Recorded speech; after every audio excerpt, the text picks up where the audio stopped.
the call. Visit mentalhealthcareworks.org. A message from the American Psychiatric Association Foundation.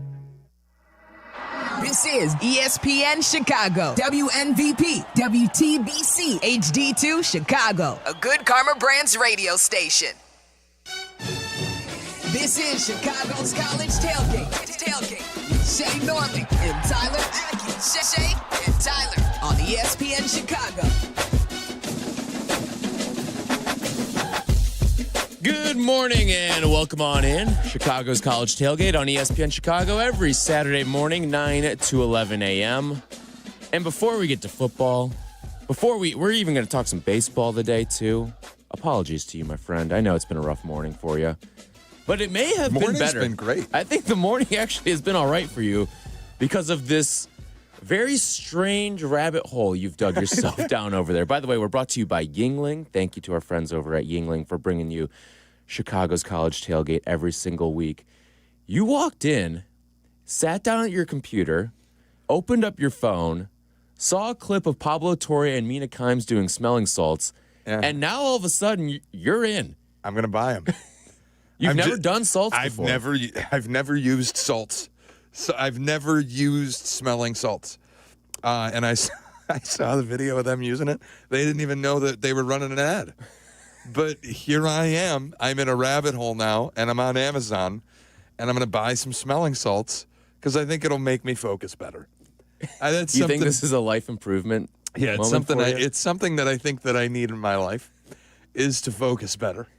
And I think the smelling salts will help out with it. I got to tell you, I don't know where I am, what time it is, what day it is. I think this is the loopiest I've ever seen you, and that's what a 15-inning baseball game will do to a man. Yeah, I don't recommend it to anybody, ever. But now you're on the brink of buying salts. It's going to happen. I don't know how we got to this point. I'm going to sign in, and then I'm going to buy the salts. This is incredible. This was the strangest pre-show that I think we've ever had. You have spent the last 20 minutes like comparing different smelling salts to each other. Well, I can't understand. I'm looking at the page, and the one that I'm looking at, it's a jar, and it's got good reviews. So you're going to go with the jar instead of the packets? Yes. I think that's the way to go. And we discussed this with your buddy, who is a maven of the salts, and he said the jar is the way to go. Well, so, he had a jar. We were at a bachelor party a couple months ago, and he brought a jar of smelling salts, and he's like, I've been using these for years. And I asked him just now, I was like, when did you buy that jar of smelling salts? And he goes, like 3 or 4 summers ago. And he goes, although I used it very sparingly for a while.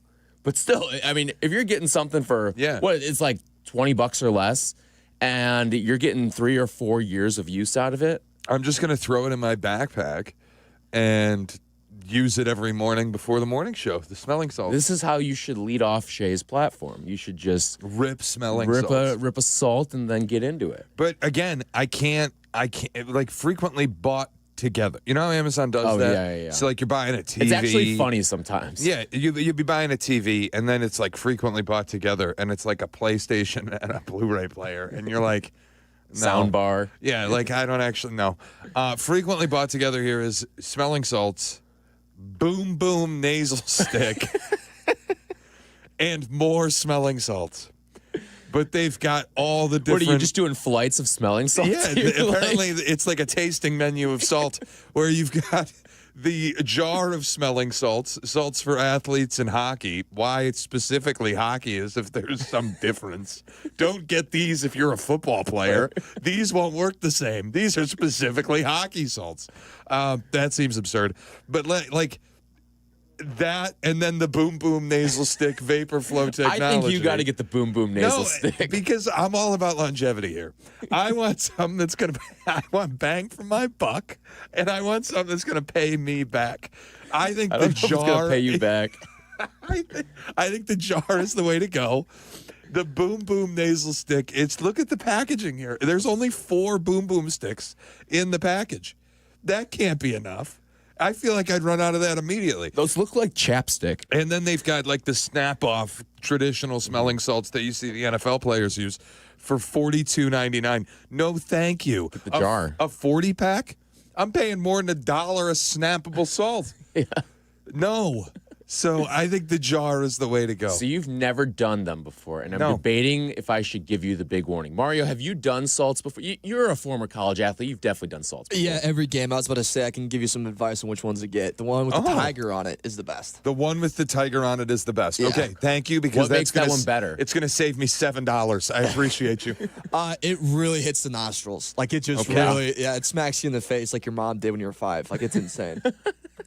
So Wait. did Hold we on. just We're open not up? breezing. We're not breezing Did we past. just open up a new pack of trauma? We are not breezing past child abuse. Hang on a minute. Hold on. Okay, now we'll get past it. I just wanted to give that a give it minute its to moment, breathe. yeah. Wow. All right. Thank you, Mario. Mario, should we give him the warning for his first time? I think. Do you know what I'm talking about? Yeah. Where No. just let him rip it. Yeah. Okay. We'll let you rip your. Yeah, your I think first one. everybody's just got to experience it for themselves. And it's, I don't know why this morning of all mornings, I think I'm looking for an out a little bit. And I found one in smelling salts. So the one with Honestly, not a bad cope. There are way worse avenues you could go down. Yeah, you're right. I could be doing hard drugs. Like if it's between heroin and smelling salts, I you think I'm found the choosing the harmless right option. thing. So like this is not that it was between that, but I'm choosing something harmless is the point. Smelling salts it is. Wait, hold on a minute. Now hold on. The one with the tiger? Yeah, one with the tiger. I had a tiger, baby. Are you aware that when I click on this and go to about this item, it says adult sex toys for women? No, but, Wait, what? bang for your buck, baby. Come here. I'm not kidding. Look at the page. This tiger smelling salts about this item. Bam. Why? He's not wrong. Let's have fun on a Saturday, Okay. You could spice some other things up in your life. Yeah, come on, Shay. Get a little Bedroom adventurous in the field. Come on. You got energy. Our smelling salts can meet your needs. I've never seen smelling salts advertised like this. Me either. Okay, so that might also be the other thing that some people take before they have intercourse. Okay. So that could be like you know what I We mean? know. We know. I know where you're going with it. We'll leave it alone.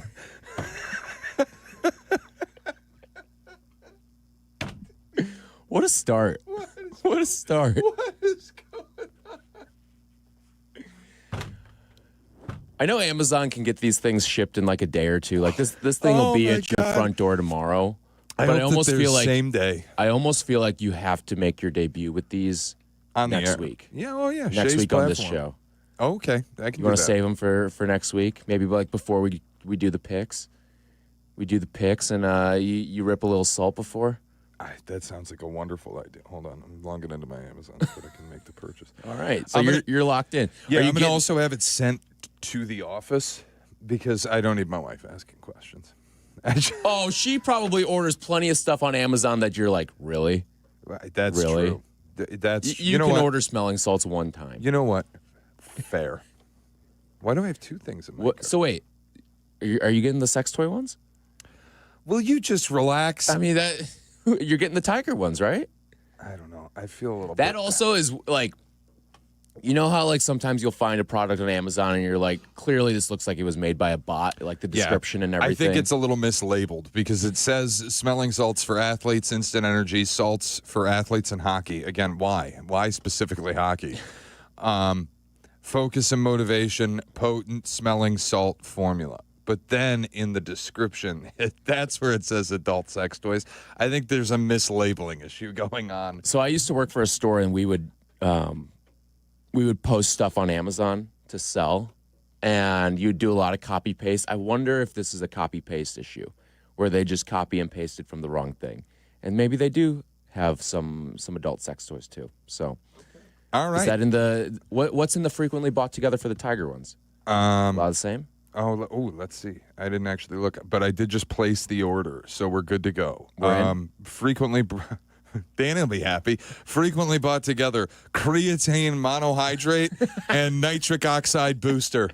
Zetterman is smiling ear to ear right now. Zed was a smelling salt guy. He probably is a smelling salt guy. He's in his office with the door closed, ripping smelling salts to get through his day. Before every meeting.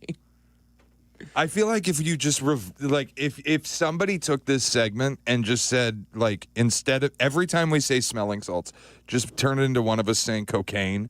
It's the same segment. I got creatine for you too, so you can do a little. Oh yeah, all right. Mario, he's ready to double go. bubble for us. Do you have smelling salts back there right now? Do you have no. smelling salts on you? I don't know. I was going to Just say we creatine. could just let it rip right now. Hold on. Why do you have creatine with you? So I have my never know. backpack. Yeah, I keep creatine in there, a pair of underwear, and a pair of socks. You just all never times. know. Never know. You never know. And like if I forget to take my creatine that day, I can just pop them. Love it. Yeah. Love it. That's brilliant. You're always one step like a ahead. modern day Boy Scout right there. I mean, yeah, the pair of underwear and the pair of socks is modern day. But like, I keep a pair of socks in mine. are you afraid that you're going to poop yourself? Is that I have, like- situation? Listen, you Yeah. don't call your own number, man. Like, you never I've had know. stomach issues that I can't solve. I've been like 3 Okay. years and I can't solve it, so I just always stay prepared. Stay prepared. Be ready so you don't have to get ready. Exactly. Otherwise, he's making a target run. Exactly. Twitch chat says Shay going into a smelling salt binge after having his heart ripped out. We're like 3 weeks away from him huffing paint thinner.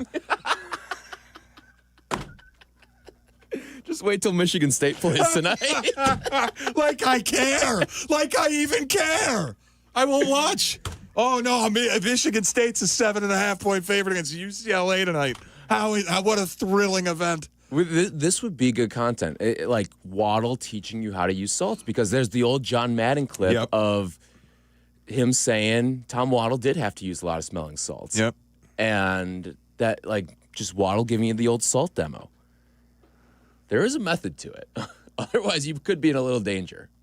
Not danger, but you could find yourself in a little situation. Is this the? Hold on a minute. Is the Tiger one the aerosol one? What did I just purchase?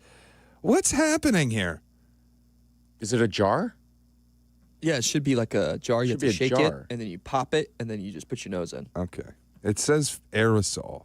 I think it can't. It can't. I think this is just the worst Amazon description ever. It doesn't look like a spray. Look at the reviews. What do the reviews say? How many stars do these have? What are we looking at here? 4.5. All right. That's passable. That's good.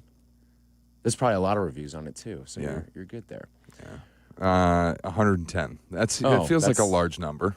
I was gonna say that's a small number for Amazon. Yeah, we might be in trouble here. I feel like I gotta What did you just cancel buy? this. I don't know. I'm canceling this. I think Mario has led me down a dangerous line here. I'm in a scary at place. the break, let's have Mario just like Make sure that I bought the cross-reference this, correct that you thing. bought the right ones, and then we can go from there. I think that's all right? I think that's a good idea. All right, when we come back, we'll talk a little baseball. We'll talk a little college football. We'll dive into the weekend. It is an epic sports weekend with everything that's going on here at Chicago's College Tailgate.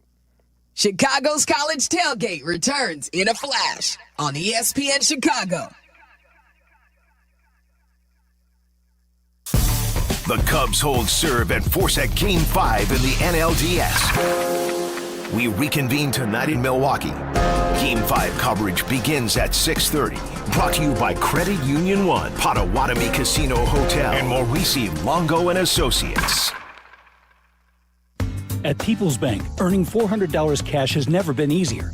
Open a new checking account online, complete a few simple steps, and they'll deposit $400 right into your account. Move towards your goals faster with the checking account that fits your life. $400 cash incentive is available to new checking account customers who open an eligible account online, enroll in e-statements, and receive qualifying direct deposits totaling $1,000 or more within 90 days. Limited to one account per customer. Other terms and conditions apply. Visit ibankpeoples.com/new/checking/account/offer for details. Member FDIC.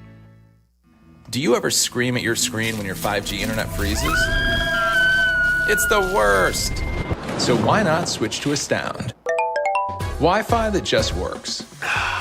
With Astound Wi-Fi, you'll rage less, buffer less, and live more. Lock in gig speed Wi-Fi for just $35 a month, guaranteed for 3 years. Plus, get up to a $200 Amazon gift card. Astound Wi-Fi, it just works. Visit astound.com today. Hey friends, I'm Tom Waddle and I drive a Hawk. Find your next car at hawkauto.com. Choose from 12 Hawk Auto locations in Forest Park, St. Charles, Plainfield, Joliet, Carroll Stream, and now LaSalle, Peru. Shop thousands of vehicles from 13 big brands. Save with 0% financing or make no payments for 90 days. Plus save even more with our complimentary maintenance plan. Find your next car at hawkauto.com and drive what I drive. Drive a Hawk. HawkAuto.com. Financing and plan on select models with approved credit. When your team's best players have all been traded and the latest pick is overrated, just raise a glass with a friend or two and tell them more, tell them more, tell them more do. May your team be great and your picks be true, and if it falls apart, you'll know what to do. Just raise a glass with a fan or two and tell them more, tell them more, tell them more do. It's a crazy world, so what do? You tell them more, tell them more, tell them more do. Hey! Tullamore Dew Irish Whiskey, 40% alcohol by volume, imported by William Grant & Sons, Inc., New York, New York. Save big money on your next project at Menards. For over 65 years, Menards has been the destination for post-frame buildings. They go up fast and are a durable, low-maintenance solution for additional storage space, work area, or to protect your equipment. Design a building to fit your needs using our free design program. In-store or on Menards.com. Plus, check out our weekly flyer for all the great deals happening now. Save big money at Menards. Roofers and waterproofers Local 11 provides quality value and service in all facets of the commercial, industrial, and institutional roofing and waterproofing industry. Promoting skilled craftsmen and craftswomen through apprenticeship training, Local 11 members are trained in the application of the latest roofing and waterproofing techniques. They are at the forefront of design and installation of environmental-friendly solar, green, and garden systems. To find a highly skilled roofing contractor today, go to ChicagoRoofingContractors.org. With Robinhood, not only can you trade individual stocks and ETFs, you can also seamlessly buy and sell crypto at low costs. Trade all in one place. Get started now on Robinhood. Trading crypto involves significant risk. Crypto trading is offered through an account with Robinhood Crypto LLC. Robinhood Crypto is licensed to engage in virtual currency business activity by the New York State Department of Financial Services. Crypto held through Robinhood Crypto is not FDIC insured or SIPC protected. Investing involves risk, including loss of principal. Securities trading is offered through an account with Robinhood Financial LLC, member SIPC, a registered broker-dealer. We expect our information in real time. US Med carries continuous glucose monitors, which provide real-time readings of blood glucose levels. US Med is an approved provider for Medicare and over 500 private insurers. So call 888-665-0696 today for a free insurance and Medicare benefits check as easy as... That's 888-665-0696. Chicago's College Tailgate. Now back to the show with Shay and Tyler on ESPN Chicago. All right, you locked in? Locked in your cart? Yep. We're purchased. So Mario cross-referenced it. Shay got the right ones. It said glue velop on the bottle there. Maybe you just got glue. You're going to be huffing glue. No, I'm not going to be don't say that. I'm not going to be huffing glue.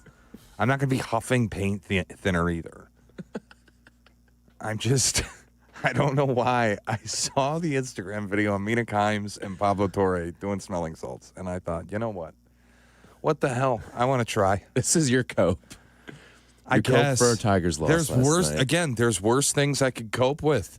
I could be ripping meth in an alley. Instead, I'm purchasing I showed up today. I think that's a start. And I'm buying smelling salts. Yeah, last night in like the 11th inning, you said, win or lose, I will not be at work tomorrow. That had to have been the most torturous fan experience ever. It is, bar none, the single most torturous thing I've ever been through as a sports fan. I'm sure it was epic for neutral observers. I called Cap at one point in the 13th inning, I think, after the double play to force the 13th inning. You called him or he called you? I called him. Oh, wow. He picked up? Yeah, he was texting me throughout, Okay. so I gave him a call, and we talked for a minute. Obviously, I was on the phone with my dad a little bit. I have to tell you, by the time it got to, I think the 13th inning is when I really started to feel this way. It was just end. Whatever happens, just end. Playoff baseball is a miserable experience. I just wanted to be put out of my misery. Like, either send me to elation or put me out of my misery. But for the love of God, can this game just end? And I felt like I kept getting tickled because every inning it was runner on second, bases loaded, second and third, one out. And I'm like, can we get a runner in? Nope. And then Seattle, same thing. We got bases loaded. Uh-oh, double play, ball back to the pitcher. Yeah. Oh, here's another double play. I'm like 6-4-3.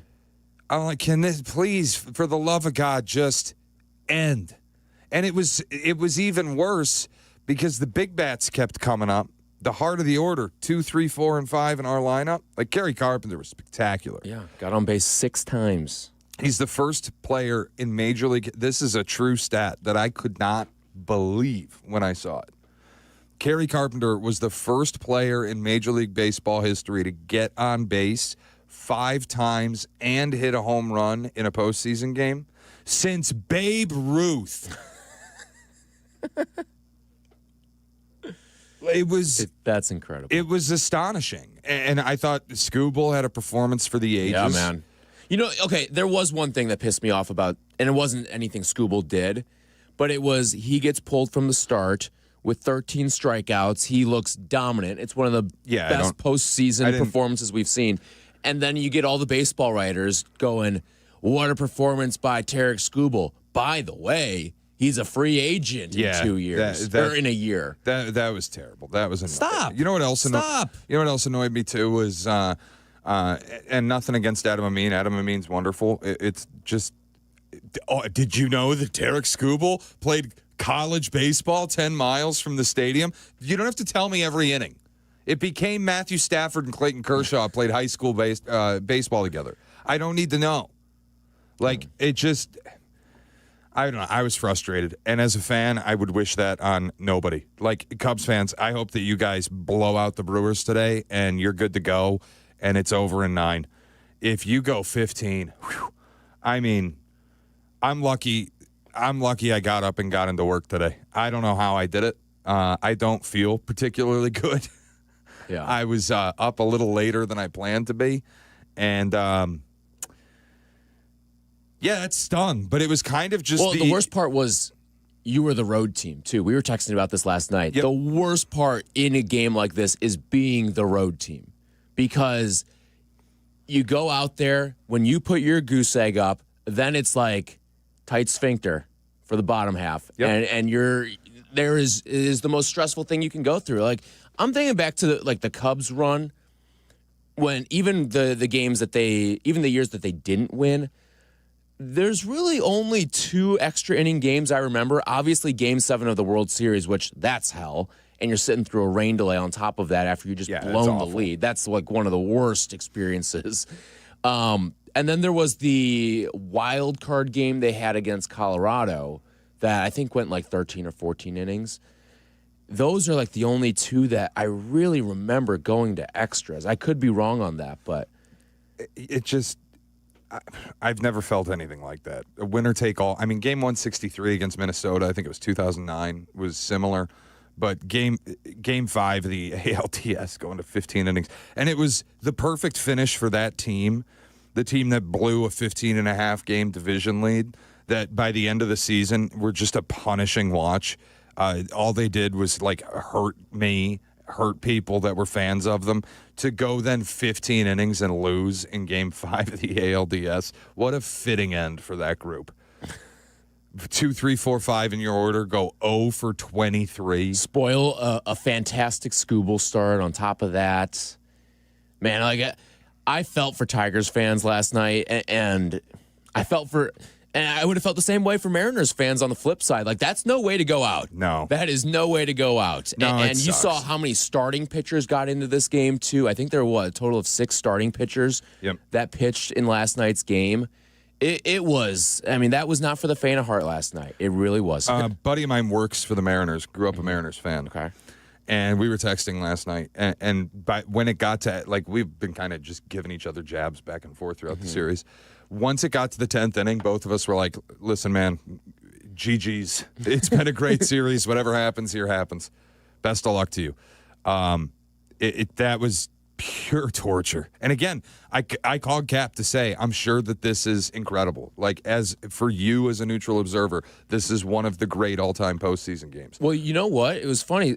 I had a lot of people text me saying, this game sucks because no one could get anything done. It was just poor execution. That is also true.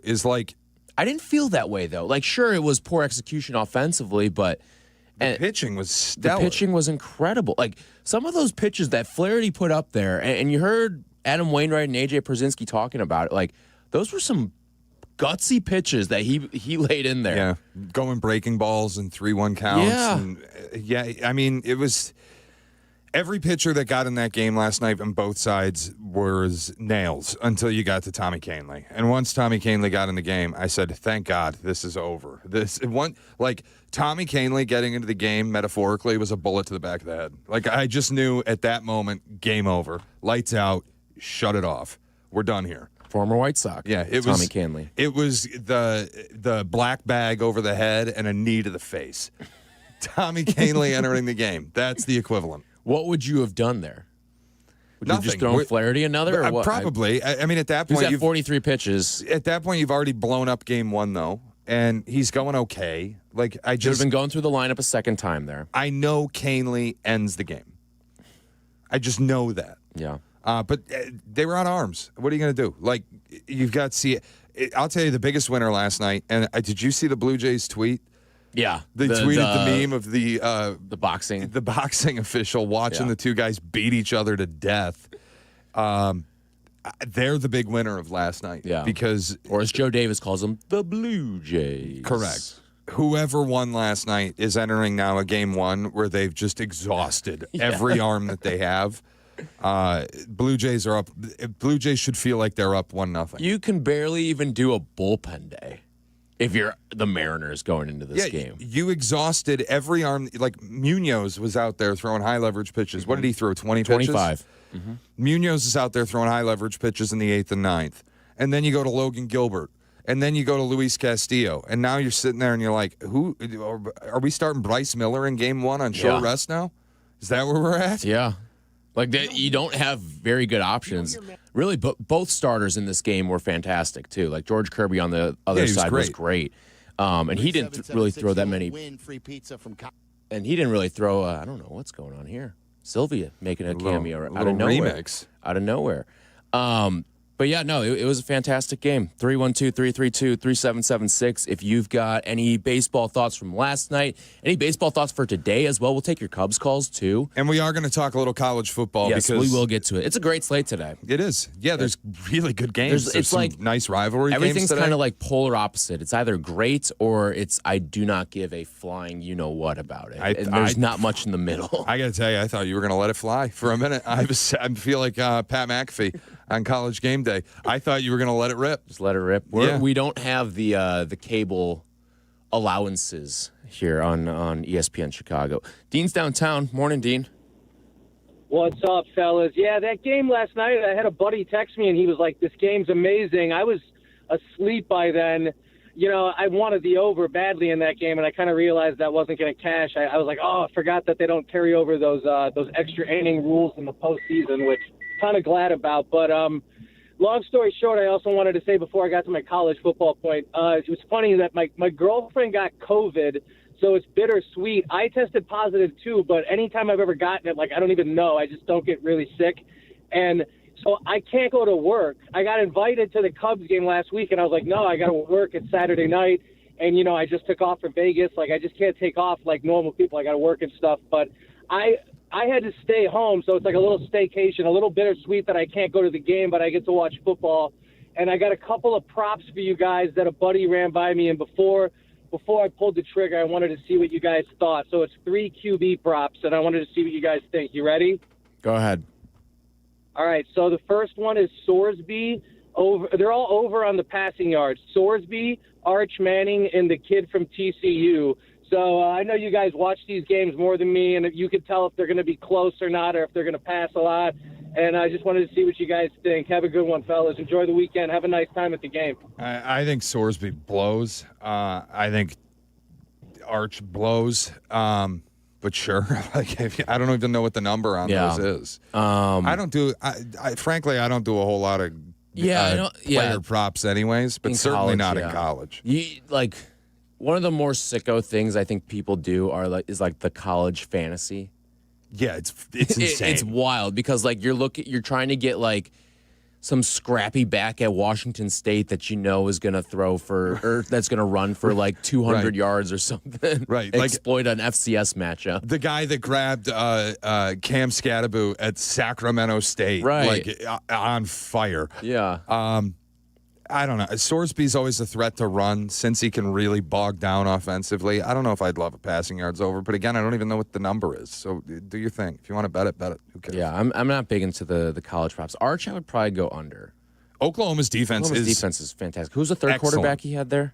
The kid for TCU, Hoover. Oh, Hoover. He's a good player. Yeah, he can fill it up. That's probably the one I would feel best about today. I agree. And going up against Kansas State, where it's a weird line.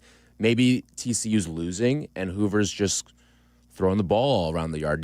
Did you watch any of the? I know you were locked in, but I don't know if you were activating TV2 last night. No, I didn't. I know what you're going to ask. Washington Rutgers. No, they were throwing the ball. There was over 800 passing yards in that game between the two quarterbacks. It was nuts. And it was start of the third quarter, and they had 800 yards. I got to see what the final number was on it.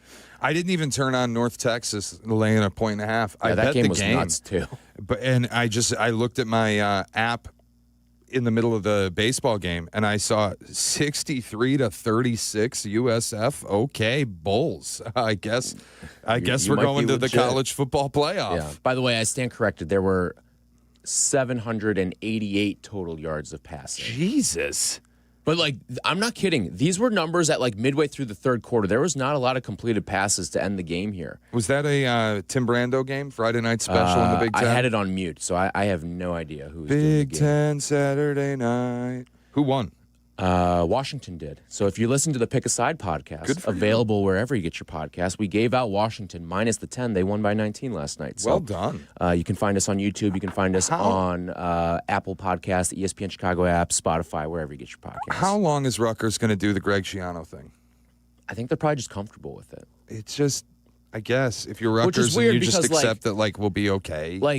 In the case of Northwestern and in the case of Iowa, who, you were just comfortable with Fitz, you were just comfortable with Kirk Ferentz, they at least popped a Big Ten title game every once in a while appearance. Now, they're not going to do that in this iteration of the Big Ten where divisions have been thrown out the window. But still, I don't know. I don't know how much longer you can roll with that without getting those results. Rutgers, recruiting-wise, has always been good. They just haven't put a product out on the field. Yeah, and 0-3 to start Big Ten play now. Losses to Iowa, Minnesota, and now Washington. This has to. It feels that stretch right there. I'm not saying you got to be 3-0, but you can't be 0-3. And now you get Oregon. You're going to play Illinois. You're going to play Ohio State. You're going to play Penn State. You're going to play Maryland might not be any good. Yeah, you got to play Maryland. Could they? At Purdue might be the one conference win on Rutgers' schedule. If you're a one, not that anybody cares. We're not doing Rutgers radio. We're not in Piscataway here. But if you're only going to have one win in conference play, don't you have to move on from Schiano? Probably. This is his second stint there now, isn't it? Yeah. I don't know. We'll see what happens, man. But who'd have thought we'd be? What a whiplash segue there from Tigers baseball into the Greg fate Schiano. of Greg Schiano at Rutgers. He's on the hot seat. Where else folks. are you getting that? 10 hottest seats in America. Greg Schiano's one of them. Heating up. 312-332-3776. We will take more of your phone calls when we come back, and we'll dive into the college slate as well. It's a good one this week. All that and more coming up next. Chicago's College Tailgate. Shay and Tyler. Chicago's College Tailgate returns in a flash on ESPN Chicago. Bears and Commanders, live from Landover. Hi, everybody. It's Jeff Joniak, along with Tom Thayer and Jason McKee. We bring you the call of this primetime Monday night battle. And ESPN Chicago has 4+ hours of pregame starting at 3 and 4 more hours postgame after it all goes final. It's Bears and Commanders. Kickoff Monday at 7:15 on the home of the Bears, ESPN Chicago. Brought to you in part by Hard Rock Casino, Northern Indiana. When your cat's a mean, then your dog is too. And it's hard to know what's fake or true. Just raise a glass with a friend or two. You tell them more, tell them more, tell them more, do. When the online trends keep getting worse, and you lost your keys in the metaverse. Now your right swipe just went left on you. You tell them more, tell them more, tell them more, do. It's a crazy world, so what do? You tell them more, tell them more, tell them more, Hey, usual haircut? Yeah, but make it quick. I gotta go pay my ComEd bill. Yeah, I just mailed my check this morning. There's an easier way, fellas. Get the ComEd app. I just paid my bill while getting this trim. For real? You can pay your bill, check your energy usage, even report and track an outage 24/7. How did I not know about this? Because y'all are too busy filming dance trends on your phones. Make life easier. Download the ComEd app today at ComEd.com/app. Apt, your number one destination for the home, is kicking off fall with big savings. Score deals on OLED and QLED TVs. And don't miss a play this season. Add a powerful soundbar to feel the action every time your team scores. And for game day snacks, Apt's Gourmet Shop has top-rated air fryers, so you can make wings, mozzarella sticks, and other favorites healthier without sacrificing any flavor. It's game time for free and home delivery, professional installation, and complete satisfaction. Shop where I shop, at Apt. Pleasing people since 1936.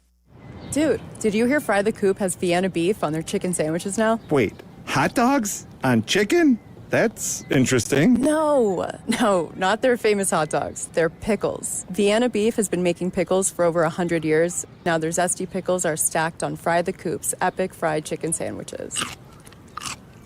Oh, sweet, spicy, crinkle cut? This is unreal. Fry the Coop and Vienna beef pickles, the perfect combo, the perfect sandwich, the perfect bite every single time. Hey, it's your friend Tom Water. In football, speed and quick decision-making change the game. The same's true for business. Cyber threats move fast, and you can't afford to play catch-up. That's why companies trust Trend Micro. With AI-powered proactive security, they detect and stop threats in real time before they ever slow your team down. Trusted by enterprises worldwide, backed by over 35 years of innovation, Trend Micro helps your business stay fast, agile, and secure. Cyber threats move fast. Trend Micro moves faster. Go to trendmicro.com to see for yourself. The game is on the line. You need your best play. What's it gonna be? Do you make the call for welding or HVAC? Do it now and you could complete your education at ETI School of Skilled Trades in as little as 7 months. We offer day and evening classes to fit your schedule, and financial aid is available if you qualify. Visit eticampus.edu or call 888-830-7678 to learn more. ETI, it's your future. Own it. Tailgate season is on, and Monster Energy flavors are bringing the heat. Crack open the wickedly creamy citrus blast of Orange Dreamsicle, or ride the shockingly smooth wave of Electric Blue. Both packed with real sugar, bold flavor, and that legendary monster kick. This is the energy your game day deserves, so grab your can and unleash the beast. This college football moment is brought to you by Serve Pro. College football teams have moments they recovered from and made it like it never even happened. Like on October 2nd, 1993, when the University of California faced a 30-0 halftime deficit to Oregon. Cal went on a remarkable 42-11 run in the second half to capture a 42-41 victory, one of the largest comebacks in college football history. Serve Pro, like it never even happened. Now back to the show. Chicago's College Tailgate has it all with Shay and Tyler on ESPN Chicago.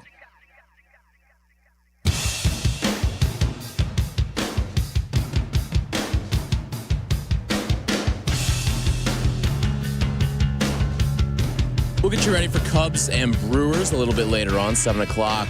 First pitch. You can hear it right here on ESPN Chicago, your home for the MLB playoffs. It is Chicago's College Tailgate. We do have plenty of college football to get to as well on this great slate today. And if you've got any questions, any thoughts on the day of college football, big one for Illini fans today. Ohio State in town. Yeah. Number 1 Ohio State taking on number 17 Illinois today. And if you want to try to wipe away that loss of Indiana, you go out and win today, and mission accomplished. If you can unseat the number one team in the country, then all of a sudden you put yourself right back into the playoff conversation. And frankly, you could be in the playoff conversation. You don't even necessarily need to win this game. I think it would be nice to have a big marquee victory to hang up there, but you beat a ranked USC, and after this, you get Washington, Rutgers, Maryland, Wisconsin, Northwestern. Hello, 10-2 Illinois. But does that 10-2 get you in?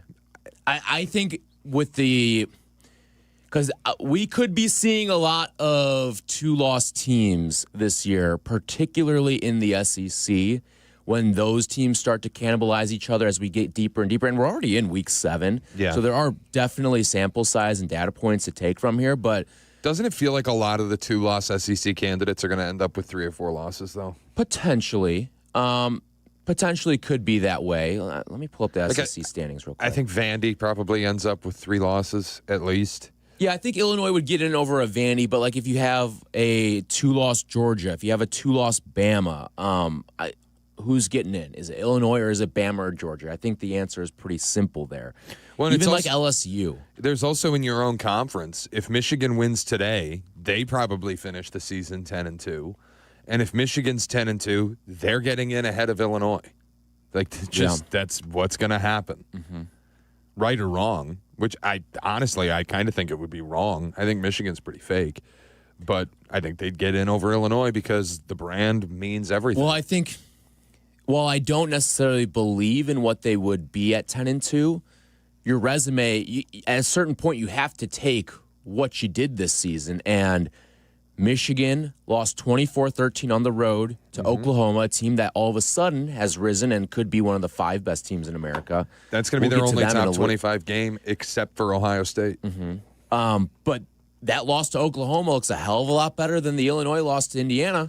That's true. And who's the better team? People could say that Oklahoma's the better team than Indiana. Frankly, I don't know who the better team is between Oklahoma and Indiana. I think we're going to learn a lot today. Yeah, I agree. And look, Oklahoma, Texas, Red River today, that's probably the most fascinating matchup of the day because there's a lot of quarterback intrigue, and it's going to affect the Heisman race. Yeah. John Mateer might go. And probable on the injury report today. I've said it before. I have a preseason ticket on John Mateer to win the Heisman at 28-1. I thought it was over when he got hand surgery.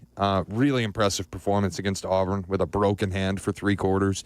Ends up engineering a game-winning drive. Now 17 days removed from surgery, he's going to try to play against Texas. This was my dream scenario, that you only miss the bye week in the Kent State game and all the important games on the schedule, John Mateer plays. Yeah. Because if that's the case, then we are right back in Heisman favorite territory. Yeah, and no one stepped up in those 2 weeks. No, nobody. Like Dante Moore is kind of the default front runner right now, and then it's a bunch of guys like Carson Beck, who's having a nice season, but not prohibitive favorite. Yeah. People who have stepped up were just guys who trailed Mateer. Like Mendoza has stepped up at Indiana. Yeah. He's stepped up big time and gotten to a nice spot there. Even like a Ty Simpson, he's stepped up into the Heisman conversation now. But it's still wide ass open. Yeah. Like anyone can win this thing. The favorite, I believe, and I'm not looking at the board right now, but I believe the last time I looked, the favorite was still like plus 700 odds. Which tells you nobody has run away with this award. Yeah. And Mateer has come back. We were talking about this on the Pick a Side podcast this week. We were like, could we get back into the Mateer Heisman conversation here? Because there was a moment after the surgery where he was 100-1 or longer. Yeah. And all of a sudden, he has not played a game and gone from 100-1 to 15-1. You can still get him. It's not what your preseason price was, but it's not terrible if you're jumping into it right now. And it's also, if he plays today, finishes the game, and beats Texas, he's going to be the favorite tomorrow. So it just... Potentially, yeah. I think it's just that's what it is. He was the favorite before the injury. He had the game-winning drive against Auburn with a broken hand. And Auburn now, you look at him, and whatever questions we had preseason, Jackson Arnold has been pretty rough. The offense has been, for the most part, pretty rough. That defense is outstanding. Yeah, that defense is playoff level good. Yeah, oh, yeah. They're fantastic. 312-332-3776 if you want to jump on in. Harold's in Skokie. What's going on, Harold? What's up, boys? So I have a 2-game parlay right now. I'm gonna add a third one, but the 2 games that I wanted to ask you guys. So I'm a huge person when it comes to time zones. So like, let's say when the Midwest goes to the West or the West goes to the East, either or. And I always feel like the away team tends to win the game out. But the 2 games that I'm going to talk about is Michigan State versus UCLA. I do have Michigan State -7.5. Michigan. And I see. Yeah, Never mind. Yeah. You're right. I'm not going to lie. So I like that because I don't think UCLA is pretty good. They just got lucky last week. And when they played Northwestern over here, they ended up losing the game.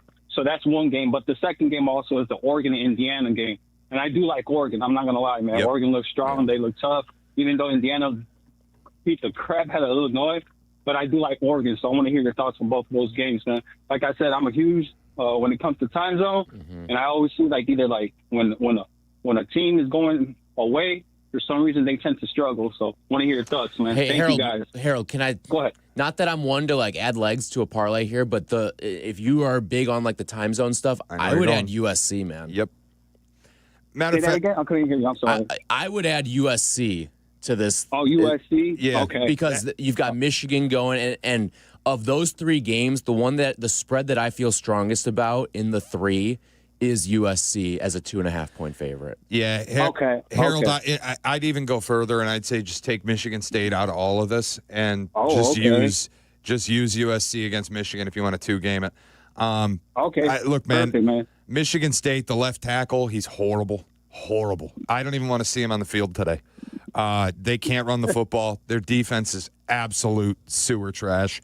I wouldn't line them as a 7.5-point favorite against Chicago Mount Carmel.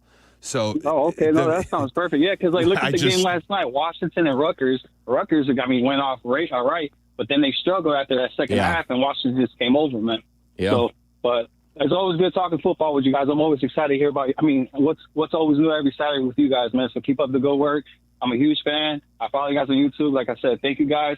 And I can't wait for basketball season too. So thank you guys. Thank you very much. Thanks, Harold. Appreciate it, man. Thanks, Harold. And yeah, like it's. That's one of the things where it is kind of the Sunday being brought to Saturday where you see these major like time zone changes for a lot of these teams. And for the most part, it has been a thing. And it's worked both ways, too. Like, we talked about this earlier in the year, but when USC went to Purdue, USC has been terrible in these spots when they travel east. But when they're at home and they have teams going to their house, I get that, like, the Michigan State game, Michigan State ends up backdoor covering that thing. But they were never in that game. It was 31-10. Yeah. It was – you brought it up earlier, too, because, like, anything can happen in this Oregon-Indiana game, right? Yeah. We don't really know which version of these teams we're going to get.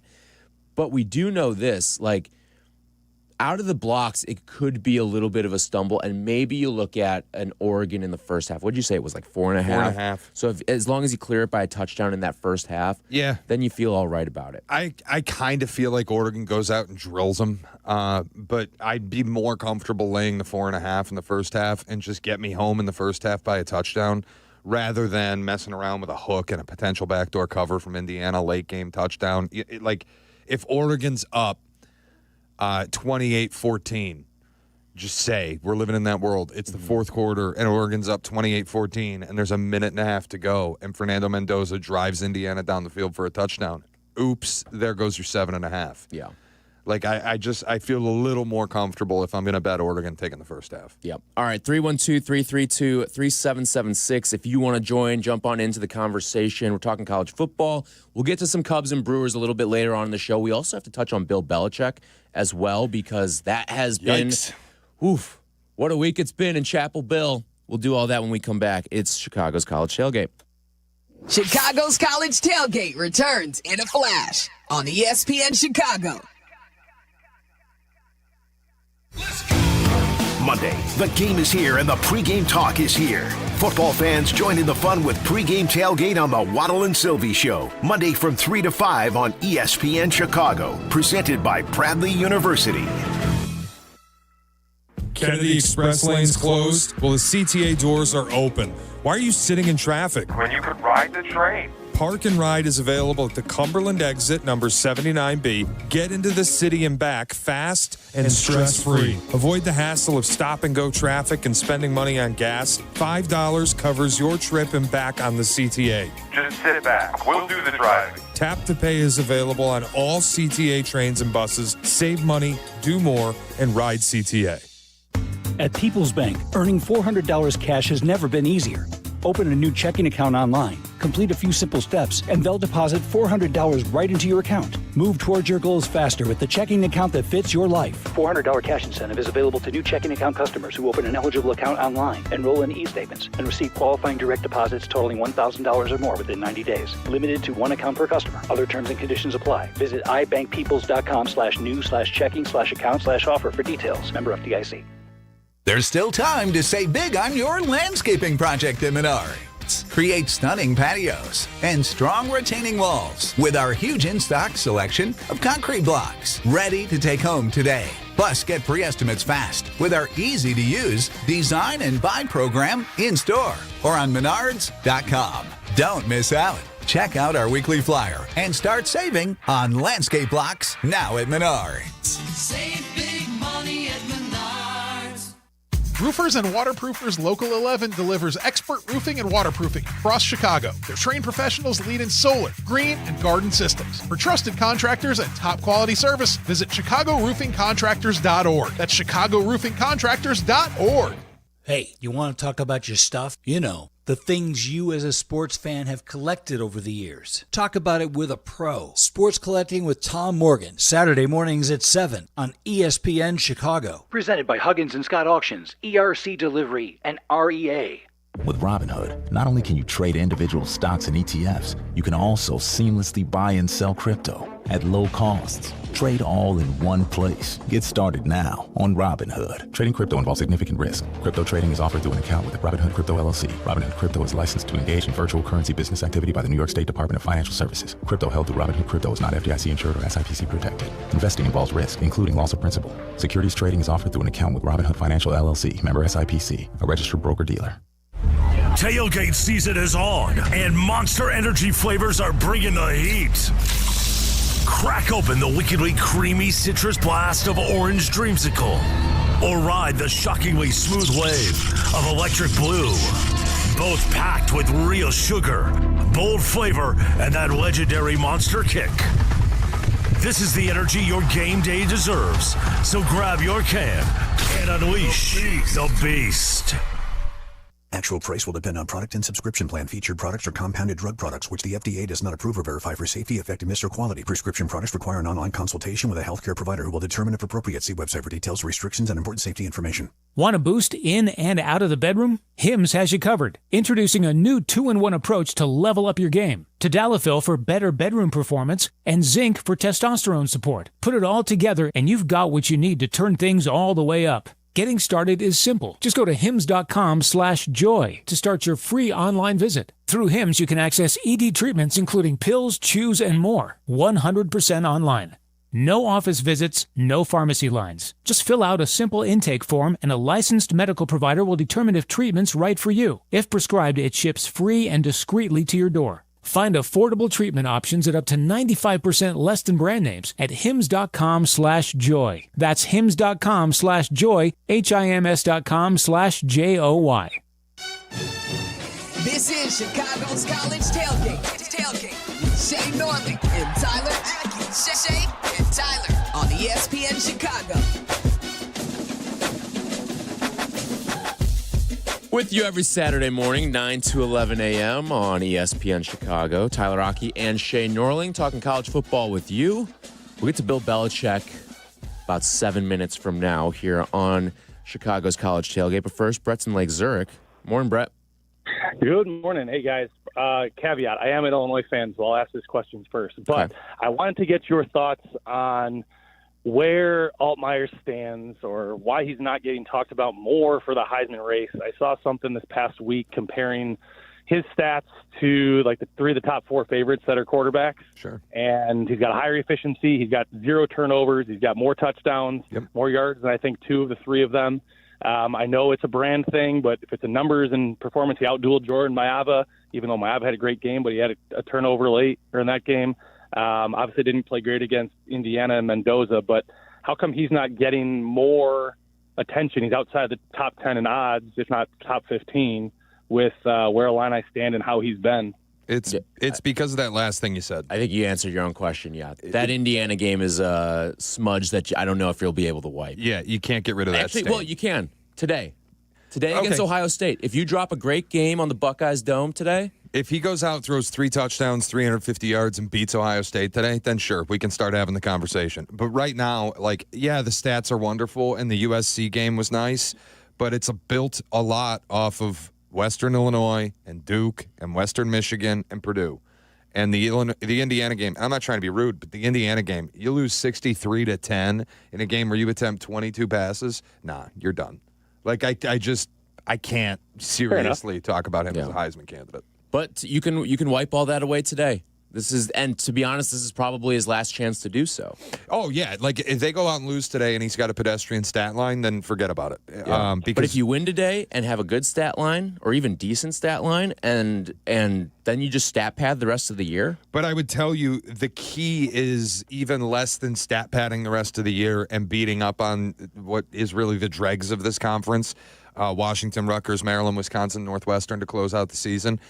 It's less about those 5 games and more about, do you get to Indianapolis and what do you then do in that game? Mm-hmm. And this is even assuming that they take down Ohio State today. You do that, okay, we can start to talk about it, but it will come down to what's your performance in a Big Ten title game. Fair enough.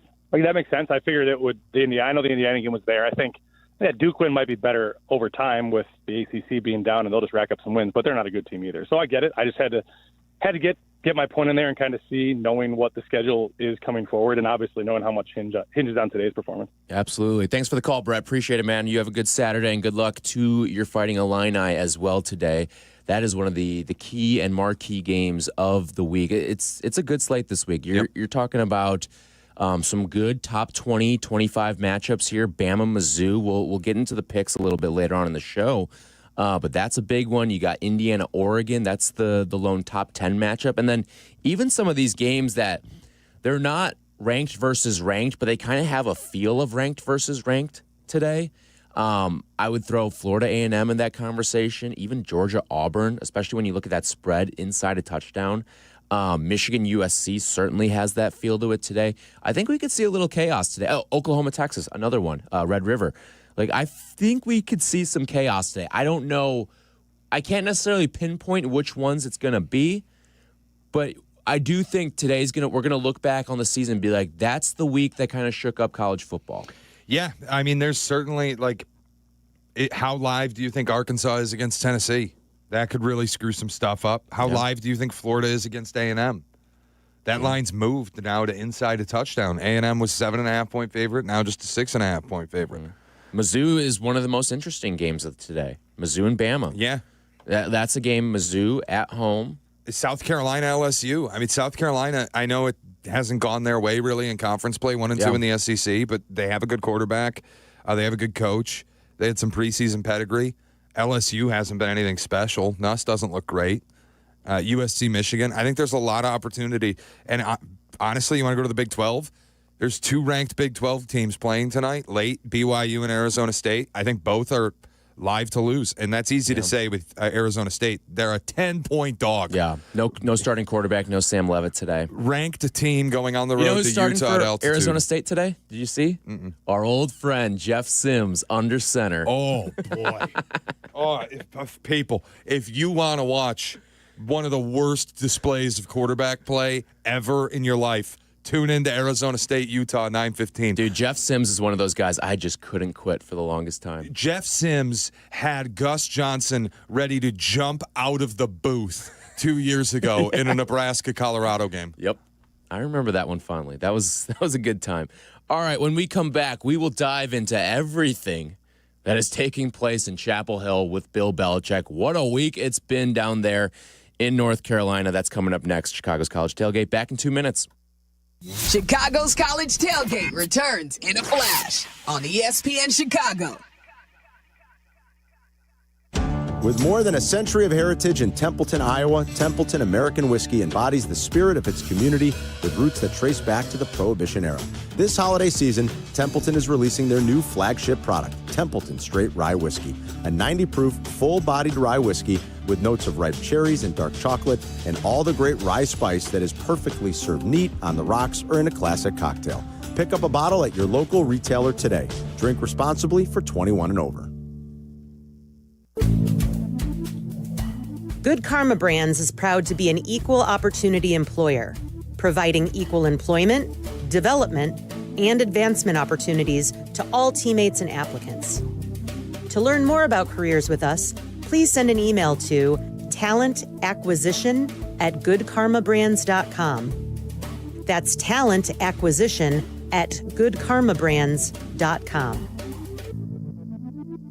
Individuals and businesses with tax problems, listen carefully. Do you feel like you're losing control of your finances? If you owe over $10,000 in back taxes or have unfiled tax returns, we can help you take back control. The IRS is the largest and most aggressive collection agency in the world, and they can seize your bank accounts, garnish your paycheck, close your business, and file criminal charges. Take control of your tax problem now by calling the experts at U.S. Tax Shield and take advantage of the Fresh Start program and new laws that may allow us to negotiate a settlement for the lowest amount possible. Our team of tax attorneys and enrolled agents can stop collections and get you protected so you can take control of your financial future. U.S. Tax Shield offers a price protection guaranteed quote to get you protected today. U.S. Tax Shield is A+ rated with the Better Business Bureau, so call now. 800-687-5192. That's 800-687-5192. U.S. Tax Shield. 800-687-5192. From the State Street Studio, this is WMVP WTBC HD2, Chicago. A Good Karma Brands radio station. Chicago's College Tailgate has it all. Now back to the show with Shay and Tyler on ESPN Chicago.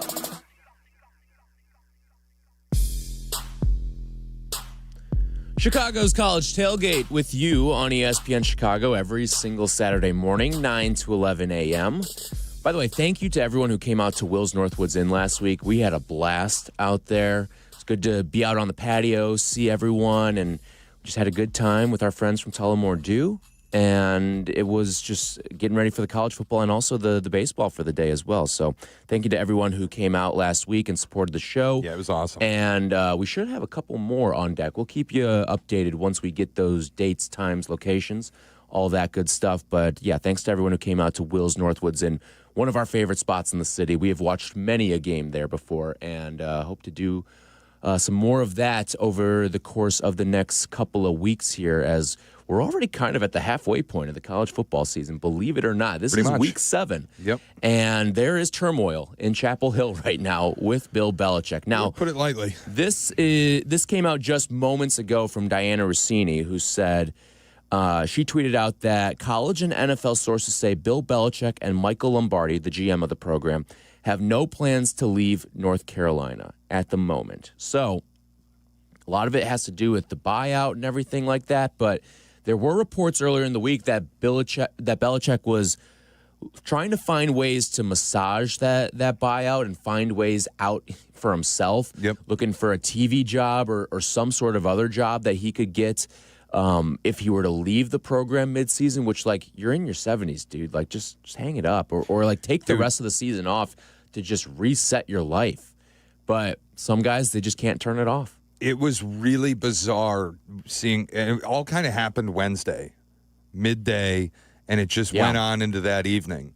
But it was like waking up Wednesday morning, suddenly there's these rumors from Carolina people that UNC was trying to build a case to fire Belichick for cause, that they'd maybe get out of the buyout. You've got parents who are like, the culture's toxic, it's not good for any of the players. That seems to be, like, factually that's the biggest red flag on record of all of this. Yeah, the worst, like, beyond, obviously, 24-year-old girlfriend running things on the sideline, not great. But, like, beyond that, beyond the football that has been terrible since the opening drive against TCU, leave all of it to the side. The fact that you have parents calling boosters, calling donors, calling reporters, willing to go on the record and say, this guy's not treating our kids right, the culture's toxic, it's not good for anybody, that is a huge red flag. And it holds up with, you go back and look at the transfer portal poll that he got, and it was one of the best transfer classes in the country. Well, really look at how that came together. Built on volume. 70-something players come in through the portal, and most of them are no good. That's an issue. You had the quarterback transfer in from Purdue in the spring, spent a week in Chapel Hill, and said, F this, I'm going back to West Lafayette. That was a red flag. Hiring Mike Lombardi at all was a red flag. Hiring Freddie Kitchens was a red flag. Having your kid be the DC was a red flag. This was such an expected disaster for me. But for everything to come out the way that it did on Wednesday, where UNC people are saying, yeah, they're going to try to bounce him out of here for cause, and then that night you get the AD and Belichick releasing the most boilerplate statements. We're committed to each other. It was like, okay, this is going to be over. Yeah, when you've got the dueling graphic, you know it's bad news on the horizon at some point, some way, somehow. The toxic culture thing to me, like, you know, a lot of people criticize the modern day athlete. Oh, they're soft. They're not as tough as they used to be. All that, right? This is not a case of that. This is absolutely not a case of that, because we've seen signs along the way of why this is and could be a disaster. And we never heard anything while Belichick was there in New England about culture is toxic. Culture was king in New England. You may not have liked the way that they did it, but culture was king. I thought there would be a lot of problems at UNC, and I never expected them to be good this year. But I would have never thought culture would have been the issue here. Now, maybe in hindsight, I should have seen a little bit more of this coming with how involved Jordan is in the whole operation. I didn't really mind the assistant coaching part of things, because we've seen plenty of guys who are NFL deadbeats come into college and look great. Bill O'Brien, Matt Patricia, like, and they're former like Patriot guys too. That have just come into the league or come into college and looked great. So I wasn't as concerned by that part of it. I just can't believe it's gotten to the point that it's gotten. So Syracuse plays UNC Halloween weekend. I've got a bunch of buddies going up for that game. Once they saw Belichick was the head coach, they were like, they make a college football trip every year. They're like, all right, we're going to go to that game. He may not be coaching that game in 3 weeks. Yeah, it's going to be fascinating to see how this plays out. And you bring up the culture stuff with New England, culture being king. Maybe it's unfair, but it's just the reality of what's going on right now. People are going to look back at that and say it was all Tom Brady. The way that Belichick is letting his legacy kind of evaporate here. Pre-Brady, he was terrible. He was not a good head coach in Cleveland. They played a huge role in getting the Giants 2 Super Bowls. But he was not a great head coach in Cleveland. Then he goes to New England. It wasn't great until Brady. And then you got Brady in, and everything came together. Post-Brady, the culture stuff did start to show up. And a little bit of it was Brady and Belichick clashed a lot on some personnel stuff. And they didn't know how to nurture Mac Jones, who now looks good again. So I just think you look at it all and go, you know, and I'm not going to sit here and say Belichick's a bad football coach by any stretch. But you look at all of this and just maybe Brady really did hold everything together. He was the glue that made it all go. And Belichick is just a coach. A coach who made a very ballsy decision once upon a time to stick with Brady. Yeah, and the full credit goes to Bill on that. I'm not taking anything away from what he accomplished in New England. It's just what he's done since Brady left New England is torch his legacy. From hiring Matt Patricia to be Mac Jones' offensive coordinator, really because nobody except his own disciples wanted to work for him. And then going through the interview process once you leave New England, and all the NFL teams basically telling you, kick rocks, dude. We don't want to put up with you. then to do the TV stuff, then to take the North Carolina job where he's turned it into this bizarre grudge against the Patriots. Yeah. Oh, the Drake May stuff from this week. We can't post Drake May stuff on social media like all day throughout the day. UNC Twitter was posting Javonte Williams touchdowns. And then Drake May in primetime has an incredible performance, the incredible throw to Steph Diggs, and there's no post about it until Monday. And we find out Monday morning, Belichick said nothing Patriot-related from UNC social medias. What? Like, it's just this whole thing is some weird grudge, and it feels very one-sided. There's now, like, this suspicion among people in Chapel Hill, and feels to me like it means Bill, that the negative stories about Bill Belichick and North Carolina football are emanating from New England, that it's like a hit job by the Patriots. Doesn't really feel that way to me. I think the reality, dude, is you've got a 24-year-old girlfriend who's on the sideline for every game and seemingly very involved in the football program, and your team's terrible. And now you got parents who are bothered. Like, that's it. Yeah. I don't know if he makes it to the end of the year. They say he will. I'll believe it when I see it. It's just, it's the way I feel about this whole situation where you're going to get, and then you hear this is the other big rumor from the week, but all the assistants kind of find themselves in CYA mode during the bye week, being like, hey, we're kind of looking for other jobs at this point. We gotta make sure we're employed for next season because it doesn't seem like it's going to be for long here. And maybe the worst twist of this all is just because you get rid of Bill, you're not really cutting the head off of the snake here. Next in line is his son, who, between the years, probably a little more sane right now. Yeah, but that doesn't mean it's going to be a well-run ship. That's the biggest thing is like it's a $30 million buyout, not for Bill Belichick, but to clean house of everything Belichick brought into the program. You're talking about $30 million. Mm-hmm. And I don't know if UNC wants to swallow that pill. Yeah, maybe not right now. Look, do I feel like there's a world where Belichick is the head coach at North Carolina in 2026? I really don't. But nothing would shock me. And I love the way it's reported by The Athletic and Diana Rossini, not taking a shot at them, but Bill Belichick and Michael Lombardi have no plans to leave UNC. Oh, really? I don't want to quit my job either. Like, what do you mean? Of course not. But it did seem like, it did, in fairness, like, it did seem like there was a little bit from the Belichick side of things that, hey, he's trying to create his own escape hatch here.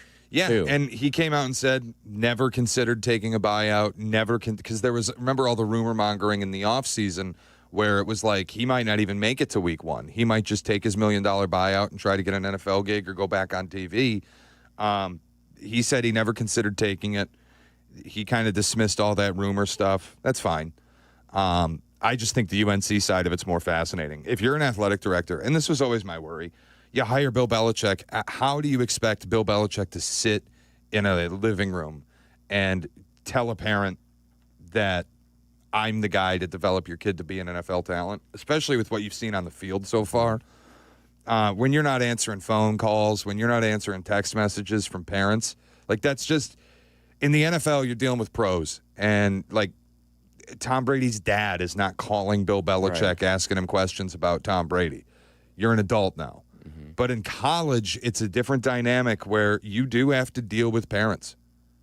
Yeah. And I don't think Belichick's equipped to do it. I don't really know. I don't know Mike Lombardi from Adam, but I don't think Mike Lombardi's especially equipped to do it. These are NFL guys. Like the GM stuff, I'll never probably ever criticize a GM of a college program. At the end of the day, it feels like that's a lot of just being an accountant. Making sure that you have the money to get to these other players. I don't know how much scouting is really going on with all that stuff, but it is like it's all valid. Like the UNC program right now, that I think Mac Brown, and have you seen all like the side by sides of like Bill Belichick's in hell this week? Meanwhile, Mac Brown's on a golf course having the time of his life somewhere, and it's just the duality of the old UNC coaches there. Mac Brown smiling through it all. Exactly, and I thought Mac Brown actually got that program to like a solid spot. Yeah. I'm not saying they were world beaters by any stretch, but you have some very marketable pieces in the NFL, especially with Javonte Williams doing what he is now. But you had Omarion Hampton go in the first round. You had Drake May go in the first round a year before that.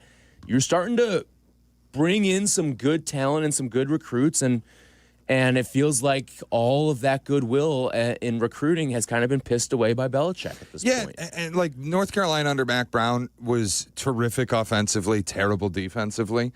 They could never put it all together. Drake May's final year was brutal.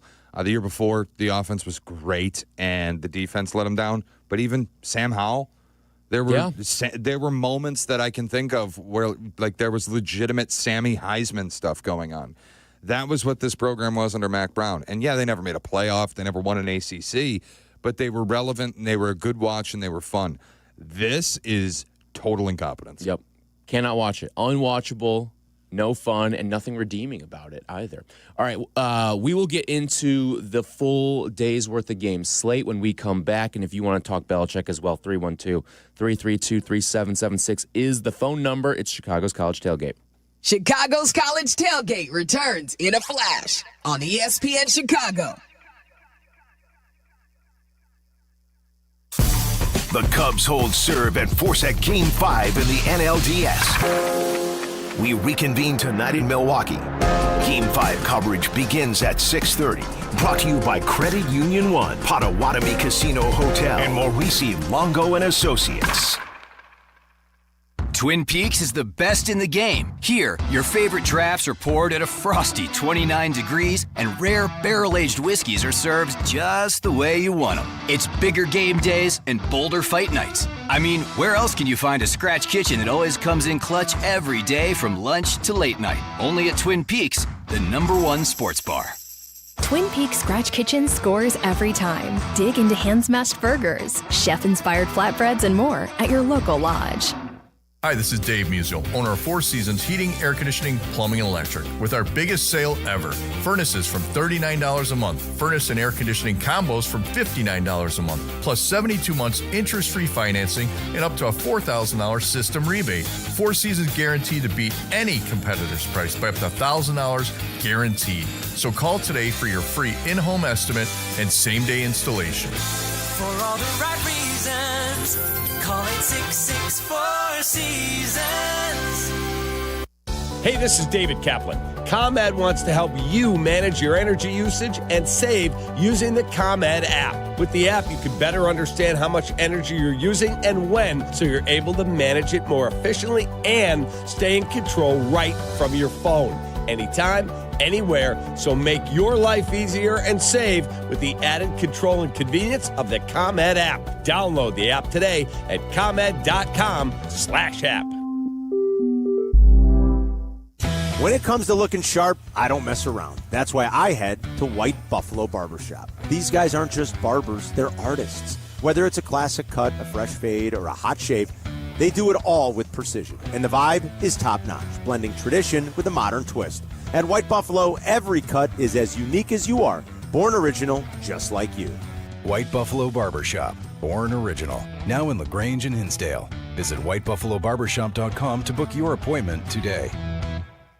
Roofers and Waterproofers Local 11 provides quality value and service in all facets of the commercial, industrial, and institutional roofing and waterproofing industry. Promoting skilled craftsmen and craftswomen through apprenticeship training, Local 11 members are trained in the application of the latest roofing and waterproofing techniques. They are at the forefront of design and installation of environmental-friendly solar, green, and garden systems. To find a highly skilled roofing contractor today, go to ChicagoRoofingContractors.org. This is the run my own business dream. This is the college is paid for dream. This is the retire early dream. This is Busey, where your dreams and possibilities become moments.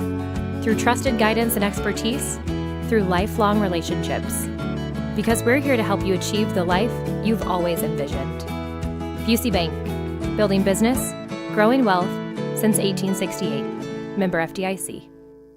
With Robinhood, not only can you trade individual stocks and ETFs, you can also seamlessly buy and sell crypto at low costs. Trade all in one place. Get started now on Robinhood. Trading crypto involves significant risk. Crypto trading is offered through an account with Robinhood Crypto LLC. Robinhood Crypto is licensed to engage in virtual currency business activity by the New York State Department of Financial Services. Crypto held through Robinhood Crypto is not FDIC insured or SIPC protected. Investing involves risk, including loss of principal. Securities trading is offered through an account with Robinhood Financial LLC, member SIPC, a registered broker-dealer.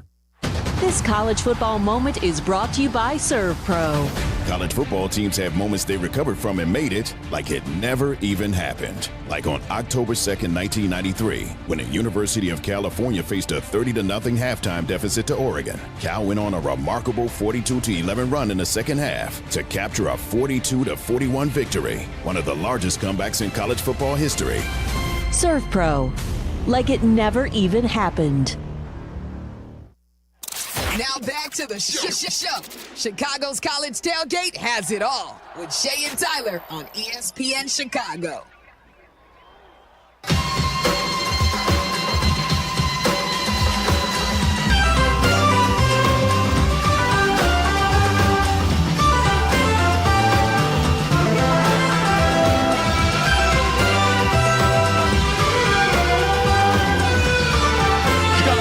College Tailgate, brought to you by Yingling, with you every single Saturday morning, 9 to 11 a.m. We'll get to some baseball in a little bit because it is the two greatest words in sports, Jay. Game 5 later tonight. Cubs and Brewers. As it's do or die on both sides, the Cubs have mounted the comeback. Can they finish the job tonight? That was a traumatic stress trigger. Do you know what? Do you know what Charlie's been saying all week? He's been like, two greatest words in sports, tiki bar, but Game 5 is close behind. Dude, that kid loves a tiki bar. He does. He really does. When we were in Vegas, he was in heaven. Yeah, as soon as he saw poolside drinks at a tiki bar, he's like, it's got my name written all over it. All right, let's get into the picks for today on this college football Saturday, as we've got plenty to dive into today. We'll start with Big Noon. Illinois, the 17th ranked team in the country, hosting number 1 Ohio State. The Buckeyes, a 15.5-point favorite. I think Ohio State is really good. I finally come around on it a little bit. I think Sayan's great. Defensively, they're outstanding. Caleb Downs could start on Sundays for any of 32 teams. If I had to bet it, it would be Ohio State, and I'd lay the wood. I'm the same. I look at that Indiana game, and it gave me a critical data point for the season, and it's that if you have a great defensive line, you're going to get after Illinois. Well, guess what? Ohio State may have lost pieces from their national championship defensive line. They reloaded. But they reloaded, and they are right back to where they were. I would like the Buckeyes here, minus 15.5, but I wouldn't play it, and most of you cannot play it anyway, so it really doesn't matter all that much.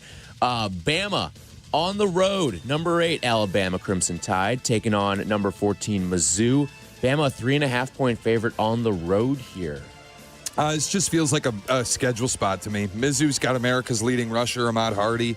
Bo Perbula, the Penn State transfer, he's played really well this season. I think they've gotten better play out of him than they did Brady Cook a year ago. I kind of like what Eli Drinkwitz has built here.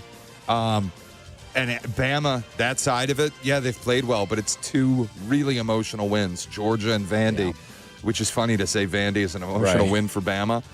Do you get back off the mat and get back up and go to Mizzou and play the way that you've played the last 2 weeks? I don't know. I think Mizzou's live to win. I'm picking Mizzou. I am. Yeah, I like Mizzou as well in this spot here. But I will say this. I have a feeling we're going to come out of this game and it's going to be like Mizzou's just that good, and I'm not taking anything away from Bama. Like, maybe I'm not downgrading Bama for their performance in this game. I'm not thinking this is going to be some Mizzou blowout, but I think we're going to be looking at Bama at the end of this game. Like, they're still damn good. They may not have the record to show for it, but Mizzou is right in that class as well with what they've built over the course of the last couple of years. Yep, I think it's just a case of Mizzou is a good team. Yeah, I 100% agree with that. 2:30, CBS Big Ten on CBS theme playing in the background as we pick this one. Top 10 matchup. Your lone top 10er of the day. Number 7, Indiana on the road, a 7.5-point underdog as they travel to Eugene to take on the number 3 Ducks. We talked about it a little bit earlier. I'd prefer the first half number. You can get Oregon laying 4.5 than the full game because you might get killed on a backdoor here. I'm going to root for Indiana in the game. I would love if the Hoosiers just go and win. But everything I looked at in this, from Dante Moore to Oregon's defense to Oregon's O-line, like the fact that they're playing at Knotson, I have a bad feeling Indiana's getting drilled today. I'm with you. Give me the Ducks. Dan Lanning 16-7 against the spread as a home favorite as well. That's good stuff right there. And you know they've been a sizable home favorite in a lot of these games. They're covering by a margin of almost 5 points. So I like Oregon in the game as well, but I feel the same way you do. I would love to see Indiana kind of upset the Big Ten apple cart this week. I think it would be tremendous to see this conference kind of flip itself on its head. And Indiana all of a sudden would have 2 top 10 wins. Whoever leaves this game is walking out of here with 2 top 10 wins on the season, albeit 2 teams that will not probably be in the top 10 by the end of the year. Sure. Accounting for one of those wins on each side. But I think both of these teams are really good. And the other wrinkle I would throw into this, I think whatever quarterback has the better game, or whichever quarterback wins the game, is the Heisman favorite when we open up the odds on Sunday. Unless something crazy happens in the next game we're picking. Yep. Oklahoma, Texas, Red River, Cotton Bowl in Dallas. John Mateer probable. It looks like he's trending to play here, quarterback for Oklahoma. But somehow they are a 1.5-point dog at a neutral site. What say you? God, I feel like I'm wrong on it, but it's got to be Oklahoma. It just I feel like he's going to play, and the betting markets are saying he's not. And I'm sorry, John Mateer, obviously.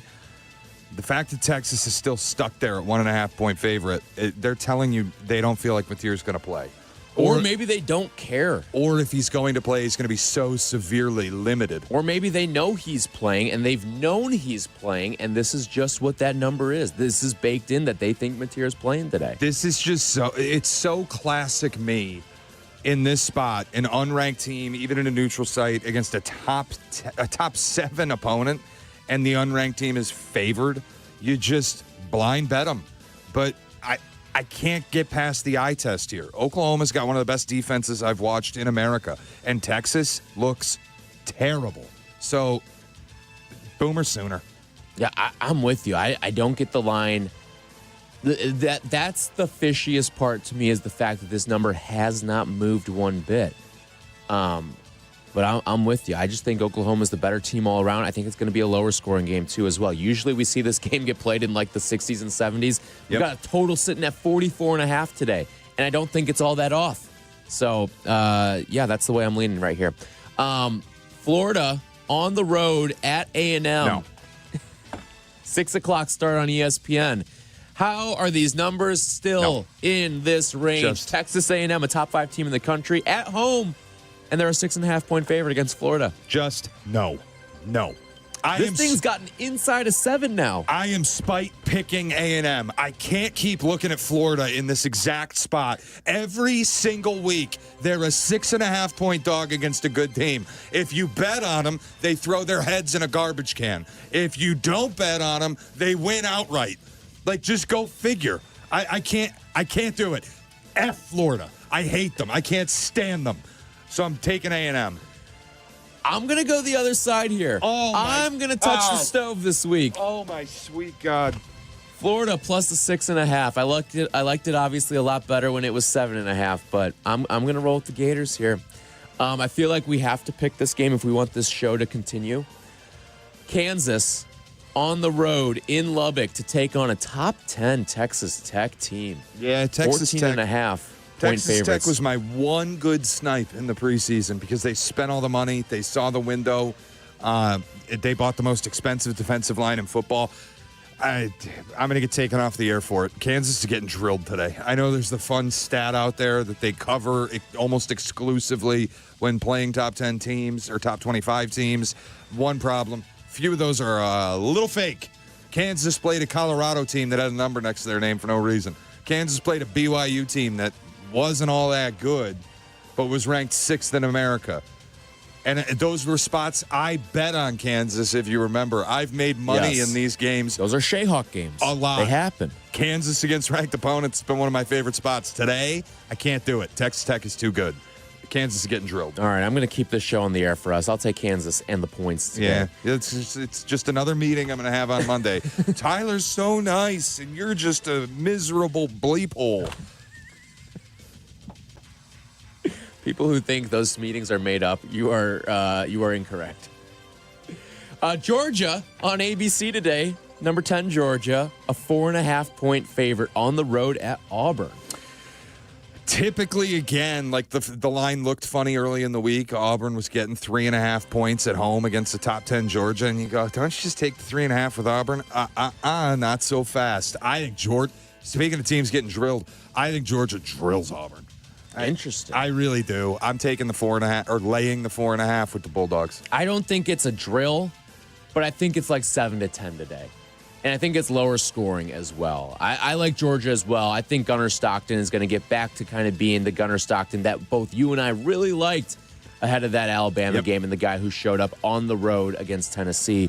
I like Georgia in this game. This is my favorite spot of the day. USC hosting Michigan. Michigan, the 15th ranked team in the country, but they're 2.5-point dogs today. We gave it out when Harold called in earlier. He was looking for some of these time zone discrepancies to put into a parlay. He didn't have this game. I said, dude, tack USC into this, -2.5. I love the Trojans today. Styles make fights. I love this game. It's going to be fun to watch because it's Michigan's defense against USC's offense. Strength on strength. Who wins? I'll take the Trojans. I love USC in the spot. Love it, especially when you're tucking me inside a field goal there. All right, let's pick this game as well. LSU, a 9.5-point favorite at home against South Carolina, 6:45 on SEC Network. This has not been the run-it-back season South Carolina was hoping for. It also hasn't been the season LSU's been hoping for either, because they've pretty much flirted with danger all year long. The offense has been a mess. And that was something that both you and I thought would be a strength of this LSU team. But can they break out against a very lackluster South Carolina team to the tune of a 10-plus point victory? I can't. LSU are such night game merchants. How do they play so many home night games in Death Valley? And you faded at your own risk. But I think South Carolina's live to win today. Give me the Gamecocks. I'm going to go the other side. I just think this South Carolina team is so bad defensively. You've lost guys from a season ago. There's been injuries.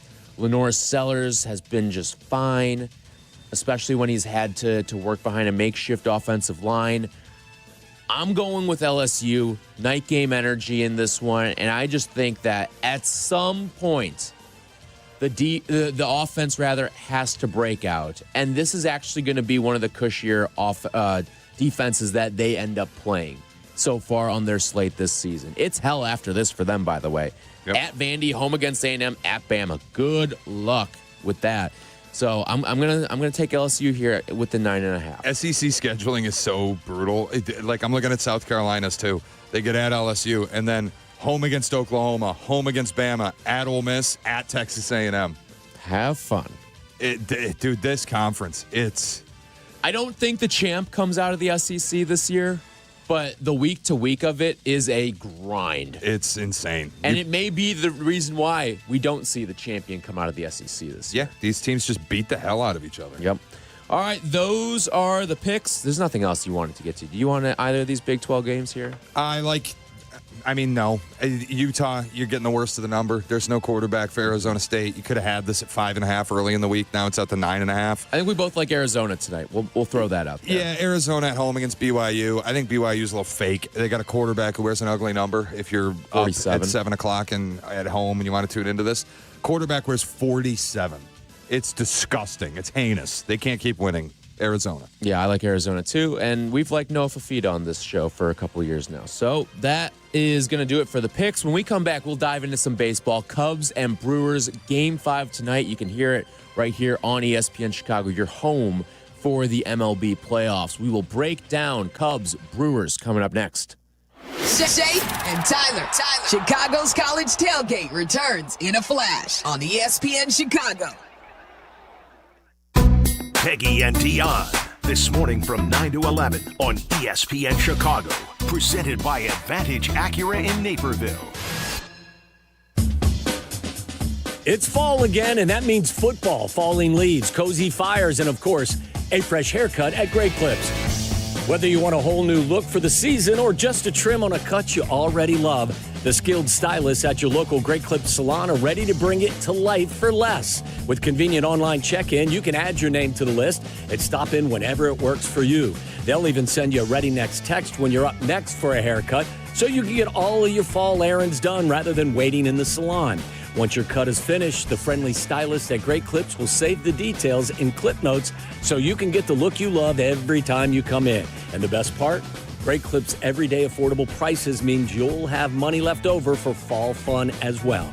Look your greatest for the new season. Download the app and get into your local Great Clips salon for a fresh fall haircut today. Great Clips, it's gonna be great. Do you ever scream at your screen when your 5G internet freezes?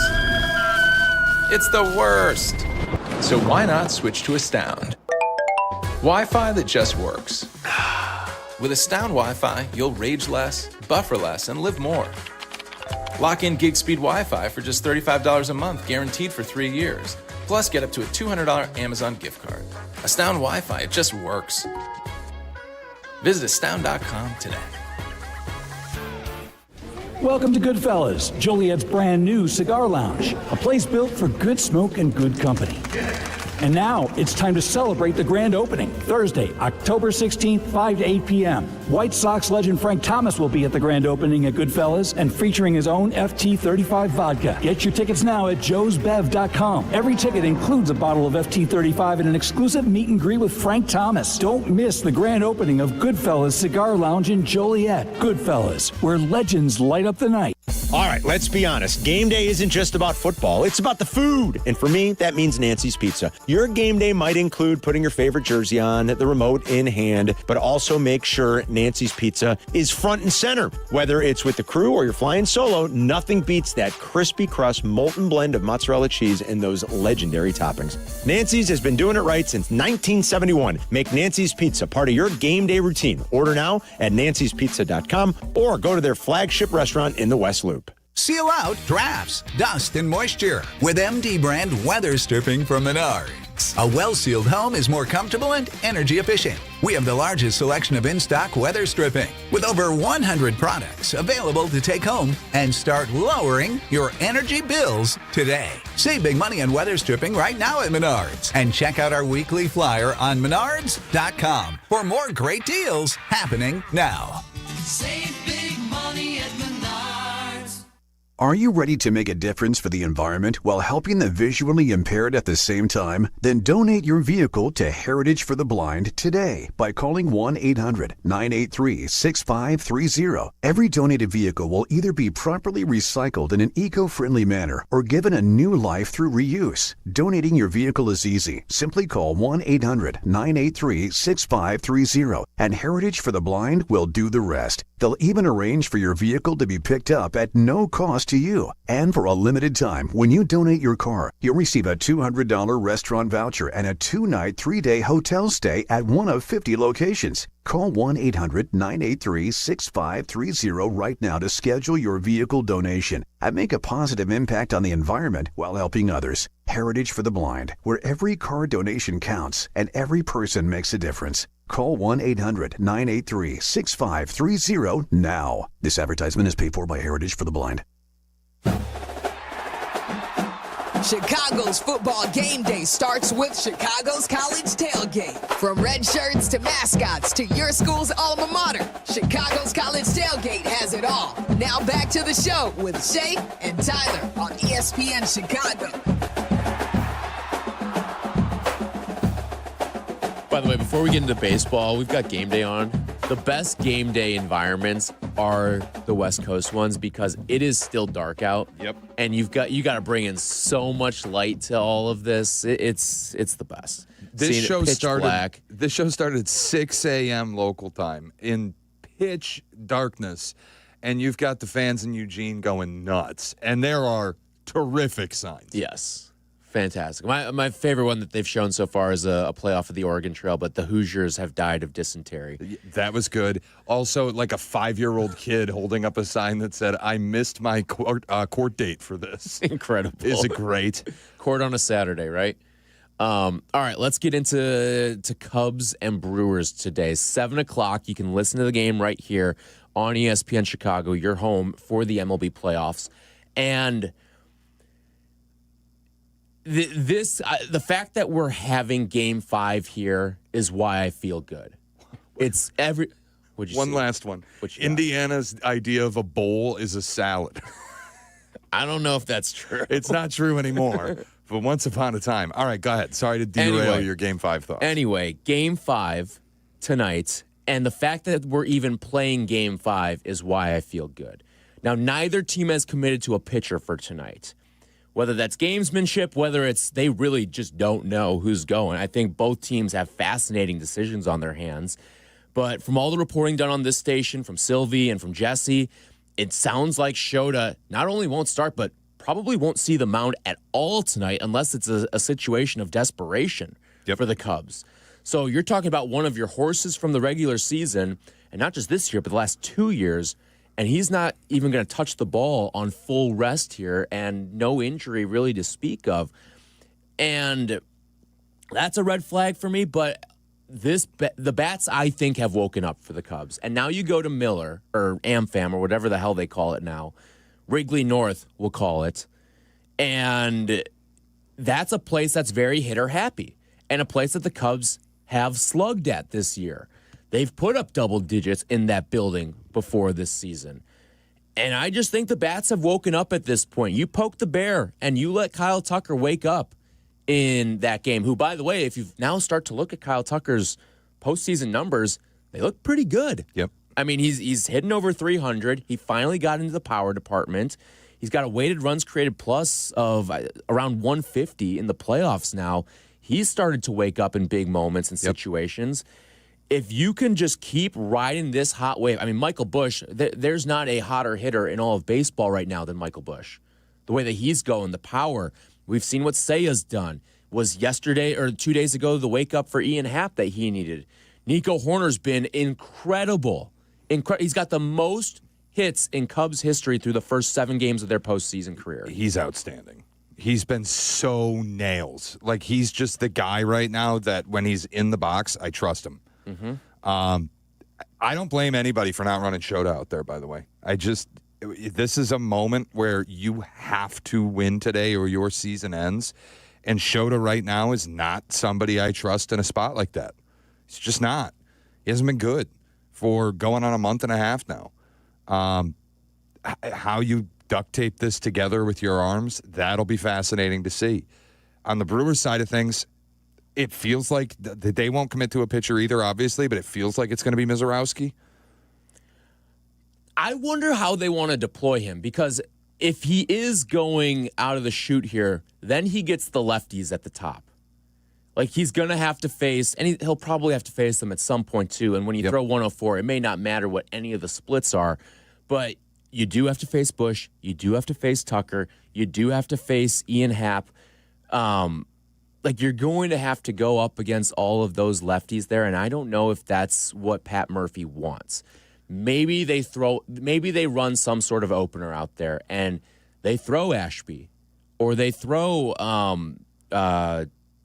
Zastryzny or something like that. Like, maybe they throw one of these lefties out of the chute here. Yeah, they're not going to throw Gasser. We know that after what he did in Game 4. But the problem though is, and I respect Pat Murphy doing it. He went all in to win Game 4. Mm-hmm. Started Freddie Peralta when you could have held him off for Game 5 because you wanted to line things up right for the NLCS. Well, the NLCS doesn't exist. I respect him doing it, but there's a cost now that you're going to pay for having done it. And it's not just that Ashby was left out there to throw damn near 40 pitches in Game 4, and now you might go to him as an opener. It's that it's not fatigue to me. It's the fact that these Cubs hitters have now seen him so much. Yeah. And you go back to bullpen exposure in the postseason is a very real thing. Mm-hmm. And once you've seen everything that this guy's got to throw at you, you start to dial things in a little bit. And these game fives get tight. And I think the average run scoring is like 2.5 runs less in a do-or-die game than any other game in the postseason. But I do think there's a chance here Cubs just blow this open early. I think so, too. Can I throw you a very, bird brain baseball thought at you right now? You've got, if you're Milwaukee, you've got Trevor McGill and you've got Abner Uribe. 2 guys that could start on 20, or that could close on 25 teams in baseball, 25 plus teams in baseball right now. Do you open with one of them? Listen, every single one of these games has been determined in the first inning. Yep. Every single one. Do you just throw one of them out of the chute? If he did it, I'd understand it. I don't think it'd be popular in Milwaukee, and it may feel like an over-exaggeration, but listen, man, not all 3 outs are created equal. Yeah. The 9th inning is not necessarily more important than the first inning. The 9th inning, frankly, hasn't mattered in 3 of the 4 games so far this series. Yeah, I see both sides of it because you've got to. It's not like you only have one and you're burning your one and only guy. This isn't like the Cubs going out there and throwing Keller first. And this is because you really don't. You have options at your disposal here, and both guys, for all intents and purposes, haven't been used all that much in this series. And it's also the top of the Cubs order is the leverage of bats. These are the guys you have to get through, whether it's in the first inning, the 3rd inning, the 6th inning, the 9th inning, whenever that comes, the top of this order is your leverage moment. So I could see one of them opening the game, but can you get multiple innings out of them? Like if it's McGill, can you get 2 innings? Yeah. And then if they did that and they got 2 innings out of McGill and you're in a scoreless game, boy, would I feel good if I'm a Brewer fan. Yeah, yes. I would feel the same way. I think you would steal momentum. The way that the Cubs have scored in the first inning in all of these games, I think you'd really be capturing momentum here. And especially because they're doing it with the power as well. You're talking about first inning home runs in every single one of these games. Bush, Happ, Suzuki, and you've got a chance to try to neutralize that with your best against their best right out of the gate.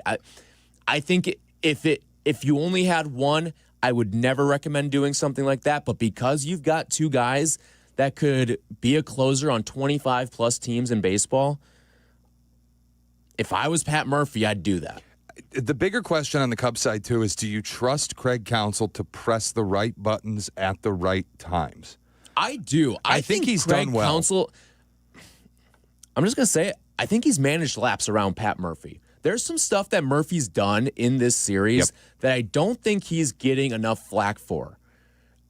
Pulling Joey Ortiz, your best fielder, in I think it was like the 6th inning of Game 3 in a close game. I mean, that's been the only close game of the entire series. Yep. Pulling your best fielder at a premium fielding position, and there was a moment.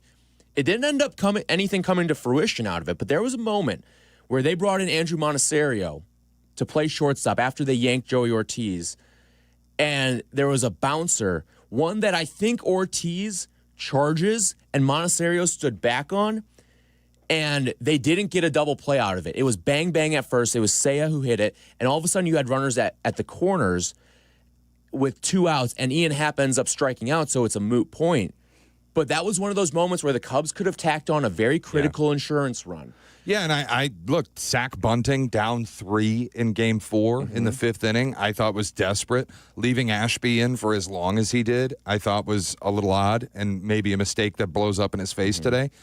You could even say the way he managed Freddie Peralta, too. Yeah. When he's saying he's saving him for the NLCS. I mean, the NLCS doesn't exist. Sylvie brings it up all the time with, I believe it was 2008, where they said they're saving Carlos Zambrano for the Game 5. Well, guess what? You got swept. Game 5 never happened. Yeah, That's why they yanked Zambrano early. So I agree with you. I think Counsell, for the most part, has pressed the buttons really, really well. I mean, this bullpen has been tremendous. Yeah, Save the stellar. Churio home run. It has been incredible. And really outside of Game 1, which was a total punt, because the Boyd short rest thing was dumb, but you answered it by just throwing your gas can arms out there to eat the innings, and you needed Game 2. You didn't get it in large part because Shota just he's a gopher ball pitcher, as Waddle says. But Game 3, Game 4, and the Padres series, I thought Counsell was outstanding. So now in a do-or-die moment, I do kind of trust that if you're not going to Shota, you're going to find your way through this with the arms that you have. You think they'll open with Kittredge again? I've been wondering about that. I don't think they'd open with Kittredge. I think they're more likely to open with a Colin Ray. And the way Jesse's laid everything out, too, is that it sounds like everything's going to be like no one's getting more than 6 batters, 6 to 8 batters. And most guys are probably looking at more like 3 to 4 for the most part. I will say one of the critical things that came out of Game 4 is Palencia found you 4 outs on 10 pitches. Yeah. So he is going to be well rested for this game. This is going to be, it's theater. Game 5 is always theater. And for Cubs fans' sake, I hope you don't get what I got last night, because that was torture. Yep. But it's going to be a lot of pitching changes. It's going to be a chess match. I can't wait to watch it. And I think the Cubs get the job done. Yeah. I'm going to tell you why on the other side here, too. You can wipe away a lot of history with today's game. I think it is for the next 5, like you're playing a game for the next 5 years and kind of for the last 5 years too. This is like a decades-long game right here that I think we're sizing up. So we'll do all that and more when we come back. We're talking Cubs and Brewers with you.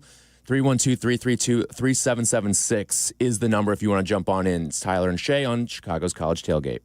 Chicago's College Tailgate returns in a flash on ESPN Chicago. Bears and Commanders, live from Landover. Hi, everybody. It's Jeff Joniak, along with Tom Thayer and Jason McKee. We bring you the call of this primetime Monday night battle. And ESPN Chicago has 4+ hours of pregame starting at 3 and 4 more hours postgame after it all goes final. It's Bears and Commanders. Kickoff Monday at 7:15 on the home of the Bears, ESPN Chicago. Brought to you in part by Hard Rock Casino, Northern Indiana.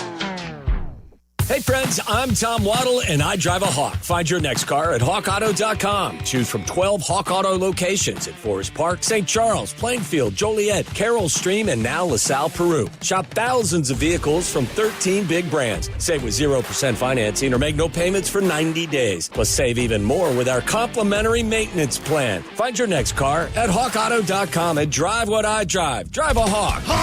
HawkAuto.com. Financing and plan on select models with approved credit. Ready to finish what you started? At North Park University in Chicago, transferring is seamless. Bring your credits and complete your intended major, or choose from 6 accelerated, fully online programs designed with working professionals in mind. The warm Christian community welcomes those from all faith backgrounds, and students graduate ready to lead in schools, communities, and beyond. You'll be supported every step of the way to thrive in your chosen career. Apply today at northpark.edu. North Park University, where faith, purpose, and career come together. This is the take care of my family goal. This is the enjoy the life I've built goal. This is the set up a foundation goal. This is Busey, where your goals become lasting legacies. Through bespoke plans that maximize your wealth, through partnerships that give you peace of mind. Because building wealth, tending to it, and passing it down secures a brighter future. Busey Bank, building business, growing wealth, since 1868. Member FDIC. Guests appearing live on ESPN Chicago. Call in on the Yingling hotline. Yingling is in Chicago. After 196 years, you can now enjoy Yingling Traditional Lager, Light Lager, Golden Pilsner, Black and Tan, and Flight. Hey, it's Joe Aurelio, and it's time for Aurelio's Pizza, Chicagoland's oldest pizza chain since 1959. Indulge in our crispy thin crust, signature sauce, and 100% real mozzarella. Visit Aurelio'sPizza.com for the location nearest you. Aurelio's Pizza, it's a sauce. This college football moment is brought to you by ServPro. College football teams have moments they recovered from and made it like it never even happened. Like on September 24, 2016, when Tulsa found themselves down 31-0 to Fresno State. With 10 minutes left in the second quarter, Tulsa fought back to tie the game at 41. And then won 48-41 in double overtime. ServPro, like it never even happened. Tailgate season is on, and Monster Energy flavors are bringing the heat. Crack open the wickedly creamy citrus blast of Orange Dreamsicle, or ride the shockingly smooth wave of Electric Blue. both packed with real sugar, bold flavor, and that legendary monster kick. This is the energy your game day deserves. So grab your can and unleash the beast. If you have ever thought about remodeling your bathroom but were worried it would take too long or cost too much, then stop worrying. Right now, Jacuzzi Bath Remodel has designed a collection of high-quality custom products and perfected the one-day remodeling experience so you can enjoy your new bathroom faster than ever before. It's a worry-free bath remodel from the most trusted brand name in the business, Jacuzzi. A jacuzzi bath system fits in your existing tub space. It's a no-mess installation with an amazing style selection, factory-certified installers, and a limited lifetime warranty. Call 800-717-4599. That's 800-717-4599 right now and get 50% off installations with no interest and no payments for 12 months. Replace that old bathtub today with a walk-in shower for a safer bathing experience. If you have lived in your home for over 15 years, it's time to remodel your bathroom. For a virtual or in-home appointment, call 800-717-4599. That's 800-717-4599. 800-717-4599. Now back to the show. Chicago's College Tailgate has it all with Shay and Tyler on ESPN Chicago.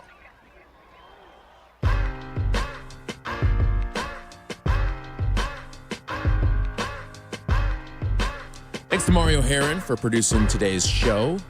Chicago's College Tailgate, brought to you by Yingling. We thank our friends over at Yingling for bringing you the show every single Saturday, 9 to 11 a.m. And if you miss anything, check it out on the podcast, Chicago's College Tailgate. And if you want any of our football picks and thoughts from the week, you can find it on the Pick a Side podcast, available on YouTube, as well as the ESPN Chicago app or wherever you get your podcasts. All right, Cubs and Brewers today. And I think this is a game that they're playing today for a decade. And what I mean by that is the Cubs have a chance now. And again, who's had the upper hand in this rivalry the last 5 years? It's been no question the Milwaukee Brewers. Even so far this year, the Brewers have the upper hand. Brewers have won the division 4 of the last 5 years. If the Cubs go out and win today, none of that matters. Yep. You will have erased the last 5 years of Brewers history because they haven't done jack in the playoffs. Yep. And if you're the ones that come back from down 0-2 and beat them 3-2, and they're all high and mighty and chesty that, Pat Murphy was the better manager, and they go out and beat you with their old guy, Craig Counsell, if Craig Counsell loses to this team, then guess what? Cubs fans really can't say anything to Brewers fans until they win a World Series again. On the flip side, if the Cubs go out there and win today, you can wipe away the last 5 years of Brewers' success. Yep. None of it matters. And especially this year where they've had the best record in baseball out of nowhere, it means nothing because you beat them in their place for Game 5, came back from down 0-2, and you will have wiped away 5 years, and they can't say anything to you until they win a World Series, which, by the way, would be the first in franchise history. Yeah, I think this is an incredible opportunity to save a little face because the Brewers can hang their happy little divisional flag, but if you're the team going to play for the pennant, there'll be a sour taste when they put that thing on because it'll be you that knocked them out. And these are the games that matter. Yep. So you go win today, you'll leave Milwaukee with an awfully sour taste for the offseason. Despite an NL Central win again, this is the game that counts. Christian Yelich, you had to set your alarm this morning to go to work, and you're going to have to set it again tomorrow to go to Cancun. Oh, Cubs win 7-3 in Game 5 tonight. Ooh, a score prediction. I do think the Cubs get the job done. I'm not going to get in the business of predicting the score. I think 7-2 is a little lofty in an elimination game, but you want to play Puppet Master right now and watch us tweak out for 15 innings. No, I do. No, I do not. I don't wish that on anybody. I don't even wish that on Brewers fans. I don't wish what I went through last night on my worst enemy. It was horrible. That was the most torturous experience of my life. Cubs win 5-0. Wow. All right. So the Bats wake up and they blank them in back-to-back games. All right, we'll see. You can catch the game right here on ESPN Chicago starting at 7 o'clock. Cubs and Brewers Game 5 up in Milwaukee. It's going to do it for us. We'll be back next week, 9 to 11 a.m. Peggy and Dionne are coming up next. Chicago's College Tailgate returns in a flash on ESPN Chicago. Do you ever scream at your screen when your 5G internet freezes? It's the worst. So why not switch to Astound? Wi-Fi that just works. With Astound Wi-Fi, you'll rage less, buffer less, and live more. Lock in gig speed Wi-Fi for just $35 a month, guaranteed for 3 years. Plus, get up to a $200 Amazon gift card. Astound Wi-Fi, it just works. Visit astound.com today. Save big money on your exterior painting project at Menards. Pristine is Dutch Boy's most durable exterior paint and primer in one. With its Rain Rinse technology, Rain naturally washes away dirt and grime. Plus, it resists cracking and peeling, making it perfect to withstand the harshest weather conditions. Save big money on Pristine exterior paint now at Menards. Plus, check out our weekly flyer on menards.com for more great deals happening this week. Save big money at Menards. Individuals and businesses with tax problems, listen carefully. Do you feel like you're losing control of your finances? If you owe over $10,000 in back taxes or have unfiled tax returns, we can help you take back control. The IRS is the largest and most aggressive collection agency in the world, and they can seize your bank accounts, garnish your paycheck, close your business, and file criminal charges. Take control of your tax problem now by calling the experts at U.S. Tax Shield and take advantage of the Fresh Start program and new laws that may allow us to negotiate a settlement for the lowest amount possible. Our team of tax attorneys and enrolled agents can stop collections and get you protected so you can take control of your financial future. U.S. Tax Shield offers a price protection guaranteed quote to get you protected today. U.S. Tax Shield is A+ rated with the Better Business Bureau, so call now. 800-687-5192. That's 800-687-5192. U.S. Tax Shield. 800-687-5192. This is ESPN Chicago, WNVP, WTBC, HD2 Chicago, a Good Karma Brands radio station. Hey, ladies! Get funky.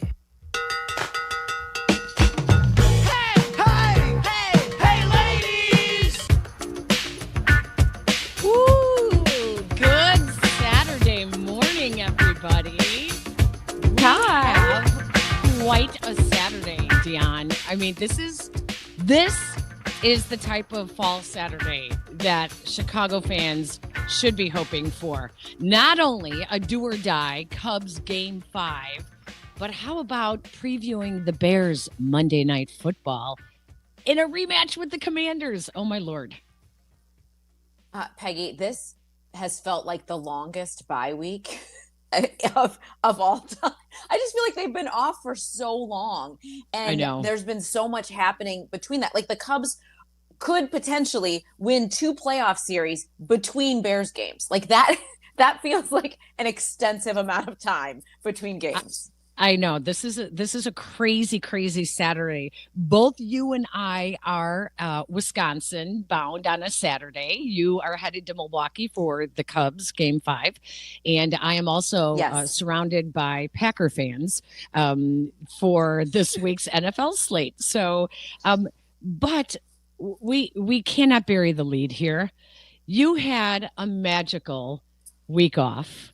Oh my gosh! And your daughter went to not only Dancing with the Stars, but Dancing with the Stars on Disney night, which Disney is basically to the surprise Dionne's dream.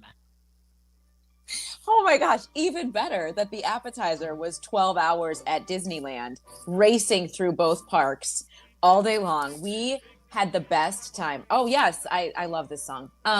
So I thought you might like it.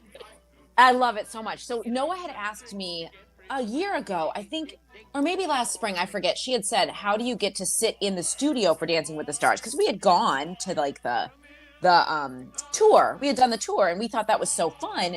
But I was like, well, I don't know, but I work for ABC. We should be able to figure this out. And so I started emailing people, and this woman emailed me back. She said, you guys, if you can get to LA, we will absolutely accommodate you, but we don't have a season until September. And this was probably like March or April. And so I forgot, Peg. I forgot about it. And then she reached out and said, we're starting our season. Would you like to come? So I looked at the schedule, looked at the Bears schedule, and I was like, we'll go October 7th. They're coming off the bye week, whatever. I had no idea it was Disney night. It couldn't have been more magical. Like, I had no clue. It was a great trip. It was a whirlwind.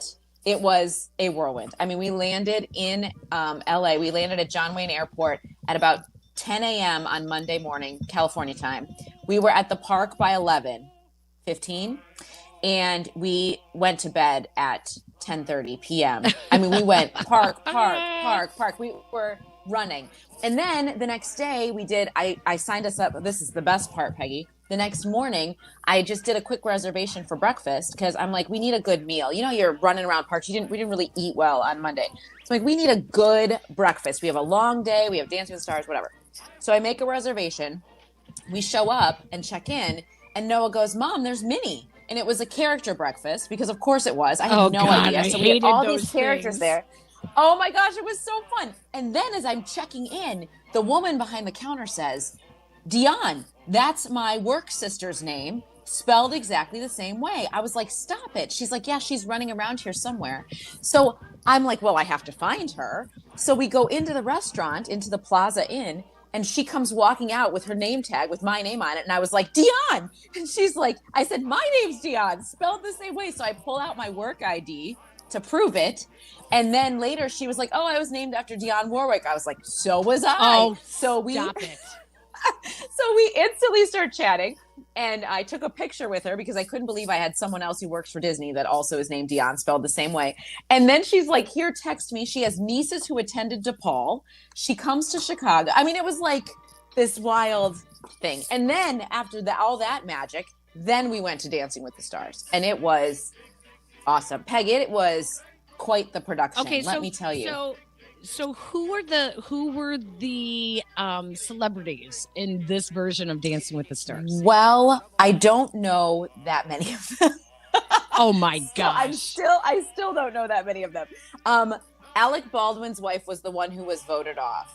I forget what her name is. Why is Alec Baldwin's wife on it?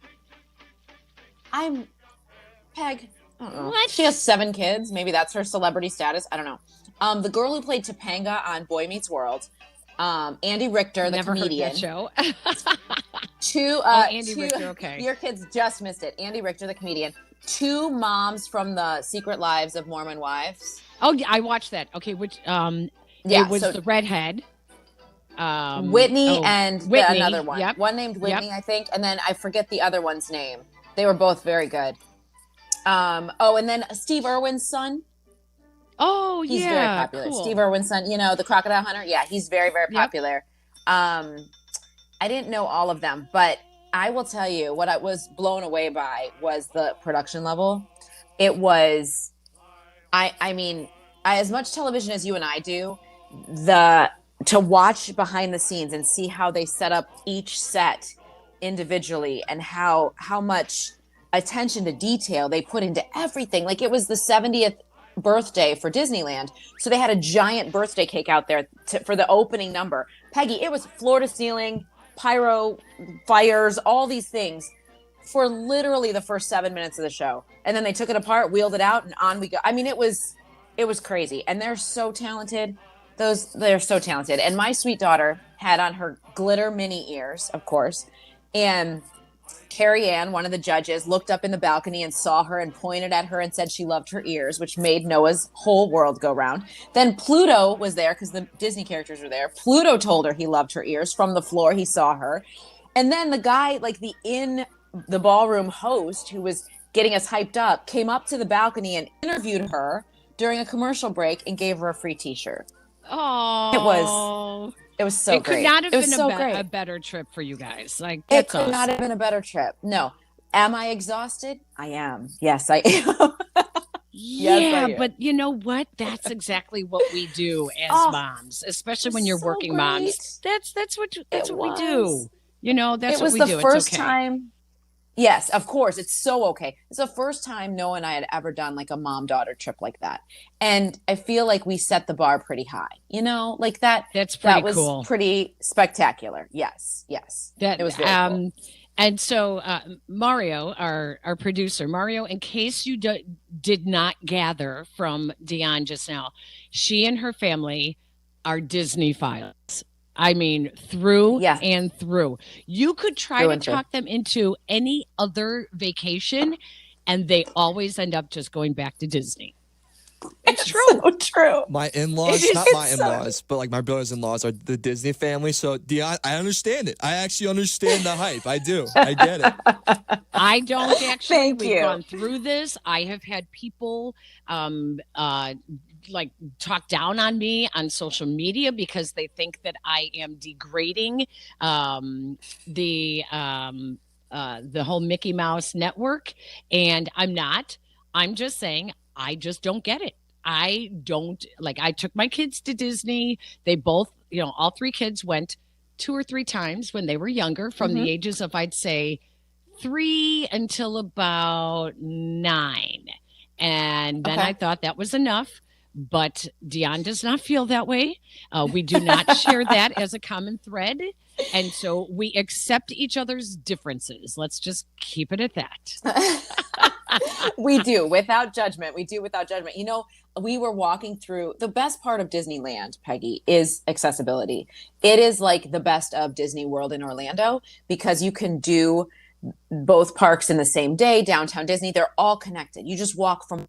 It's very compact as opposed to Disney World, where you're literally taking the monorail or a ferry or a bus from one park to the other. It's so manageable. So that on Tuesday morning when we ran to get brunch, we're walking through downtown Disney and there are lines of people outside of this little kiosk, and then outside of the Disney store. I mean, hundreds of people. And I was like, what is this, Peggy? Now, this is where I kind of draw the line. I'm no shade thrown because my daughter loves these things. It was a pin release. Like just a pin. Peggy, hundreds of people for a pin. And I was like, well, what is this pin? Is it gold? No. It was Winnie the Pooh and the Huffalump elephant. And they were collecting them. Now, my question is, what is wrong with you people? That's A. No, I did not say that. I was like, are they really worth a lot of money? And because they're only maybe they're the collector ones. They can't be, right? But that's hundreds of dollars. They have books of pins. That's where I kind of draw the line. But no shade thrown. We love Disney. We are Disney people. I will not tattoo a Mickey Mouse on me, but we are definitely Disney people. Noah even said that. She's like, I feel like we're more Disney than Six Flags. We are more Disney than Six Flags, and that's okay. Yeah. Well, just a little bit. Yeah, okay. We have such. I know. I just don't know where else to go with Disney talk anymore because otherwise it sounds like I am the one that's But I knew that it was a special trip for you guys. I was thinking about you guys on the trip, and I just wanted to hear how it went because I used to watch Dancing with the Stars all the time, and I loved it. But I haven't watched it in a couple of years, so. So that's super cool. Do you?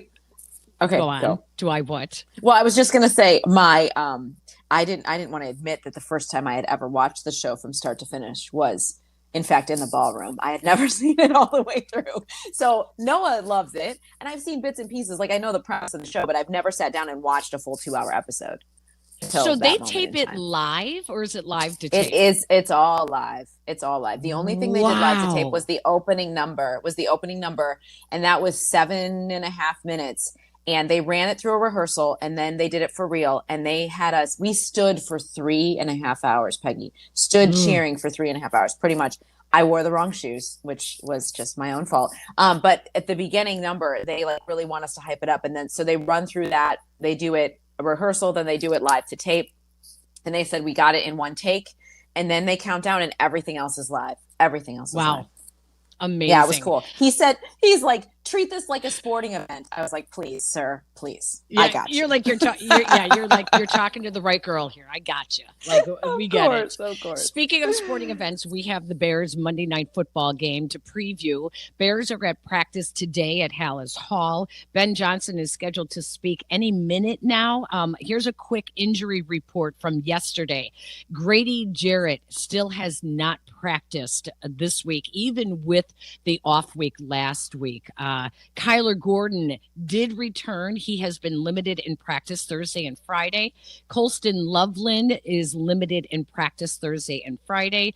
Darnell Wright did not practice on Thursday, did return yesterday, but was limited. Austin Booker has returned in full, which will be the first time we see Austin Booker in practice and possibly the game Monday Night Football. That pass rush can use him. Jaquan Brisker did not practice on Thursday with a quad injury. He did practice full yesterday.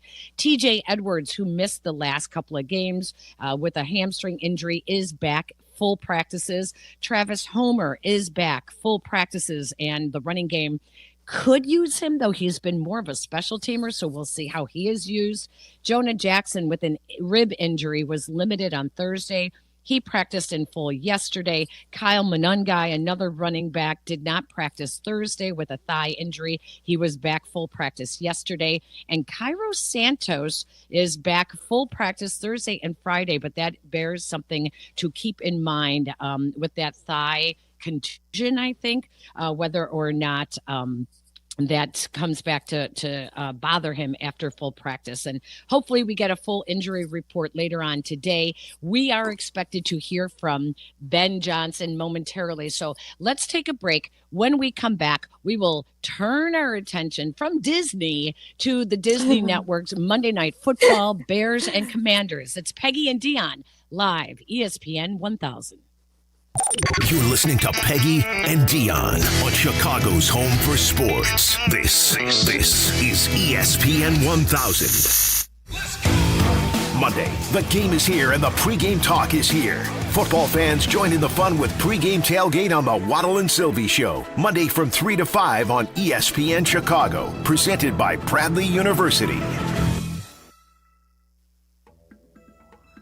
You guys know for a new car, and I wanted something really special but needed to be luxurious and above all super practical for my kids and the many, many places that we go. Not sure where to start. I decided to ask my friends at Advantage Acura of Naperville, and they went over and above, worked their magic to help me find my perfect match. They set me up with a brand new Acura MDX that's sleek, it's luxurious, it's so fun to drive. They want to go above and beyond for you as well. So if you are in the hunt for a new car, head over to Advantage Acura of Naperville, tell them Peggy and Dionne sent you, and they'll help you find your perfect match. Hey guys, it's Carm. If you're like me, you know a great haircut is more than just looking good. It's about the whole experience. That's why I head to White Buffalo Barbershop, Azazu Salon's partner. At White Buffalo, they redefine grooming excellence with top-tier barbers and a vibe that's second to none. Need to unwind? Grab a beer with your cut and catch all the big games right from your chair. White Buffalo Barbershop, born original. Now in LaGrange and Hinsdale. Book your appointment today. Visit whitebuffalobarbershop.com for more info. Hey guys, it's Sylvie. You ready to take your sports action to the next level? You need Circa Sports Illinois, the world's largest sports book, now right at your fingertips. Circa does it the right way. High app limits, low holds, incredible customer service, and no bet fees. Ever. Other books might charge you to get you in the game, but not Circa. With Circa, every play is your play. Download your new bookie today at circasports.com. It's the only place I play. Got to be 21 years or older. Gambling problem? Call 1-800-GAMBLER. Illinois State University's hometown of Bloomington Normal consistently ranks among the top college towns in the country for affordability and safety. Come see why students and parents alike love Illinois State. Schedule a visit today at illinoisstate.edu/visit. Get ready for chilly days with True North's True Brew Coffee. True Brew Coffee is a hot, flavorful gourmet blend brewed daily. Now only $1 when you use your True Rewards. Find the app in your favorite app store to sign up and save instantly. It all comes down to this, folks. Yep, the entire season is on the line. But my throat has officially thrown in the towel. Sounds like you need Vicks VapoCool drops. They're max strength and vaporize sore throat pain. Whoa! Whoa, these VapoCool drops hit fast. Speaking of fast, did you just see that play? Yeah, he vaporized that ball. That pun should have come with a penalty. Vaporize sore throat pain with Vicks VapoCool drops. Use as directed. The holidays are here, full of joy, family, friends, and yes, a little hustle and bustle. That's why you need Aleve. Between cooking, shopping, and all those extra errands, aches and pains can sneak in. Aleve is here to help with long-lasting body pain relief. Don't let body pain slow you down. With up to 12 hours of body pain relief per dose, you can keep up with the season's magic and all that awaits. Pick up Aleve and get back to what really matters, making memories. Use as directed. That's the ease at which you get information. You want it, you get it. Like that. Ask your phone. Group chat. Smartphone. You're always connected and informed in real time. No waiting. So if you're diabetic and still using finger sticks to read your blood sugar, what are you waiting for? Knowing your blood sugar levels instantly is important for managing diabetes. Call US Med at 888-665-0696. To learn more about continuous glucose monitors, a real-time instant method to track your blood glucose, US Med is an approved provider for Medicare and over 1,000 private insurers. And the best part? Call 888-665-0696 and we'll give you a free insurance benefits check today. So call 888-665-0696 today. That's 888-665-0696 and manage your diabetes as easy as... Follow Chicago's Home for Sports on Twitter at ESPN 1000. This is Peggy and Dionne. On Chicago's Home for Sports, ESPN Chicago. And that's where Jaden Daniels is eyeballing. Jaden Daniels sifting back, being pressured. Jaden Daniels hemmed into the pocket, looking for blockers, looking for something. He's got plenty of time. Launches, deep pass into the area of the end zone. Tipped, and it's caught by Noah Brown. He was the tip man, and this place is now gone into bedlam mode. Washington with the miracle finish. The breakup pass into the waiting arms of Noah Brown. Nobody back there. Crushing loss. 18-15 Washington. Hail Mary, 2 seconds left. Or as they like to say here, Hail Washington. That is the gut punch of gut punches.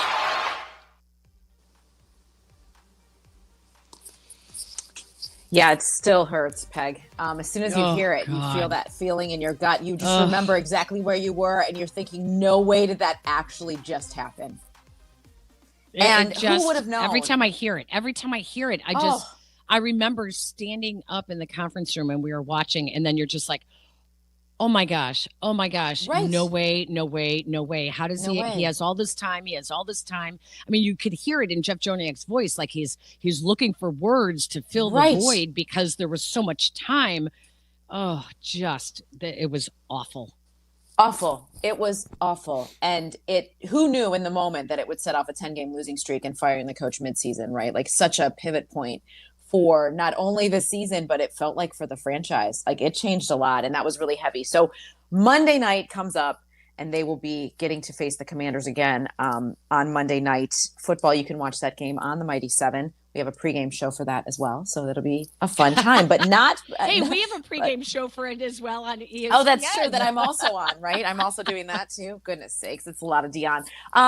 But before we get to that, Cubs are taking on the Brewers tonight in a winner-take-all Game 5. It has been announced that Drew Pomerantz will be the starting pitcher. Now, I like this. You heard Craig Counsell say yesterday, we have 11 pitchers to try to get 27 outs. So this is unconventional. This is going to be unconventional. Yes. All hands on deck. All hands on deck. We will hear from Jesse Rogers in our second hour to help us preview this. But for Pomerantz, talk about his season, Peggy. He was in the Mariners AAA. He was with the Mariners in AAA in the spring.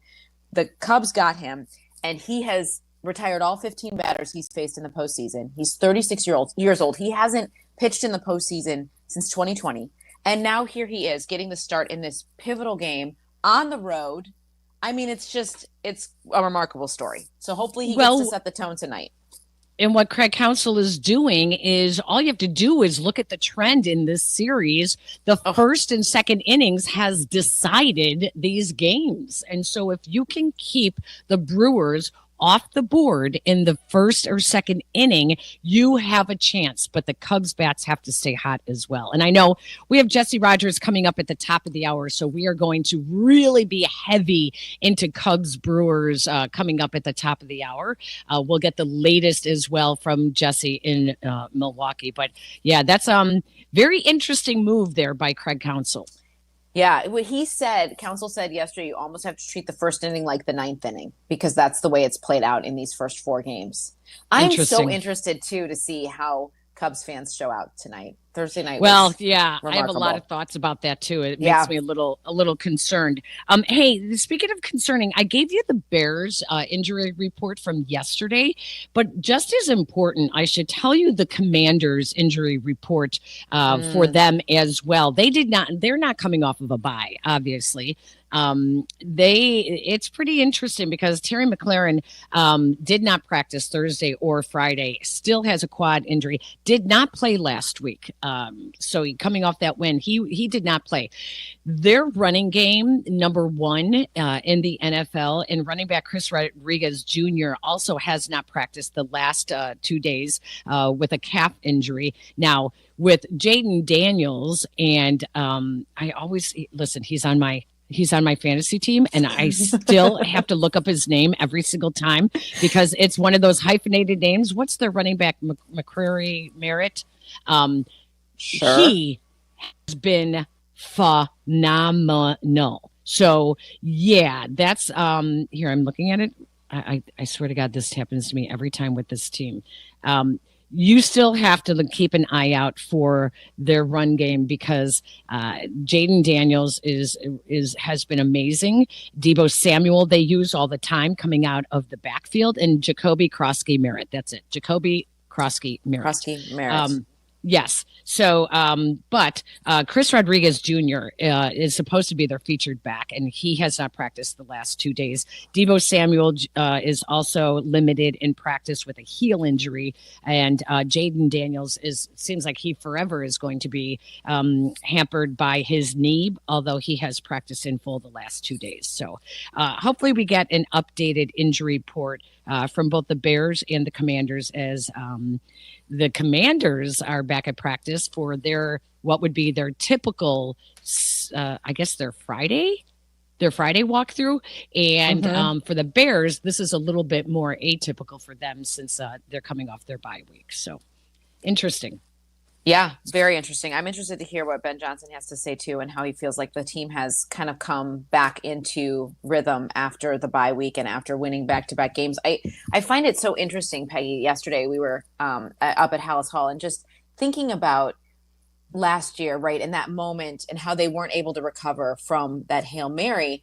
And just I find it different that they start the season 0-2, lose as badly as they did in Detroit, and they've now bounced back to be 2-2. That to me feels like progress. Like they didn't let that frustrating defeat kind of ripple effect and stay with them, right? Like they were able to be a little bit more resilient. And Caleb talked about that this week too. Like he's like, my attitude and the way I approach things and look at things, it matters in this building. And I thought that was an interesting point of growth, I thought, from last year to this year. Yeah. You know, that was one of the things that I think that Ben Johnson has instilled in Caleb is you are a leader, not just on the field and in the huddle, but off the field, and how you pump up this team coming back from a bad play or coming back from a bad game is just as important as how you are doing it in the game, in the huddle. And we've seen Case Keenum doing it on the sidelines and pumping guys up to get back into, the frame of mind to move on. And I think Caleb is learning how to do that. And so, I think it's interesting that for this whole number 1 versus number 2 quarterbacks in the draft last year to see how much that they have to still improve is interesting. Speaking of that, let's head out to Hallis Hall where Ben Johnson, Bears head coach, is meeting the media. You picking a win? Yeah, my own stuff, but All right, I'll go ahead and open it up. Cubs win tonight? That's the plan, right? Yeah. It starts at 7, is that right? Okay. Yeah. In all seriousness, is the weather something that you guys are thinking about? And we always have to think about that. That always goes in the equation for the kicking game, certainly. It goes into the game for our entire team in terms of when you're talking about the proper shoes, because if the field's going to not be quite as much traction as normal, we need to make sure we have the right footwear on. And then, it'll be potentially the first time I've been around this crew and some rain. I know we got to get used to playing in the elements. It's going to be a big deal for us come December and January, and so it'll be good. I kind of hope that we do get some elements. I mean, that's what the good Lord made football for. I think it's to play outside and get to experience that. So it surprised me a little bit that you'd say that, just because of the way you run offense and the exactness that can occur within an offense, but it's the opposite that you. Yeah, no, I think it just adds another layer to the game that it can give you the edge if you use it properly. So we'll be prepared for it if the conditions are kind of sideways for us. When you get defensive guys back that are not on the defensive line, like Kyler and TJ, how does that impact the pass rush? Well, hopefully it does. You always talk about affecting the quarterback through the marriage of rush and coverage, and so they're probably more coverage players than they are pass rushers. But with that being said, if you're stickier in coverage, then you potentially have more time to get to that quarterback. I think if you just look at this week in particular, they'll certainly help us out getting them back, but we're facing a different challenge here at quarterback than most weeks. This guy is not only is he accurate throwing from the pocket, but he's very elusive, and he can find a little crease in there and explode for an explosive scramble as well. So you always talk about trying to bottle guys like this up, and that's always easier said than done. But yeah, we're very conscious of him and his ability to find a gap and go. And so when you think about that, the pass rush kind of has to have a little bit different nature by design. And then another housekeeping issue. Can you tell us how Cairo's been doing, how he looks? Yeah, our plan was to make it through the week here and really reassess it. It's interesting to me, and you're coming off a bye week, and this actually, you might have less clarity this week as a coaching staff in terms of what the actives are going to look like on game day, and so there are a few guys kind of in that bucket where you can see it on our injury report as we've gone through the week here. Man, do we feel good about this guy going or not? And we're going to use the whole length of the week to make sure we're making a informed decision. But I like where his head's at right now. Because of what about his leg? Do you like where his leg's at? Yeah. Because of the nature of that position and like the singularity of just having the one guy who kicks, is it worthwhile to you to have Moody active just as a contingency? We'll have a plan. Yeah, we'll have a plan, and we'll make sure that we've got everything accounted for. So I feel good about where we're at right now. We'll have another day of practice to be able to evaluate not only Cairo but all the other guys and make sure that we're making the most informed decision going into the game. So that's really what the week's for, is going through all those hypotheticals and as a coaching staff to make sure we're prepared. Ben, with Grady, are you hoping to get him at least to kind of game time decision? Like, can we get him to Monday and see how he looks on the field, or will that be something you're able to decide today? We'll see. We'll see if he's able to be out there and participating today or not. And so he is a guy that we've always felt all along. There's certain guys that might not, that need to practice during the week to prove that they can go on game day. He's kind of had some skins on the wall and has proven that he's a guy that can kind of skirt by without practicing as much during the week and still be able to perform at a high level on game day. So each guy is a little bit different. You were talking about the offense a minute ago, and they lost a running back, but the replacement, Ja'Cory Krosky-Merritt, what's your take on him and his success so far this season? I mean, he's been a difference maker for them. He does a great job finding a little crease and turning on the gas, and I think part of the reason why that run game is so dangerous right now. So I think we're going to have our hands full with him. He stands out on tape. I mean, they got a number of playmakers on offense. Ertz is still playing at a high level. Samuel, I mean, he's all over the place for them. And we'll see whether or not they have McLaurin or not. But they got a number of speed guys. They have this rookie that Lane that he's made an impact on special teams immediately, and you can see his speed translate to offense as well. So they've got weapons all over the place over there. McLaurin's out. Their coach told their reporters, he didn't make them wait for the injury report. That must be nice. Good to know. As you stepped into, so now we can make our adjustments. I know. Look at the advantage you got. So it was really advantageous for us to do that. What a mistake by Dan. I like it. As you step into a role here with so much more influence than you've had before as a coordinator, how do you view the immediate needs of this is what I need, this is what I'm not having on the roster on Sundays versus a multi-year view of what we need this second round pick to be protected in 2026 or whatever? Yeah, I don't think those questions come to my head a whole lot when we're in the season right now. We've got the roster. We've got a good roster, 53. We've got a good practice squad that we can elevate if needed, and that's really what we're looking at. And some guys are going to go down, other guys are going to step up in their place, and we're just doing the best we can to find out how can we best fill those voids, and how can we help highlight these guys and what they do best.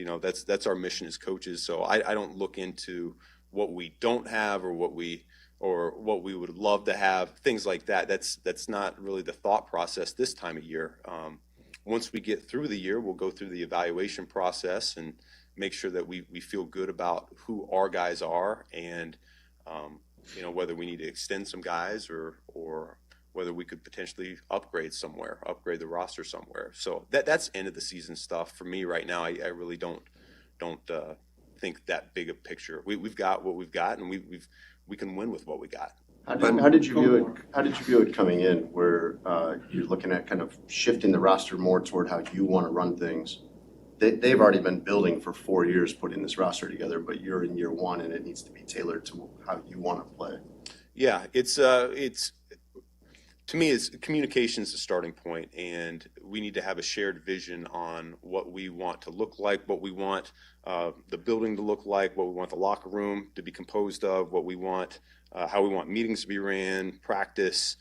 That's the starting point. And then once you nail what you want the building to look like, then you can gravitate more towards the players that we bring in and what we're trying to build in that regard. So I've said it all along.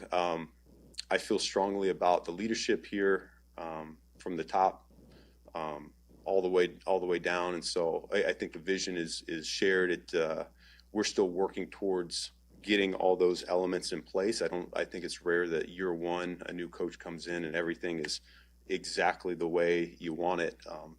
So we're working towards that, and I think we've made tremendous strides towards that as we've gone through. And there's still a lot of work to be done, but I'm really encouraged about the direction we're headed right now. And you've talked about JT a few times and him being kind of the conduit to Caleb and the work he's done with the quarterbacks. What's it been like for you since you were in Detroit to kind of watch his evolution as a coach, to kind of have the trust in him in this job? Yeah, I tell you what, to me, that's kind of the that's the best thing as a coach, and that's really why you get into this. And I mean, we all want to win, and we all want to win the big one, certainly, but you get into it to see people around you improve and get better and go on to the next thing. And it's easy when you're a coach. You can see that tangibly with players all the time. And we talk about Caleb a lot and how much he gets better, but the longer you're in this, you kind of gravitate from a young coach who's just trying to climb up, and the older you get, and certainly when you get in this position now, I want to see all these assistants continue to ascend. And so to your point, JT's a guy that I've known from the moment he decided to hang up the cleats and pick up a whistle instead, and boy, has he gotten better. And it's because he loves the game. It's because he wants to do a great job. And so I think he's just going to continue to ascend here in this league. And And, whatever he wants to become, whether that's a play caller or whether that's eventually a head coach, whatever that is, I think he's capable of all those things. Ben, the other day you weren't ready to share who your left tackle is going to be. Just curious if maybe you are today. Yeah, it'll be Theo. Okay. Oh, look at that. Oh, man. Thanks, Ben. Go Cubs. Saturday. Wow.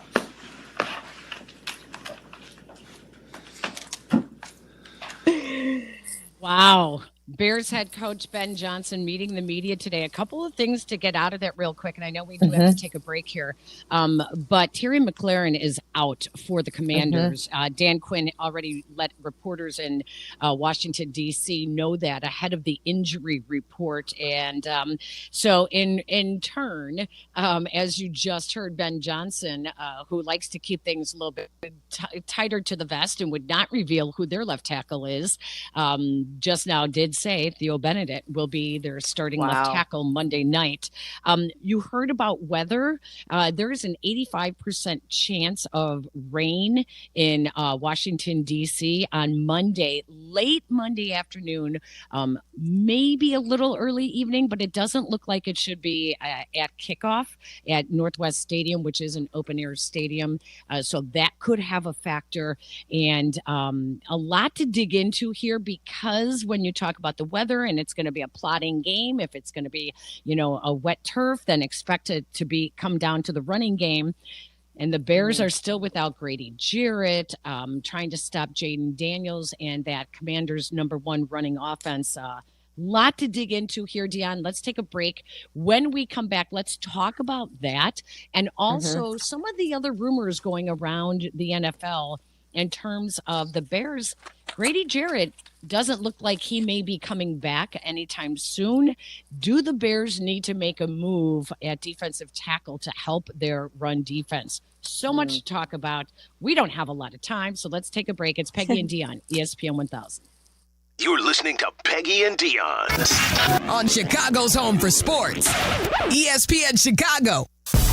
The Cubs hold serve and force at Game 5 in the NLDS. We reconvene tonight in Milwaukee. Game 5 coverage begins at 6:30. Brought to you by Credit Union 1, Potawatomi Casino Hotel, and Maurice Longo and Associates. At People's Bank, earning $400 cash has never been easier. Open a new checking account online, complete a few simple steps, and they'll deposit $400 right into your account. Move towards your goals faster with the checking account that fits your life. $400 cash incentive is available to new checking account customers who open an eligible account online, enroll in e-statements, and receive qualifying direct deposits totaling $1,000 or more within 90 days. Limited to one account per customer. Other terms and conditions apply. Visit ibankpeoples.com/new/checking/account/offer for details. Member FDIC. Hey friends, I'm Tom Waddle and I drive a Hawk. Find your next car at hawkauto.com. Choose from 12 Hawk Auto locations in Forest Park, St. Charles, Plainfield, Joliet, Carroll Stream, and now LaSalle, Peru. Shop thousands of vehicles from 13 big brands. Save with 0% financing or make no payments for 90 days. Plus save even more with our complimentary maintenance plan. Find your next car at hawkauto.com and drive what I drive. Drive a Hawk. HawkAuto.com. Financing and plan on select models with approved credit. Don't wait to start building your future. North Park University in Chicago is enrolling now. North Park is known for its renowned nursing and education programs, a 15-to-1 student-to-faculty ratio, and classes where professors get to know you personally. The warm Christian community welcomes those from all faith backgrounds, and students graduate ready to lead in schools, communities, and beyond. Apply today at northpark.edu. That's northpark.edu. North Park University, where faith, purpose, and career come together. Hey, usual haircut? Yeah, but make it quick. I gotta go pay my ComEd bill. Yeah, I just mailed my check this morning. There's an easier way, fellas. Get the ComEd app. I just paid my bill while getting this trim. For real? You can pay your bill, check your energy usage, even report and track an outage 24/7. How did I not know about this? 'Cause y'all are too busy filming dance trends on your phones. Make life easier. Download the ComEd app today at ComEd.com/app. Save big money on new ceiling lights at Menard. lights. Find your style with our selection of Patriot Lighting ceiling lights. Ceiling lights add atmosphere and style to any space. We have a variety of styles and finishes. Spend $100. Get $15 instant savings on all interior lighting. Shop our huge selection of Patriot Lighting ceiling lights and check out our weekly flyer on Menards.com for all the great deals happening now. Save big money at Menards. With more than a century of heritage in Templeton, Iowa, Templeton American Whiskey embodies the spirit of its community with roots that trace back to the Prohibition era. This holiday season, Templeton is releasing their new flagship product, Templeton Straight Rye Whiskey, a 90-proof, full-bodied rye whiskey with notes of ripe cherries and dark chocolate and all the great rye spice that is perfectly served neat, on the rocks, or in a classic cocktail. Pick up a bottle at your local retailer today. Drink responsibly for 21 and over. Individuals and businesses with tax problems, listen carefully. Do you feel like you're losing control of your finances? If you owe over $10,000 in back taxes or have unfiled tax returns, we can help you take back control. The IRS is the largest and most aggressive collection agency in the world, and they can seize your bank accounts, garnish your paycheck, close your business, and file criminal charges. Take control of your tax problem now by calling the experts at U.S. Tax Shield and take advantage of the Fresh Start program and new laws that may allow us to negotiate a settlement for the lowest amount possible. Our team of tax attorneys and enrolled agents can stop collections and get you protected so you can take control of your financial future. U.S. Tax Shield offers a price protection guaranteed quote to get you protected today. U.S. Tax Shield is A+ rated with the Better Business Bureau, so call now. 800-687-5192. That's 800-687-5192. U.S. Tax Shield. 800-687-5192.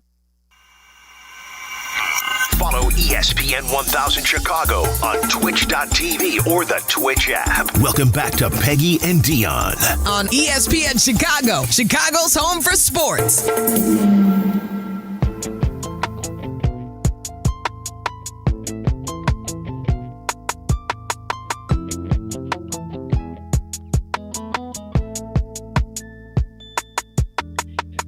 Welcome back to Peggy and Dionne. You just heard from Bears head coach Ben Johnson. Theo Benedict starting left tackle for the Bears Monday night against the Commanders. Another interesting note, Grady Jarrett has not practiced. He was the only Bear that was injured going into the bye week. Still has not practiced with the Bears. And this is not good news. Even with TJ Edwards coming back, it's not good news because the Bears have the 31st ranked run defense, and the Commanders have the number 1 running offense. And the Bears defense has made just fundamental mistakes in some very standard 4-man fronts. This is a very nerve-wracking to think that this is an area that they haven't been able to fix. And with Grady Jarrett still out, I don't see how the fix is coming, even with TJ Edwards and Kyler Gordon, who is very good on run defense, even with Kyler Gordon and TJ Edwards coming back. Dionne. Peggy, I agree with you wholeheartedly. Now, the numbers, I'm sure, are a bit skewed because of what Ashton Genty was able to do against them in Vegas, but it was not good. It has not been good. It's been very inconsistent, and that's concerning without Grady Jarrett. And I do think it's significant to get TJ Edwards back and have him and Tremaine be solid there in the middle for the linebacking core. I think that's a big deal. And we know what Kyler Gordon can do if he's feeling 100% healthy. He was still limited yesterday, so hopefully he's feeling more like himself and can stay there, Peggy, and can stay out there. I feel like that's the one thing with Kyler Gordon is he's made these progress where he'll come back, but then he isn't able to stay on the field as long as they need him to. So hopefully that can happen. But it is super concerning. Like, how do they fix that in short order as they do some self-scouting? I'm trying to remember what Dennis Allen had said yesterday about it when he was talking about it. To me, it's even more concerning than getting the running game going is the run defense. Yeah. So one of the things that Dennis Allen was talking about was that it starts up front. They have to do better with their fits. They need guys. He said that Montez Sweat has done a pretty good job in the run defense, but it's basic tackling that has been an issue, and they're letting these explosive plays get to the third level, which is your defensive backs. It's a lot of it is just discipline, containing the run, and they just have to be able to hold the line of scrimmage. So. Here's the thing that I found interesting this week as well, and that is that there's a lot of talk that the Bears may be in some discussions, possibly. This is all rumor. None of this is confirmed at all. That the Bears could be in discussions to obtain a defensive tackle to help with that run defense. Jeffrey Simmons of the Titans is the most talked about name that keeps getting tossed around, that the Bears may be, and I stress may be, in talks for a defensive tackle to help with their run fits. And a guy like Jeffrey Simmons would be a good name.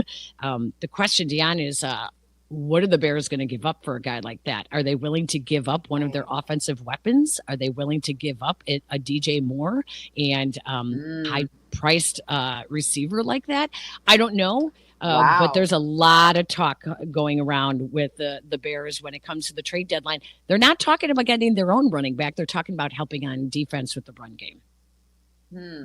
Well, it has been a problem, as we just pointed out. So that would be that is going to be interesting to watch, Peggy, because it's like we get so distracted by the week to week. We don't think about the deadline coming up and what they may be thinking about behind the scenes, that they may make a move there.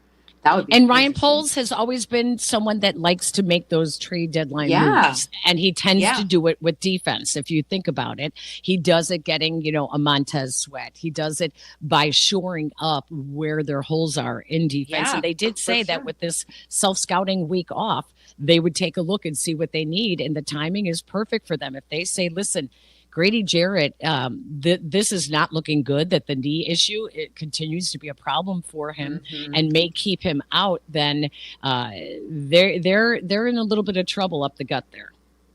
And that was the concerning, even when they brought Grady Jarrett in, was his number one concern. He can still play, and the longevity and experience, I think, is important. It's just his health. Can he stay on the field? And as he's already been out this early in the season, that is really disappointing. And I wouldn't be surprised if they make a move there. Yeah. Let's do this. Let's take a break because we ran a little long with Ben Johnson's press conference. So, Mario, let's take a break now, and then we can get back up to speed. We do have Jesse Rogers coming up at 12:30 so that we can preview Cubs and Brewers. But when we come back, you know what I want to talk about, Dionne, is I want to talk about this, the accountability that Tyreek Stevenson has taken. And I have to tell you, I have been very pleasantly surprised by this, but it's not just Tyreek Stevenson. We have seen this now with players from other NFL teams, and we just saw it this couple of days ago as well when it came down to the baseball playoffs. Players taking accountability in front of the TV cameras and in front of reporters instead of running and hiding is a lesson to be learned for, as many like to say, for you young people out there. So let's talk about that when we come back. But first, let's take a break. It's Peggy and Dionne, ESPN 1000. You're listening to Peggy and Dionne on Chicago's home for sports. This is ESPN Chicago. Do not, and I mean you, do not miss the Cap and J Hood Show, now morning 6 to 9 on ESPN Chicago. But you're busy. Things happen. We get it. If you have to miss it, you can always listen to the podcast on your time. Find it on the ESPN Chicago app or wherever you go to pod. It's brought to you by Republic Bank. Are you hungry? Make lunch, dinner, or game day easy with Lou Malnati's, Chicago's legendary deep dish. Fresh salads, appetizers, pizza, pasta, and desserts. Lou's has something for everyone. And now, back for football season, the hottest collab. Lou Malnati's has teamed up with Frank's Red Hot to bring you the Buffalo Chicken Pizza. It's a limited time deep dish drizzled with bold, spicy flavor that brings the heat in every bite. Order the Buffalo now and cater your next watch party with Lou Malnati's at LouMalnati's.com or on the Lou's app. Lou Malnati's, Chicago's legendary deep dish.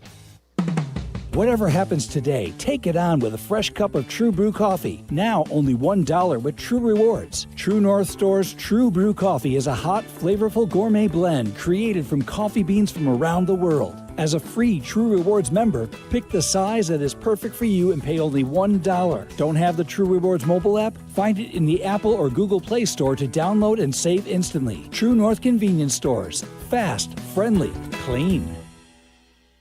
Hey guys, it's Sylvie. October's here and you can already feel that Chicago chill creeping in. I used to hate the drafts coming through my old windows. Then I called my friends at Window Nation. They came out, walked me through the process, and made it easy. Now the drafts are gone, the house feels great, and you could do the same with this deal. Buy 2 windows, get 2 free, and pay nothing for 2 full years. With the holidays coming up, that's a big win. And with an A+ rating for the Better Business Bureau, you're in great hands. Don't wait. Go to windownation.com before October 31st. That's windownation.com. Fall is a time for football, falling leads, cozy fires, and of course, a fresh haircut at Great Clips.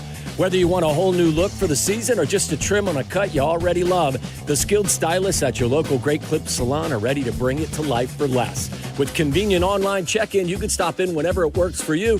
And with the affordable prices at Great Clips, you'll save money for fall fun as well. So what are you waiting for? Download the app today and get a fresh haircut for fall at Great Clips. It's gonna be great. Every 40 seconds, a child is reported missing. That's 2,000 children every single day. It's a heart-wrenching reality that we can no longer ignore. Find the Children is a non-profit organization dedicated to helping find missing kids. You can be a part of their mission by donating your unwanted vehicle, running or not. Call 1-800-294-0222. We guarantee that you will receive the maximum tax deduction. We provide fast, free pickup with 24-hour response. Call 1-800-294-0222. Find the Children provides crucial resources to help find missing children and educational materials to teach kids how to recognize and avoid predators. Our recovery programs have a proven track record of reuniting kids with their families. It's time to act. Donate your unwanted or unused car. Help us build a world where every child is safe. Pick up the phone and call 1-800-294-0222. Together, we can bring these kids home safely. This advertisement was paid for in partnership with Cars R Us and Find the Children. Every 40 seconds, a child is reported missing. That's 2,000 children every single day. It's a heart-wrenching reality that we can no longer ignore. Find the Children is a non-profit organization dedicated to helping find missing kids. You can be a part of their mission by donating your unwanted vehicle, running or not. Call 1-800-294-0222. We guarantee that you will receive the maximum tax deduction. We provide fast, free pickup with 24-hour response. Call 1-800-294-0222. Find the Children provides crucial resources to help find missing children and educational materials to teach kids how to recognize and avoid predators. Our recovery programs have a proven track record of reuniting kids with their families. It's time to act. Donate your unwanted or unused car. Help us build a world where every child is safe. Pick up the phone and call 1-800-294-0222. Together, we can bring these kids home safely. This advertisement was paid for in partnership with Cars R Us and Find the Children. Welcome back to Peggy and Dionne on 100.3 HD2, the ESPN Chicago app, and ESPN 1000.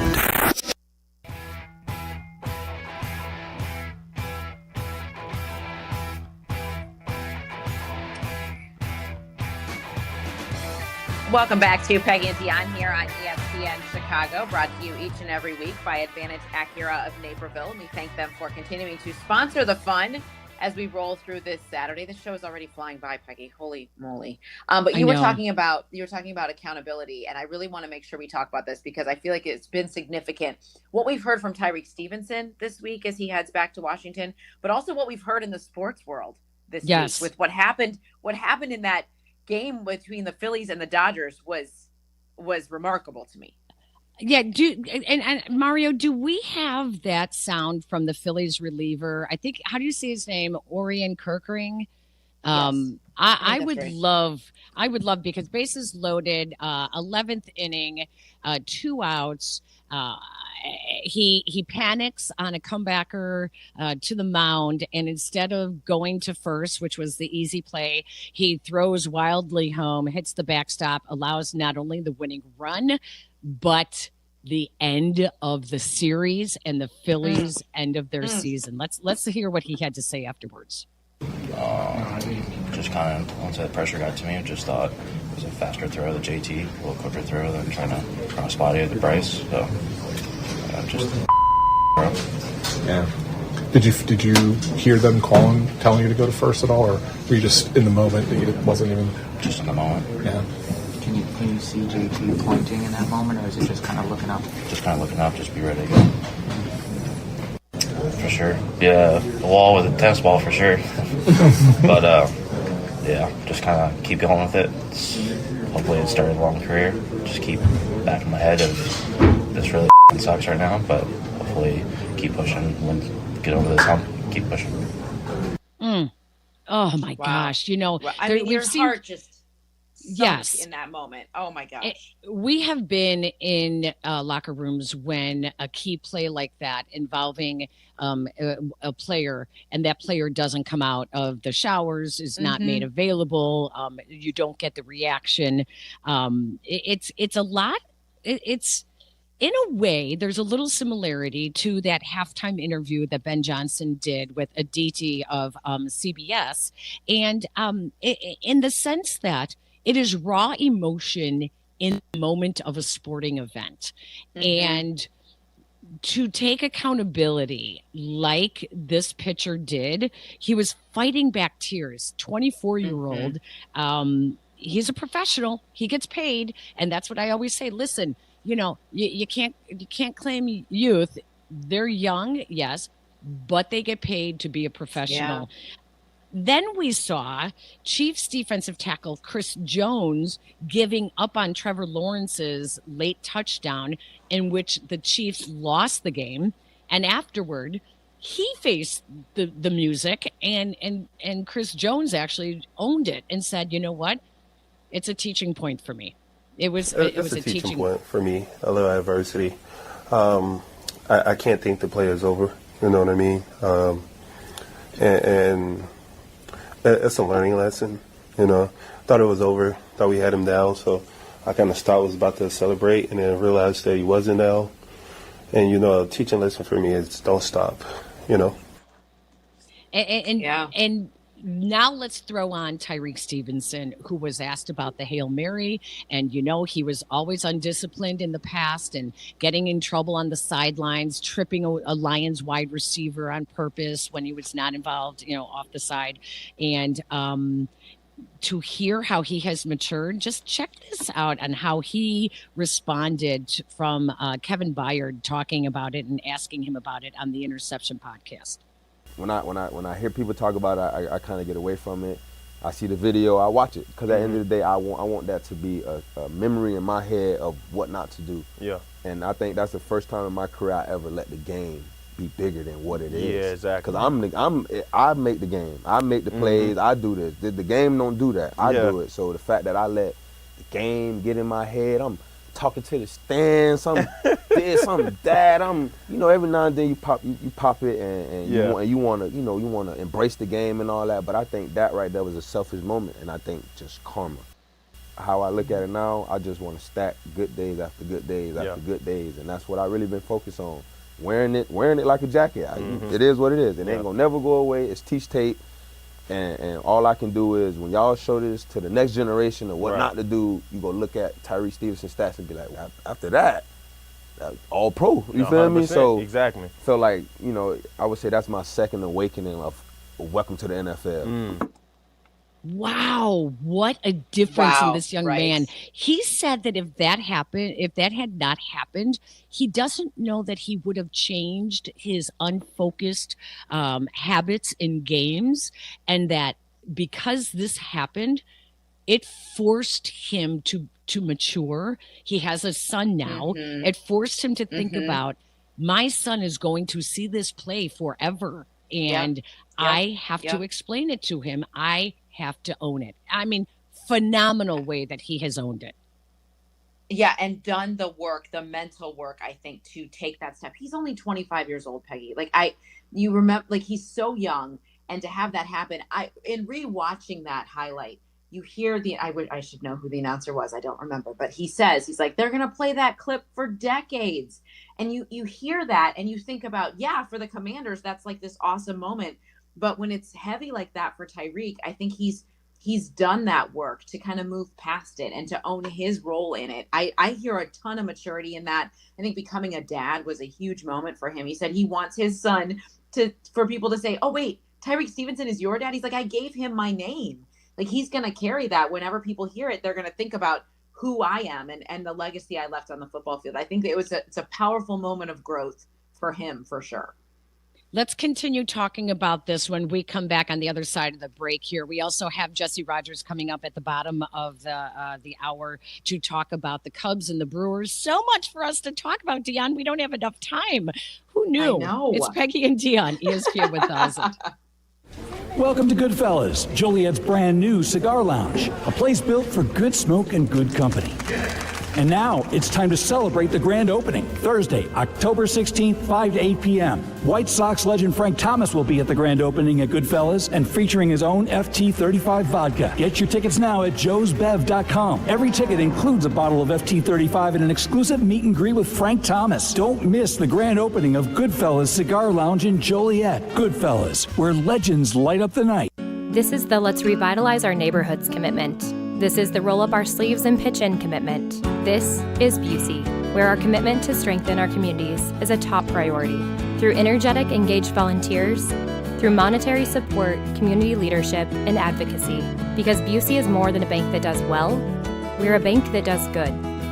Busey Bank, building business, growing wealth, since 1868.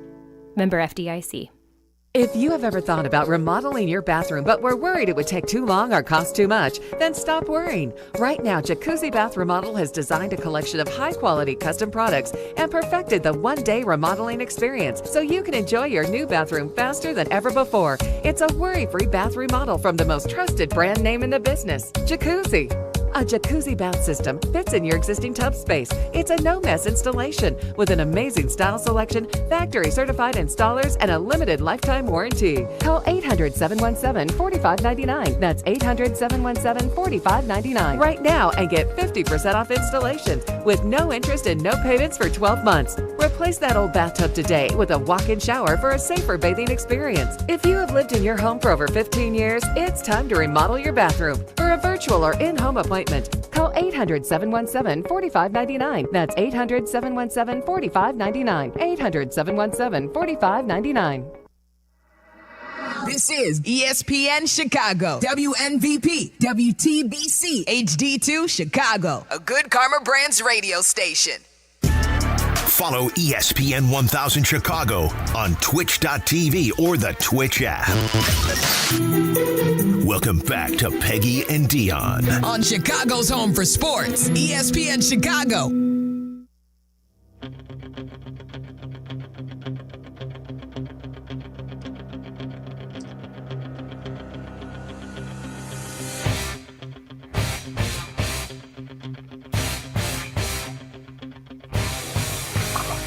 Welcome back to Peggy and Dionne here on your Saturday afternoon. Peggy, did you see the marathon baseball game last night? I know we should save this probably for when we get closer to Jesse, but 15 innings. No, I actually that was did outrageous. not. I missed it was so edgy. I feel bad for Shea and the Detroit Tigers, but that was super exciting to go to 15 innings until that one was over. I'm anticipating a similar intensity tonight in Milwaukee. So we'll see. I'm excited. I'm excited. I'm already anxious about it. We talked about the crowds. Now, both the Bears are on the road again in DC. I don't quite understand that. They just played there last year. Why the Commanders are not 3 years in a row at Soldier? Yeah, this is going to be a matchup that the NFL wants every year, and that is the number one versus number two quarterbacks of that draft, Caleb Williams and Jaden Daniels. And the interesting, and we started talking about this with the home crowd, both the Bears and the Cubs being visitors, having to deal with being the visitors and not having the benefit of the home field advantage and the home crowd. But this Bears game, Dionne, is How did all of this about Jaden Daniels does not like Caleb Williams? It's one thing to say that he holds it against the Bears for not picking him number one, but when did it turn personal where the narrative became Jaden Daniels does not like Caleb Williams? I can I be honest? I didn't know that was a thing. Has that always been like that? No, this is what's been coming out recently is that there's just a dislike. He's not fond of him. Yeah. What is that about? What is he? They're very different people. Well, they're very, very different people. Well, I mean, let's be honest. Jaden Daniels was never getting the respect that Caleb Williams was getting early on. Caleb Williams was always the front runner as the number one quarterback coming out of college football. Jaden Daniels was the one that was overlooked. Caleb Williams is more of the, California guy in the spotlight on the center stage in front of the cameras. Jaden Daniels was more the quiet, the reserved quarterback that was just going to, carry a big stick, walk softly and carry a big stick. So they're polar opposites. And I don't know, though, how it actually turned personal. But I just, it's fabulous because this is a storyline that the NFL needs in the next 5-10 years. Oh, for sure. I think they will always be compared because of going 1-2. I guess I have been, let me be real, Peg. I've been all over the place with my brain this week because of baseball and football that I didn't know it was that personal. I really didn't. But I don't know that it matters, right? Like it matters what happens on the football field. They don't have to like each other. That's fine. Right. I mean, it reminds me a little bit of Peyton Manning and Tom Brady, right? I don't know that they were best friends, but every matchup that they had was appointment TV. I would love for that to be the case between these two teams. It is a weird quirk in the schedule that they've faced each other 3 straight years. And then I don't know if it was the year before that. So 22, I don't know if they played at home then, but in 2023 was when the Bears went to Washington. DJ Moore had an outstanding game. That was when they snapped their 14-game losing streak, remember? Yeah. And then last year, they're in Washington, and that sets off the 10-game losing streak. So it feels like this is always significant matchup, quarterbacks aside. But I do like the narrative, like having that extra storyline every time that they meet. I feel like the NFL will continue to want that matchup for sure. And once again, the Bears come out of a bye week facing Washington on the road. Last year, the Bears were 4-2 coming out of the bye, feeling really good. And lo and behold, disaster struck. But we went into this break talking about Tyreek Stevenson. And Tyreek Stevenson has just done such a growth spurt for how he has developed. It's really been amazing how well he is doing now, especially with Jalen Johnson not playing, and the fact that now Tyreek Stevenson went from Jalen Johnson playing and teams staying away from Jalen Johnson to targeting Tyreek Stevenson. And now Tyreek Stevenson has the most incomplete passes thrown his way than any other Bears defender. That says a lot. He has really, these last 2 games, really feel like he's been so noticeable.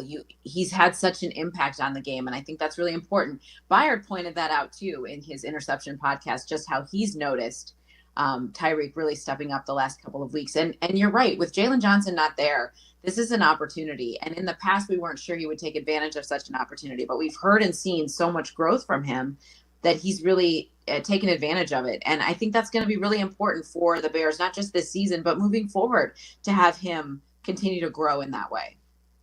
This will be an interesting game for the defense in the sense that we've seen some really exciting plays from the defense. 4 takeaways in 2 straight games. They're tied for second in the NFL, forcing interceptions. And the Commanders are a team that has given up just 1 interception all year. They do not turn the ball over. Their only fumble by a running back was on a handoff. 9 takeaways for the Bears is 3rd third in the NFL. Their turnover margin is also third in the NFL at +5. So as much as the Bears defense loves and preaches taking the ball away, as most giving up the yards that they give up is so maddening. They also get the ball back for the offense. And so there is a bend and yet a not breaking thing with this Bears defense. But this is going to be very interesting against Jaden Daniels and that offense because they don't make a lot of mistakes. They don't make a lot of mistakes. I know. And I feel like some of the issues that have continued to plague the Bears is penalties on both sides of the ball. We see it on offense, especially. Like you would think as attention to detail, as detail oriented as Ben Johnson is, that would be such a point of emphasis that they would start to clean that up. And it feels like that's just kind of lingered. I'm also interested to see how Ben Johnson handles the bye week after they've won 2 straight and how the team responds. Bears over the last decade, 1-10 coming out of the bye, Peg, like it's just not been good. And for a first year coach to get who is getting to know his team and I feel like they're responding for him. I'm really interested to see how he carries over what happened in Vegas and that high that they were on. We know how many times they've been on the other side of that. I mean, case in point, just here in DC, we know how many times they've been on the other side of that. So how does that impact them now? How does this momentum that they feel like they had, how does this good carry over for 2 weeks into this massive stage and this great opportunity to possibly win 3 in a row? When the offense is struggling like the Bears offense has been and how sloppy they looked in Vegas against the Raiders, the defense has to set the tone in this game. The defense has to come out strong. They have to come out hitting hard.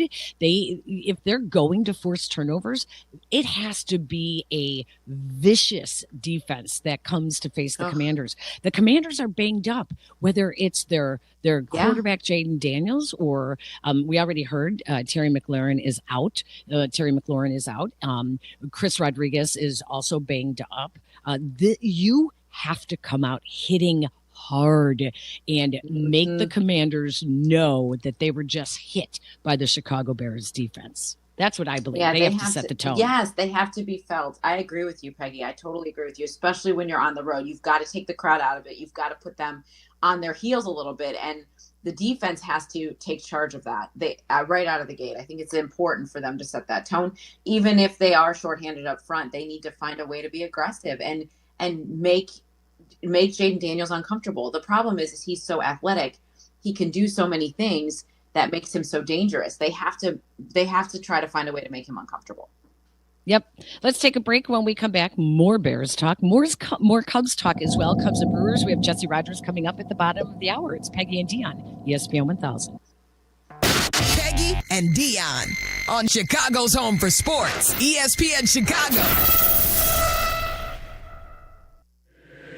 Bears and Commanders, live from Landover. Hi, everybody. It's Jeff Joniak, along with Tom Thayer and Jason McKee. We bring you the call of this primetime Monday night battle. And ESPN Chicago has 4+ hours of pregame starting at 3 and 4 more hours postgame after it all goes final. It's Bears and Commanders. Kickoff Monday at 7:15 on the home of the Bears, ESPN Chicago. Brought to you in part by Hard Rock Casino, Northern Indiana. If you are looking to elevate your future and the future of your business, hey, you know what I'm going to tell you. It is a great time to be Bolingbrook. Bolingbrook remains the most desirable Southwest suburban location to start or expand your business. Rated as the second most diverse suburb and the only community in Illinois to make Fortune's top 50 places to live. Bolingbrook offers something for everyone. The Promenade, the Commons Shopping Plaza, freestanding locations, and 36 million square feet in the distribution corridor. Bolingbrook has the perfect space for you. Conveniently located off I-55 and I-355, it's the home of over 50 corporate headquarters already. Come and experience the warmth and friendliness of Bolingbrook for yourself. Visit bebolingbrook.com to learn more. Join us and be Bolingbrook. Hi, this is Dave Musial, owner of Four Seasons Heating, Air Conditioning, Plumbing, and Electric. Do you have a plumbing emergency? Call Four Seasons. An electrical emergency? Call Four Seasons. A heating or cooling emergency? Call Four Seasons. Same-day hot water tank installation needed? Call Four Seasons. Need a whole home generator? Call Four Seasons. We guarantee same-day installation on all heating, cooling, plumbing, and electrical needs. And no extra charge for nights, weekends, or holidays. For all the right reasons, call it 664 Seasons. Hey, Joe here from Fry the Coop. Around here, we like to keep things simple and honest. At Fry the Coop, we fry all our chicken and fries in beef fat. Why? I thought you'd never ask. First off, it's delicious. Secondly, it's 0% seed oils, unlike those other guys. And lastly, you heard me say it's delicious, right? At Fry the Coop, we only serve happiness. One sandwich at a time. Whatever happens today, take it on with a fresh cup of True Brew coffee. Now only $1 with True Rewards. True North Store's True Brew coffee is a hot, flavorful gourmet blend created from coffee beans from around the world. As a free True Rewards member, pick the size that is perfect for you and pay only $1. Don't have the True Rewards mobile app? Find it in the Apple or Google Play Store to download and save instantly. True North Convenience Stores. Fast, friendly, clean. Is your roof underperforming? Saggy shingles, leaky spots? Sounds like someone needs a little Evandale Roofing. They don't just patch things up, they go all the way. Tight, sealed, satisfied. It's the kind of roof that'll have your neighbors going, Now that's a roof. Evandale Roofing. They get on top so you don't have to. Call now. Your house deserves it. A certified GAF roofing installer. Do you have trouble getting in and out of the bathtub? Are you afraid you'll slip and fall entering or exiting a tub? Safe Step walk-in tubs can transform your bathtub from an area of concern to a calming refuge. Call them today at 1-800-731-4558 and save $1,600. Safe Step walk-in tubs and showers are proudly made in Tennessee and offer an ultra-low step-in, avoiding that difficult climb over a traditional bathtub wall. They also offer a variety of therapeutic benefits that may help soothe your aching muscles and joints, increasing your mobility, boosting your energy, and improving your sleep. Safe Step walk-in tubs are designed to easily fit your existing tub space and are often installed in as little as one day. Just dial 1-800-731-4558 today to save $1,600 and receive a free shower package. That's 1-800-731-4558 for a free no-obligation consultation and to save $1,600. Safe Step walk-in tubs. Safety never felt so good. Follow Chicago's Home for Sports on Instagram at ESPN_Chicago. Okay, we're all listening. Now back to Peggy and Dionne. This is ESPN Chicago, Chicago's home for sports. Hap with a drive, right field, way back there, gone! More first inning fireworks. Ian Happ takes Freddie Peralta deep for the second time in the series. And Shaw pokes this into center for a base hit. They're waving around Kelly. And the Cubs extend their lead. Tucker with a drive to center. Perkins going back. He looks up. It's gone! Is that the knockout blow that sends this series to a fifth game? And Bush with a high fly ball. Deep right field. That ball is gone! Number 4 for Bush in the postseason. On the ground to short. Swanson is there. It'll be a winner-take-all Game 5 on Saturday. Wow.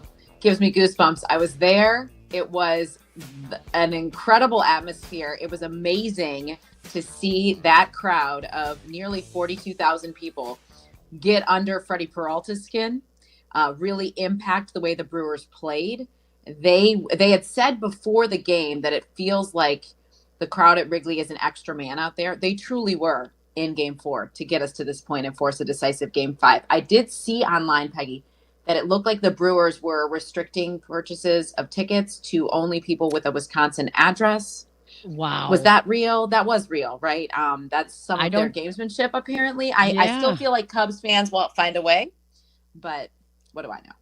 You know, when you hear Pat Murphy admit that the Cubs Right? fans got to Freddie Peralta, that was so shocking. And people that were there said that the way the stadium was shaking, it was by far one of the greatest atmospheres they had ever been in. And you could see that Freddie Peralta was rocked by the nerves. And the Brewers are a young team. Now they get to go home and they get to play in front of their home fans and less of a raucous crowd that the Cub fans were doing. I like that actually does worry me because it did make such a difference in the first time around. But Dionne, am I mistaken, or have the Brewers not named their starter yet for tonight's game? Gosh, I haven't even thought about it. I've been so focused on how the Cubs are handling it. And Cubs just announced Drew Pomeranz as the starter. It was just about an hour ago, maybe a little over an hour ago. And I don't think the Brewers have actually announced who their starter is going to be, or as it looks like on both sides of the stadium, both the Brewers and the Cubs, it's Johnny Allstaff. It's like it's the Johnny entire Allstaff, staff. my favorite. Yes, I have not seen. I was just trying to find it. I don't think they've announced it yet. Wow, that is interesting. That is not how they've operated of late. It does say, I'm reading an article here that says Mizorowski could start Game 5 for tonight, but that has not been named for sure yet. So we shall see. It is certainly Johnny Allstaff, and I thought it was interesting that Counsell said like that's not as important, right? Like we get so caught up in, I think it was Counsell who said it, we get so caught up in who's going to start. Well, maybe because that first inning has played such a big role for this series, it feels like it's extra important. But it's Johnny Allstaff, Peg. You're right. I mean, it's that bullpen door will be on a revolver tonight. I mean, it's just like as fast as they can get guys in and warmed up and ready. And I just am amazed at the resilience of this Cubs team to be beaten as badly as they were in Game 1 last Saturday, to then go down 0-2.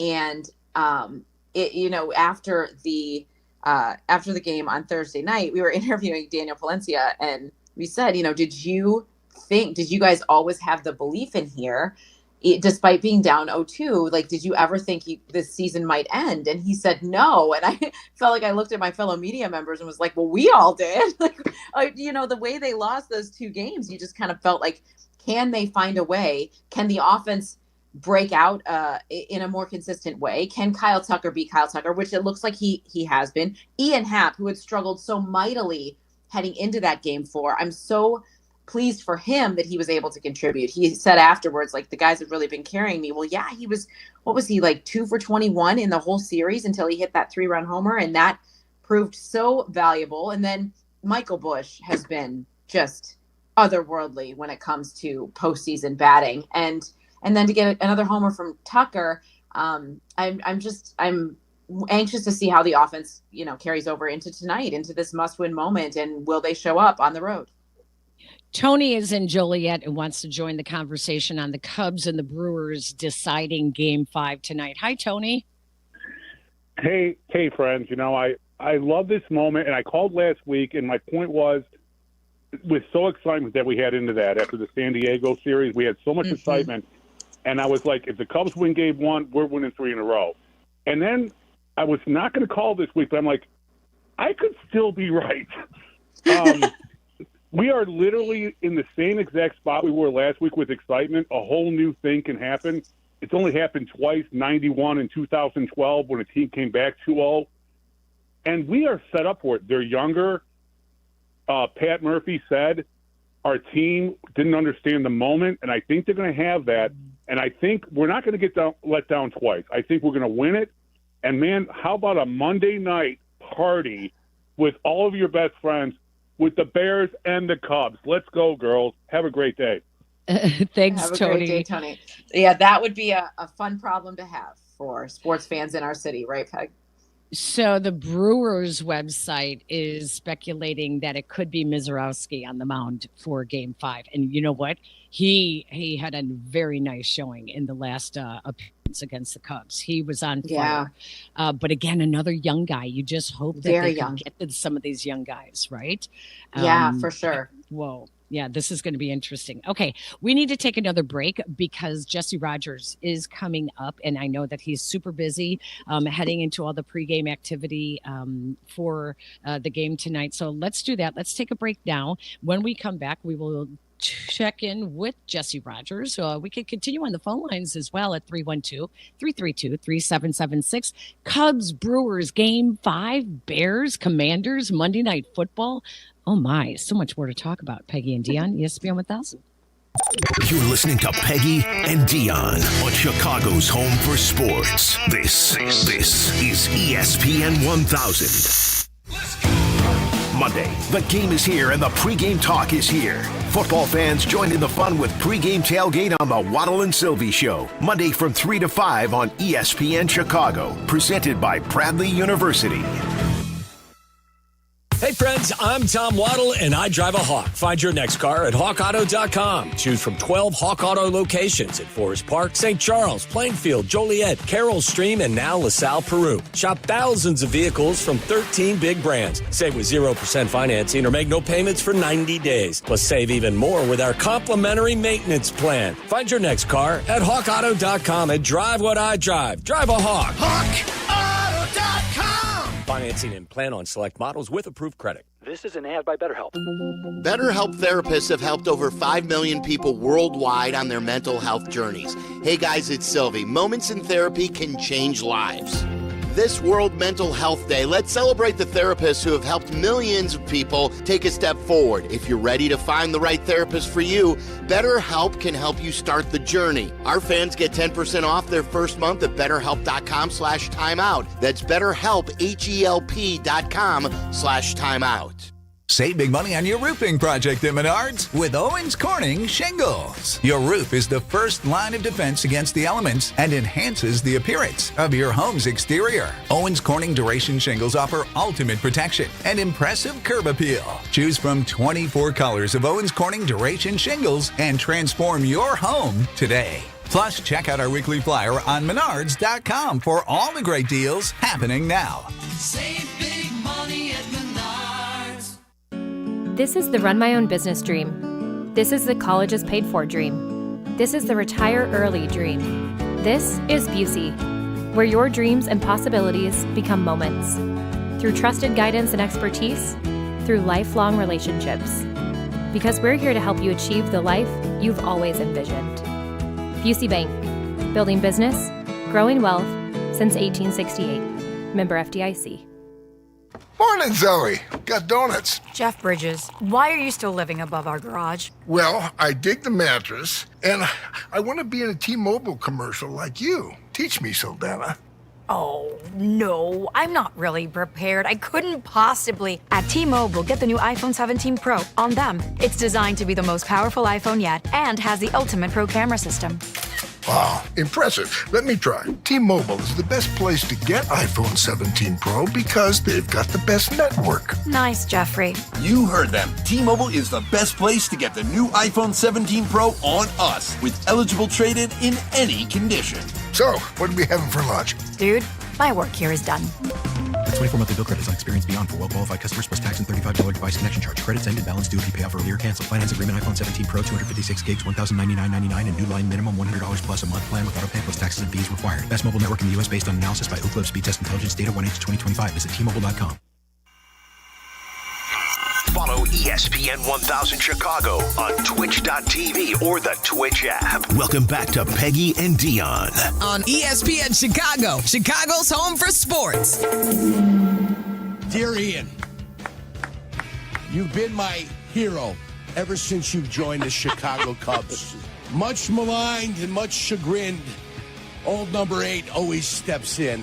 Of all the great number 8s that you know, Carm, Kobe Bryant, Alex Ovechkin, Cal Ripken Jr., Yogi Berra, Yastrzemski, Stargell, Aikman, Lamar Jackson. Grossman. Of all the great 8s that you know, you might be the greatest number 8 that's ever stepped into Wrigley Field. I want you to know this. One of the greatest.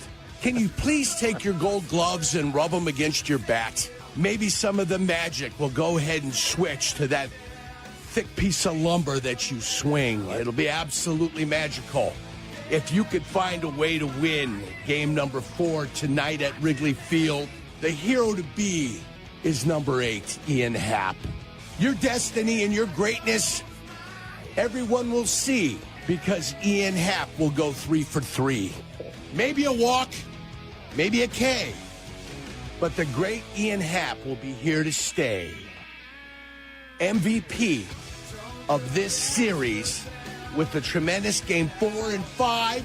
That's what the great Ian Happ is capable of. And Ian, we ask you now to summon from the Greek gods of lumber and the Greek gods of stick. If you can find a way to get things done tonight, we pray. Amen. Good luck, Ian. Oh, so that was a prayer? I thought it was a poem. I was just going to say, I felt like we needed to say, in Jesus' name, amen, at the end of that. It was like free verse. It was like a poetry jam, you know? It was part love letter, part poem. Yeah. I know. Yes, But look what outrageous. happened. Ian Happ went deep, and lo and behold, let's bring in Jesse Rogers, our ESPN reporter covering the Cubs and the Brewers. I don't know if it meant anything, that love letter / free verse / poem that Yurko did, but it seemed to make a difference, Jesse. I don't know what they need tonight, but the Yurko did help in Game 4. Yeah, I want to send that to my daughter's English class, because I was like, it half rhymed, half didn't. Yes. It was kind of intimate at moments. Yeah, love letter, like you said. that was quite something, but it may have worked. It may have worked for sure. And it may have even extended to Tucker and Matt Shaw, a few guys that were needed to get off the schneid, and they all did in Game 4. But the whole carryover thing, I go back and forth on it. Maybe, but different venue, day off, different pitchers for sure for Milwaukee. Who knows? I think it's really, really a start over for everybody tonight. Yeah, and we hear Drew Pomerantz will be the first pitcher on the mound. I hesitate to. I mean, he is technically starting, but this is obviously all hands on deck. But what a story for him! What consistency he's shown here through the postseason, and what he's done to earn this opportunity in what has been such an important moment in these games in that first inning. Yeah, for sure. And I think the Brewers are going to counter with a lefty to start, to be honest. I don't see how they would let Michael Busch face a righty that isn't like Freddie Peralta. Like, why would you do that? So I think both teams might start with a lefty and move on from there. I heard you earlier, Mizorowski for sure will get into this game. I just wonder if he'll start, though. I just think that why let him face Tucker and Busch in the first inning when you have a little bit softer landing for Mizorowski? So we'll see. This is going to be quite the chess match. But the Pomerantz angle, this is why yesterday, when various sources were indicating it clearly wasn't going to be Shota, I wasn't frothing at the mouth trying to find out who the starter was going to be, because who's going to pitch the second, the third, the fourth is just as important as the first, because he's not going to go long whoever it was. So it turns out it's Pomerantz. Now, on the other side of that coin is both teams have scored so much in the first, especially the Cubs, that, yeah, it is important, of course, but we're going to see. I said to Tyler and Sylvie and the guys yesterday, I set the over-under on, I think, 12.5 pitchers total combined in this game. That might be low. I mean, that might be low, because seriously, you might go nearly a pitcher an inning on the Cubs side, nearly, maybe someone goes 2. And then on the Brewers side, it might be a little bit less than that, less pitchers than that. But you get where I'm going with this. This is 27 outs, one by one, because neither team has a stud pitcher rested and ready to go. Which is so interesting to hear you say that, because it is all hands on deck right now. But both of these bullpens have been stretched a lot. So you would think that someone needs to eat some innings, but maybe not if you're thinking it's going to go batter by matchup, batter by batter. Yeah, I mean, obviously you got to leave them in for 3, so that's something. But yeah, I think the Brewers are in a little bit better shape because Miz is rested, and Not so much Ashby, the lefty, but other guys are. Katana could get in there. I mean, Tyon would be on 2 days rest. Boyd won't be available. But, yeah, it was interesting. I don't look at the line often in baseball, but I just did today just because. And the Brewers are quite the favorite. I was a little surprised by that. But it's just a reminder how good they are, how good they've been at home, and just, what happened in the last game, especially with a day off and stuff, just doesn't matter that much. But I was a little surprised the Brewers were that much of a favorite. I thought it'd almost be even, but I imagine they are because their pitching situation is in a little bit better shape. They haven't been stretched as much as some of those Cubs guys. Jesse, it was surprising to me that Pat Murphy admitted how much the crowd got after his team and impacted the game. How do you anticipate tonight playing out? Because of the way that it's always felt like Cubs fans really show up in Milwaukee, but this is such a big game for the Brewers. Like, how do you anticipate the atmosphere in a game like this? Well, in games 1 and 2, there weren't that many Cub fans, so I'm very interested to see what tonight brings. Game 5, how they were able to gobble up the tickets if they were. Remember, it's different in the playoffs. You can't buy these in April. So where Cub fans are up there during the regular season because they can buy the tickets ahead of time, not so much in the playoffs. So let's just assume it's going to be a pro-Brewer crowd, though I think more Cub fans than games 1 or 2. And I got to imagine Murphy was sending a message to his own fan base. Hey, if they can chant Freddie, you can chant Pomerantz. I think he wants them as rabid as that Wrigley crowd was. It won't get there because Wrigley is Wrigley, but it can get better than it was in games 1 and 2, and it was good in games 1 and 2. But it's a whole other level in game 4, especially at Wrigley. So, I like the honesty out of Murphy. He's probably right. It did impact them, but it had to be sending a message to his own fans as well. Let's turn the tables on them as well. In our home park.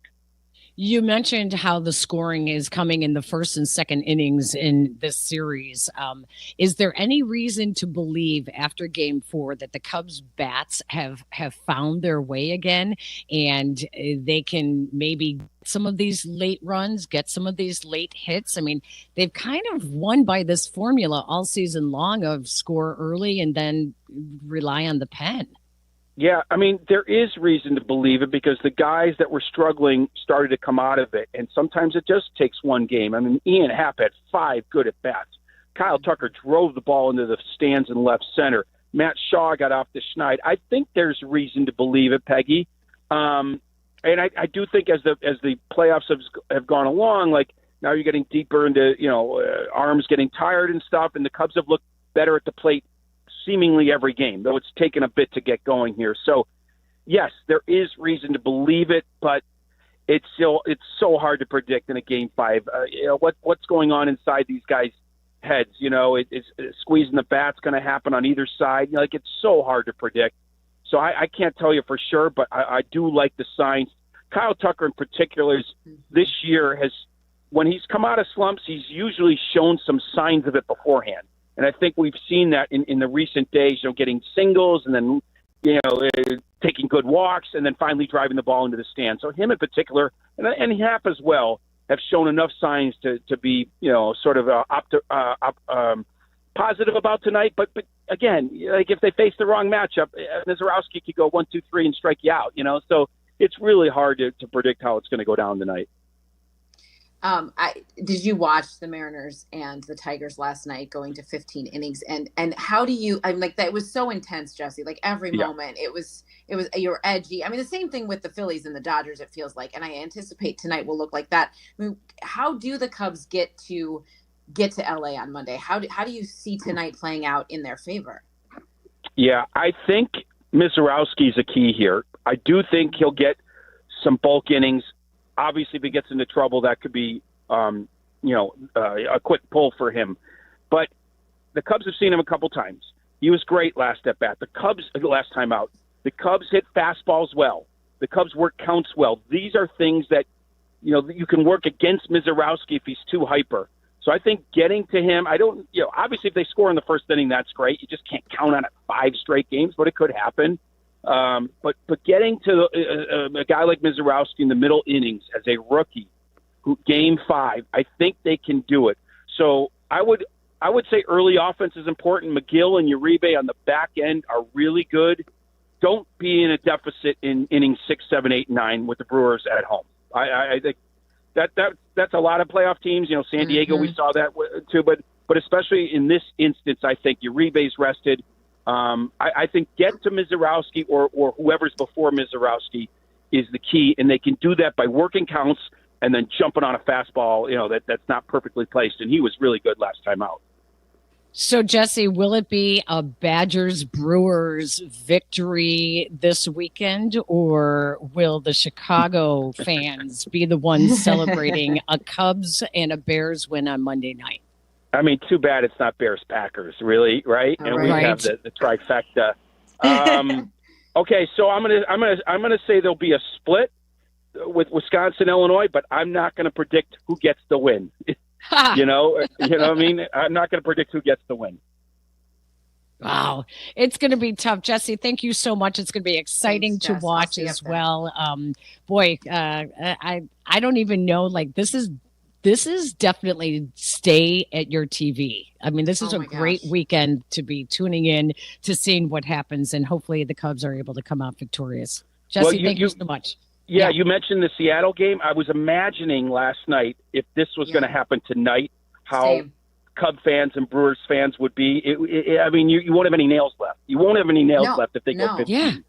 Right. Yeah. So, I mean, it was I thought the same thing, Jesse. I actually changed my flight to DC tomorrow because I feel like I'm going to get home at 3:00 in the morning. Like, I feel like it's going to be that intense. The last two games have felt like that. And I just got to say this. I got to say this for those of us that watch the game at home and are not in Milwaukee or at Wrigley Field for these games. I am so tired of trying to figure out where TNT was on my TV to try to go from TBS to TNT. And then, like, you're watching and you're like, wait, the Dodgers, like, where's the Cubs? And all of a sudden you're like, oh my gosh. Then you see the scroll at the bottom. They're on TNT. And now I got to figure out where TNT. And then it goes to an app and I don't have the app. And then I have to find it on the TV. I am so tired of that. So I just want to be able to watch the first two innings without scrambling to hurry up and not miss any runs. Can I tell you my own first world reporter problem? Yeah. And both of you can relate. I mean, I have to cover the next round no matter what. So it's either packing for Milwaukee or Hollywood. I mean, it's very different, Peggy. It's very different for me. You know, if I'm in Milwaukee, I'm not wearing the sunglasses. I'm not, got the shirt open. But if I'm walking down Rodeo Drive, it's a whole different Jesse. So it's a very different outfit for me, Milwaukee and LA. So we'll see. Dude, if you are shopping on Rodeo Drive, I want your job. You want my contract? Same, exactly. Yes. Good luck, Jesse. Absolutely. Thank you so much. Thrift shopping on Rodeo Drive. Take care. Thanks, Jesse. Jesse Rogers joining us. He'll be covering the game tonight, Cubs and Brewers in Milwaukee. I did love that Jesse asked Greg Counsell if he was packed for LA. And he said, yeah, that's where we're going after this one. So we're packed and ready to go. We shall see. We shall see. Speaking about packing, see how I did that? Last week, we did talk about Wisconsinites, and we did talk about their affinity to Busch Light. When we come back, it continues. It just continues. Anheuser-Busch is just kowtowing to all those Wisconsin hunters and their affinity to Busch Light. We'll tell you about that when we come back. More Peggy and Dionne coming up on Chicago's Home for Sports, ESPN Chicago. The Cubs hold serve and force at Game 5 in the NLDS. We reconvene tonight in Milwaukee. Game 5 coverage begins at 6:30. Brought to you by Credit Union 1, Potawatomi Casino Hotel, and Maurice Longo and Associates. Hey, if you're tired of yelling at frozen screens and endless buffering, you have to switch to Astound. Reliable gig speed Wi-Fi for only $35 a month. Price locked for 3 years. Plus, get up to a $200 Amazon gift card when you sign up today. Astound Wi-Fi. It just works.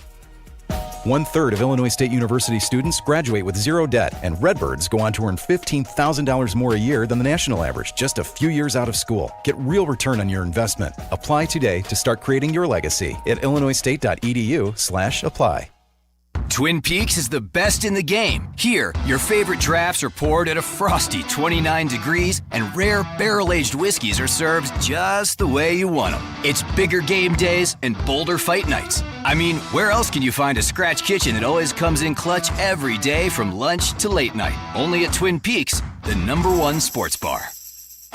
Stick around after the sun sets. Twin Peaks is open really late. Wind down with bourbon and late-night bites. Welcome to Goodfellas, Joliet's brand new cigar lounge, a place built for good smoke and good company.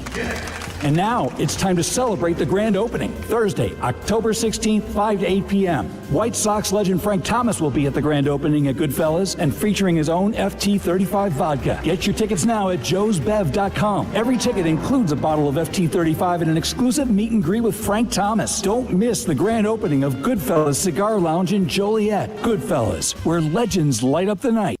At People's Bank, earning $400 cash has never been easier. Open a new checking account online, complete a few simple steps, and they'll deposit $400 right into your account. Move towards your goals faster with the checking account that fits your life. $400 cash incentive is available to new checking account customers who open an eligible account online, enroll in e-statements, and receive qualifying direct deposits totaling $1,000 or more within 90 days. Limited to one account per customer. Other terms and conditions apply. Visit ibankpeoples.com/new/checking/account/offer for details. Member FDIC. Individuals and businesses with tax problems, listen carefully. Do you feel like you're losing control of your finances? If you owe over $10,000 in back taxes or have unfiled tax returns, we can help you take back control. The IRS is the largest and most aggressive collection agency in the world, and they can seize your bank accounts, garnish your paycheck, close your business, and file criminal charges. Take control of your tax problem now by calling the experts at U.S. Tax Shield and take advantage of the Fresh Start program and new laws that may allow us to negotiate a settlement for the lowest amount possible. Our team of tax attorneys and enrolled agents can stop collections and get you protected so you can take control of your financial future. U.S. Tax Shield offers a price protection guaranteed quote to get you protected today. U.S. Tax Shield is A+ rated with the Better Business Bureau, so call now. 800-687-5192. That's 800-687-5192. U.S. Tax Shield. 800-687-5192. Welcome back to Peggy and Dionne on 100.3 HD2, the ESPN Chicago app, and ESPN 1000.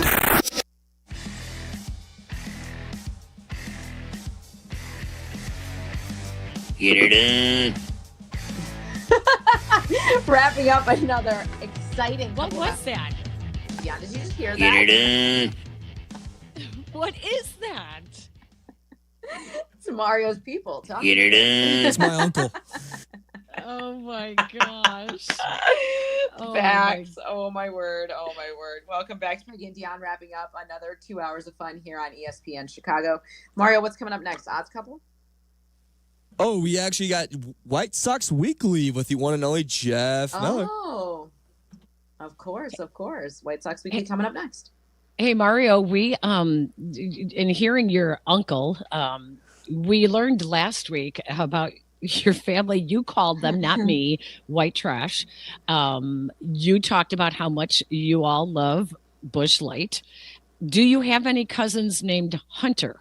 I sadly do not. Way too many named Malcolm and Kurt, but no Hunter. Which Malcolm? I don't know how we missed it. Okay, so this whole Busch Light thing with Wisconsin it just has me I'm at a loss for words for it. And now, as your family sent around, they must all be excited about this to find out that, Busch Light has those cans that are hunting cans. They're designed for hunters. They are now trying to help keep the name Hunter alive because apparently it is getting lost in popularity to name your child Hunter.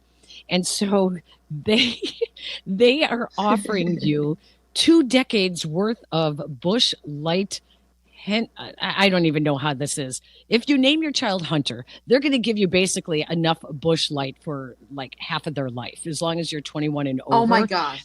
Oh my gosh. I just don't even understand this. It is so silly. Did you read this, Mario? What exactly are they doing? Basically is you can legally change your name and they'll pay for it. I guess you have to pay for that process. And then as soon as you do it, it's 19 free years of Bush Light. Or if you're already a hunter, you can like log in for the sweepstakes and hope you get, win it one day. In 2 days, until Monday. Bush Light All right, be is honest, now. Have you considered this? I did text my sister. I was like, hey, I know you love the name Cash and Mario, but like we could mix in a hunter and just really set this family up for a little bit. And she said, over my dead body. That's hysterical. Bush Light is now the #1 top-selling beer brand in hunting states such as Arkansas, North Dakota, South Dakota, and sure enough, Wisconsin. Of course. Hey, during peak hunting season, Bush Light will host one of the largest private gatherings of hunters in Appleton, Wisconsin, a top state for hunting enthusiasts. So there you go. That takes place on November 16th. Road trip. Just kidding. Yeah. Yeah, you think? Oh my gosh.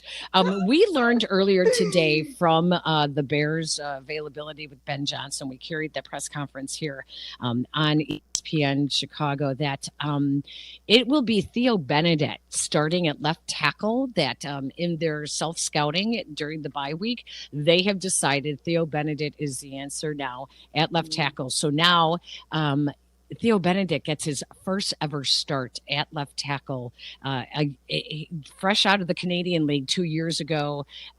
He said, a lot of teams just didn't know anything about him because they didn't have tape on him. And now that is your starting left tackle. We don't have an injury report yet to see what is going on with the Bears right tackle, Darnell Wright. But last week, or the last game, I should say, in Las Vegas, we did see Ozzie Trapillo come in at right tackle when Darnell Wright being injured. So a lot of interesting moving parts here coming up into this Monday night game, Dionne. Peggy, I cannot get over how Theo Benedict has gone from the role he played last year on the practice squad and like just kind of being there and unsure of exactly where he fit in to now he's going to start at left tackle on a Monday night football game. I find that quite remarkable and will be very interesting to watch. They did say that Ben Johnson and Declan Doyle both talked about how Theo Benedict just has ice in his veins. Nothing really seems to intimidate him or bother him. And both he and Ozzie Trapillo were kind of thrown into the fire in that Vegas game. So, experience is good. This is a team that is still developing, that is still learning. You have a quarterback that is still developing, which is shocking to say, considering Caleb Johnson was the #1 overall draft pick over Jaden Daniels. And boy, you just look across the field and Jaden Daniels is just cool as a cucumber. Oh my gosh. I mean, he just looks so smooth. And, we talk about how Caleb Williams has been was born for the moments of the 2-minute drill and late in the game when the game is on the line. But boy, you could say the same thing for Jaden Daniels. He has just played amazing. And I believe now he might be the top ranked quarterback playing right now in the NFL. Yeah. I mean, it is to have him show that kind of composure as a rookie, Peggy, and then taking them into the postseason and still, and didn't change anything. He felt like he was, this is like the grand debate about 1 and 2. Like he felt like he was slightly more prepared last year, but a lot of it could have been what was around him. We know that what was around Caleb Williams last year was a lot of dysfunction and not exactly the best, environment for him to take those first steps. And now hopefully they have that in a great offensive play caller in Ben Johnson and what he's been able to already bring out of Caleb and help him take these steps in growth. It is still a very young Bears team. It's still very early in the season. It's weird to have the bye week come so early, Peggy, and to feel like there's still so much we don't know about this team that we're going to find out in these next 13 games, which is kind of a haul. Like that's a long grind to the end of the year now. We don't have Raise a Glass today, but I would at least like to say that I would like to raise a glass to Caleb Williams. I don't know if you saw this, Dionne, but he has become an investing partner, so sort of an owner, I guess, in a women's professional soccer club, Boston Legacy Football Club in Boston. They kick off their inaugural season next year, and he has joined a long list of investors, including Olympic gold medalist Allie Raisman, Elizabeth Banks, Brad Stevens from the Celtics, Aaliyah Boston. So kudos to Caleb Williams for putting his money into women's sports as well. So we have a lot to come up. The Bears on Monday night, Brewers and Cubs tonight. Woo! Lot to talk about. Of course, you can hear the Cubs and Brewers tonight here on ESPN Chicago. And then, of course, Monday Night Football, Bears and Commanders. The pregame starts at 5 o'clock. Kickoff with Jeff, Tom, and J-Mac will be at 7:15-ish. And then, of course, the postgame show with Peggy and Yurko, and then the postgame show will likely take you into Cap and J Hood that begins at 6 a.m. on Tuesday morning. So no reason to listen to anything else. Make sure you are sticking with ESPN Chicago for Monday night. If I had to raise a glass, Peg, I would raise my glass to Jonathan Taves, who was back on the ice. Obviously not in a Blackhawks jersey anymore, but that was a huge moment on Thursday night. And then tonight, the Blackhawks home opener is rivaling that Cubs-Brewers game. So a lot to watch this weekend into another Sunday without the Bears. So enjoy that, and then tune in here on Monday night for Monday Night Football. All right. This was fun, Dionne. Thank you. It was fun, and Mario, Peg. thank you as well. I know we have White Sox Weekly coming up. Stick around. Keep it here all weekend long. Cubs and Brewers tonight. Cubs and Brewers. And then Monday night, you have the pregame and the game, the Bears and the Commanders, as well as postgame as well. This is Peggy and Dionne. ESPN Chicago on FM 100.3 HD2, the ESPN Chicago app, and ESPN 1000.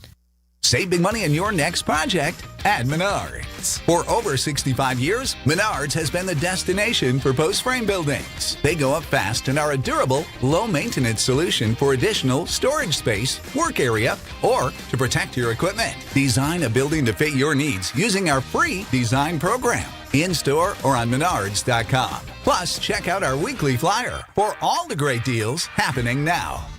Save big money at Menards. When it comes to looking sharp, I don't mess around. That's why I head to White Buffalo Barbershop. These guys aren't just barbers, they're artists. Whether it's a classic cut, a fresh fade, or a hot shave, they do it all with precision. And the vibe is top-notch, blending tradition with a modern twist. At White Buffalo, every cut is as unique as you are. Born original, just like you.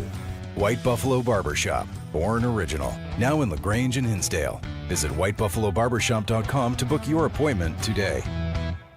Individuals and businesses with tax problems, listen carefully. Do you feel like you're losing control of your finances? If you owe over $10,000 in back taxes or have unfiled tax returns, we can help you take back control. The IRS is the largest and most aggressive collection agency in the world, and they can seize your bank accounts, garnish your paycheck, close your business, and file criminal charges. Take control of your tax problem now by calling the experts at U.S. Tax Shield and take advantage of the Fresh Start program and new laws that may allow us to negotiate a settlement for the lowest amount possible. Our team of tax attorneys and enrolled agents can stop collections and get you protected so you can take control of your financial future. U.S. Tax Shield offers a price protection guaranteed quote to get you protected today. U.S. Tax Shield is A+ rated with the Better Business Bureau, so call now. 800-687-5192. That's 800-687-5192. U.S. Tax Shield. 800-687-5192.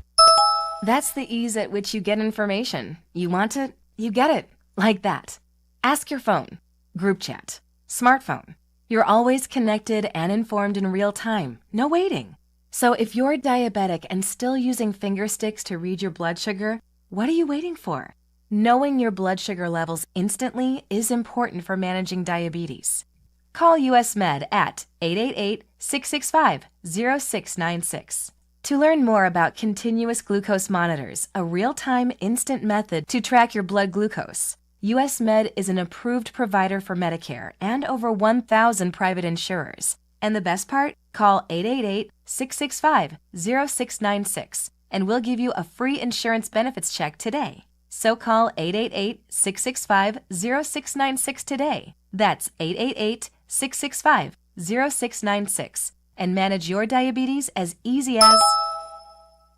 Individuals and businesses with tax problems, listen carefully. Do you feel like you're losing control of your finances? If you owe over $10,000 in back taxes or have unfiled tax returns, we can help you take back control. The IRS is the largest and most aggressive collection agency in the world, and they can seize your bank accounts, garnish your paycheck, close your business, and file criminal charges. Take control of your tax problem now by calling the experts at U.S. Tax Shield and take advantage of the Fresh Start program and new laws that may allow us to negotiate a settlement for the lowest amount possible. Our team of tax attorneys and enrolled agents can stop collections and get you protected so you can take control of your financial future. U.S. Tax Shield offers a price protection guaranteed quote to get you protected today. U.S. Tax Shield is A+ rated with the Better Business Bureau, so call now. 800-687-5192. That's 800-687-5192. U.S. Tax Shield. 800-687-5192.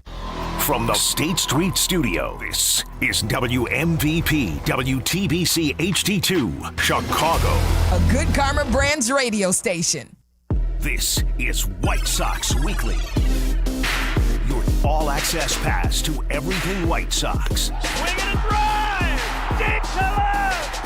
Gone! That was as hard as a baseball can be hit by anybody. White Sox Weekly on the home of the White Sox, ESPN Chicago.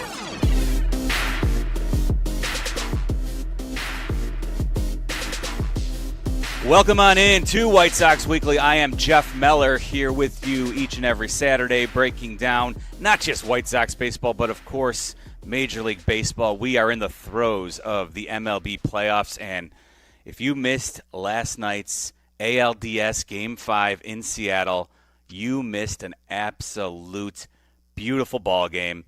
Folks were sleepless in Seattle until Adam Amin delivered the call of Jorge Polanco's game-winning hit last night. 3-2. Polanco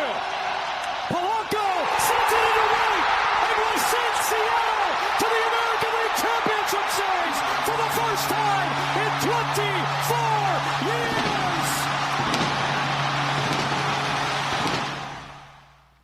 Highlight courtesy of Fox, and it was fantastic baseball. If you're a baseball fan, I don't know how you could not appreciate that game, especially if you're a neutral. We had so much drama throughout that game. It was fantastic, and I promise you we will have plenty of White Sox talk coming your way, but of course during the playoffs we're going to break down what's going on around baseball as well, and the Mariners punched their tickets to the ALCS, as you heard, for the first time in 24 years. Jorge Polanco coming through in the bottom of the 15th with a walk-off base knock in what was the longest winner-take-all game in Major League Baseball postseason history. That's right, longest winner-take-all game. It was so good. The baseball was absolutely fantastic. Where to begin? Josh Naylor in the bottom of the second off of Tarik Skubal. Really the only way the Mariners could find a way to score off of, I'm going to go ahead and call him the best pitcher in baseball. Paul Skeens certainly can go ahead and argue, but Tarik Skubal is at the very least the co-best pitcher in all of baseball right now, as he's going to win his second straight Cy Young award this season. Last night, he set a record for most strikeouts in an elimination game by a starter with 13 strikeouts in just 6 innings of work. He gave up 1 earned run, and that had to be manufactured by none other than Josh Naylor, who in the bottom of the second stole third base. We've been talking about it all year long. Josh Naylor, he's added that element to his game, the ability to steal bases, even though he doesn't have a top percentile sprint speed in all of baseball. He's just baseball smart. He knows what to do. He steals third, which enables Mitch Garver to sac fly him home in the bottom of the second. That's the only run that the Tigers were able to scratch across on Skubal, but it was significant because, of course, they would need that to force extra innings in this game. Kerry Carpenter hits a 2-run shot. He certainly plagued the White Sox this season, having a monstrous year, including a 3-home-run game against the White Sox earlier this year. Carpenter, he manufactured the only offense for the Tigers in this game with a 2-run homer in the top of the 6th.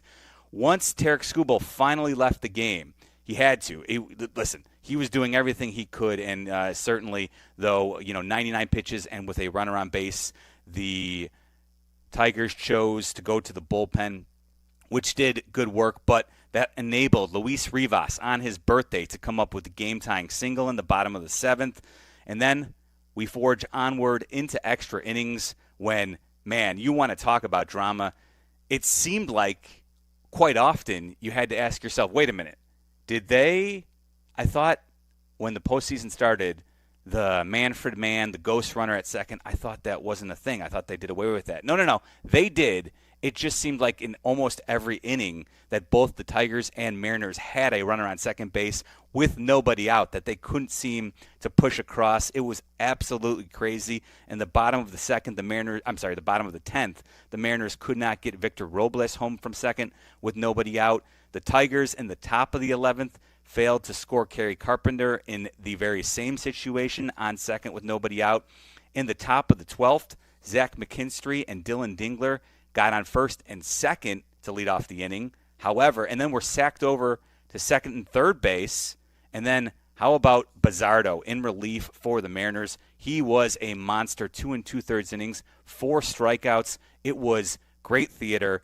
And it just seemed like at every turn, the Mariners found a way to get out of trouble. Jack Flaherty did as well for the Tigers, but ultimately it was Jorge Polanco coming up in the bottom of the 15th. And again, what was the longest winner-take-all postseason game in Major League history. Great theater last night. The Mariners will take on the Blue Jays in the ALCS starting tomorrow night right here on ESPN 1000, your home of the Major League Baseball playoffs. And don't forget, we still have one more winner-take-all game coming your way tonight. The Cubs are in Milwaukee to take on the Brewers in Game 5 of the NLDS, a game you can hear right here on ESPN 1000. That'll start right around 7 o'clock. Hey, Sox fans, stay up to date on all things White Sox by following the team's official social media accounts. Don't miss a minute of the action on and off the field. Follow at White Sox on social today. I'm Jeff Meller here on White Sox Weekly. When we come back, we will get into the White Sox. Vinny Duber of the Chicago Sun-Times joins me next right here on ESPN 1000. This is White Sox Weekly on Chicago's home for sports, ESPN Chicago. Bears and Commanders, live from Landover. Hi, everybody. It's Jeff Joniak, along with Tom Thayer and Jason McKee. We bring you the call of this primetime Monday night battle. And ESPN Chicago has 4+ hours of pregame starting at 3 and 4 more hours postgame after it all goes final. It's Bears and Commanders. Kickoff Monday at 7:15 on the home of the Bears, ESPN Chicago. Brought to you in part by Hard Rock Casino, Northern Indiana.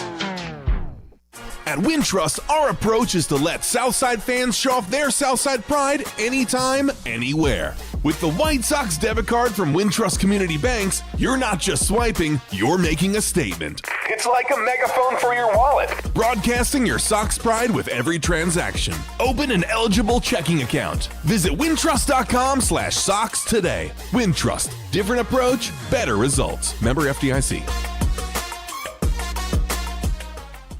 Four Seasons Heating, Air Conditioning, Plumbing, Electric wants you to avoid breakdowns this winter. Did you know your dirty furnace costs more to operate? It increases your utility bill and leads to more breakdowns? Now's the time. Schedule your Four Seasons tune-up today for only $89.95. The furnace tune-up includes a 30-point inspection, complete cleaning, and is backed by the industry-leading 1-year, no breakdown guarantee. Peace of mind, lower utility bills, just a Four Seasons tune-up away. For all the right reasons, call it 664 Seasons. Hey friends, I'm Tom Waddle and I drive a Hawk. Find your next car at hawkauto.com. Choose from 12 Hawk Auto locations at Forest Park, St. Charles, Plainfield, Joliet, Carroll Stream, and now LaSalle, Peru. Shop thousands of vehicles from 13 big brands. Save with 0% financing or make no payments for 90 days. Plus save even more with our complimentary maintenance plan. Find your next car at hawkauto.com and drive what I drive. Drive a Hawk. HawkAuto.com. Financing and plan on select models with approved credit. When your team's best players have all been traded and the latest pick is overrated, just raise a glass with a friend or two and tell them more, tell them more, tell them more do. May your team be great and your picks be true. And if it falls apart, you'll know what to do. Just raise a glass with a fan or two. And tell them more, tell them more, tell them more, do. It's a crazy world, so what do? You tell them more, tell them more, tell them more, do. Hey! Tullamore Dew Irish Whiskey, 40% alcohol by volume, imported by William Grant & Sons, Inc., New York, New York. Roofers and Waterproofers Local 11 provides quality value and service in all facets of the commercial, industrial, and institutional roofing and waterproofing industry. Promoting skilled craftsmen and craftswomen through apprenticeship training, Local 11 members are trained in the application of the latest roofing and waterproofing techniques. They are at the forefront of design and installation of environmental-friendly solar, green, and garden systems. To find a highly skilled roofing contractor today, go to ChicagoRoofingContractors.org. Apt, your number one destination for the home, is kicking off fall with big savings. Score deals on OLED and QLED TVs. And don't miss a play this season. Add a powerful soundbar to feel the action every time your team scores. And for game day snacks, Apt's Gourmet Shop has top-rated air fryers, so you can make wings, mozzarella sticks, and other favorites healthier without sacrificing any flavor. It's game time for free and home delivery, professional installation, and complete satisfaction. Shop where I shop, at Apt. Pleasing people since 1936. Are you ready to make a difference for the environment while helping the visually impaired at the same time? Then donate your vehicle to Heritage for the Blind today by calling 1-800-983-6530. Every donated vehicle will either be properly recycled in an eco-friendly manner or given a new life through reuse. Donating your vehicle is easy. Simply call 1-800-983-6530 and Heritage for the Blind will do the rest. They'll even arrange for your vehicle to be picked up at no cost to you. And for a limited time, when you donate your car, you'll receive a $200 restaurant voucher and a 2-night, 3-day hotel stay at one of 50 locations. Call 1-800-983-6530 right now to schedule your vehicle donation and make a positive impact on the environment while helping others. Heritage for the Blind, where every car donation counts and every person makes a difference. Call 1-800-983-6530 now. This advertisement is paid for by Heritage for the Blind. Black and Abdallah, 2 p.m. weekdays, ESPN Chicago.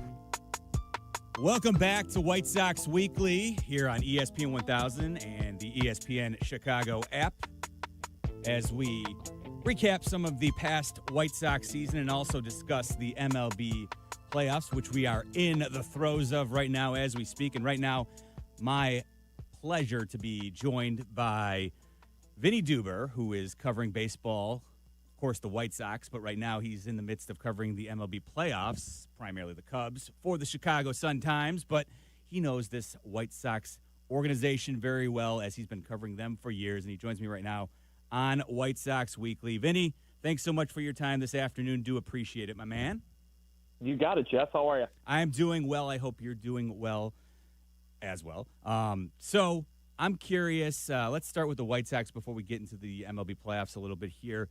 Just what was your reaction to the 2025 season? I was thinking about it this way, Vinny. So they made a 19-win improvement on their record from 2024, which was an abject disaster. And I just wish they would have won one more game because I would have had a nice round number of saying they won 20 games more than last year, but they're still 20 games shy of a 500 record. Nevertheless, they won 19 games more, and they are 21 games shy of a 500 record. So what was your take on the season that just unfolded, and where do they go from here looking ahead at 2026?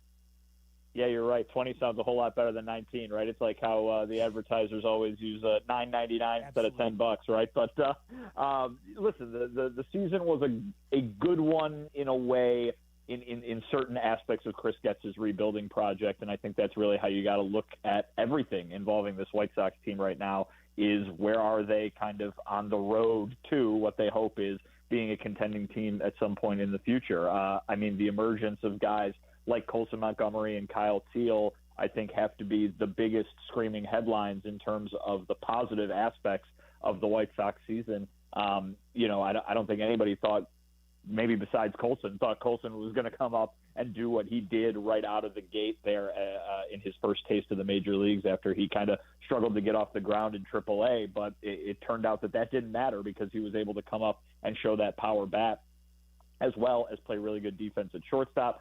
Teal behind the plate and with the bat looks like something to build around also, and to have that kind of immediate return off of a trade like the Garrett Crochet trade is a little rare, really, right? I mean, because you're trading.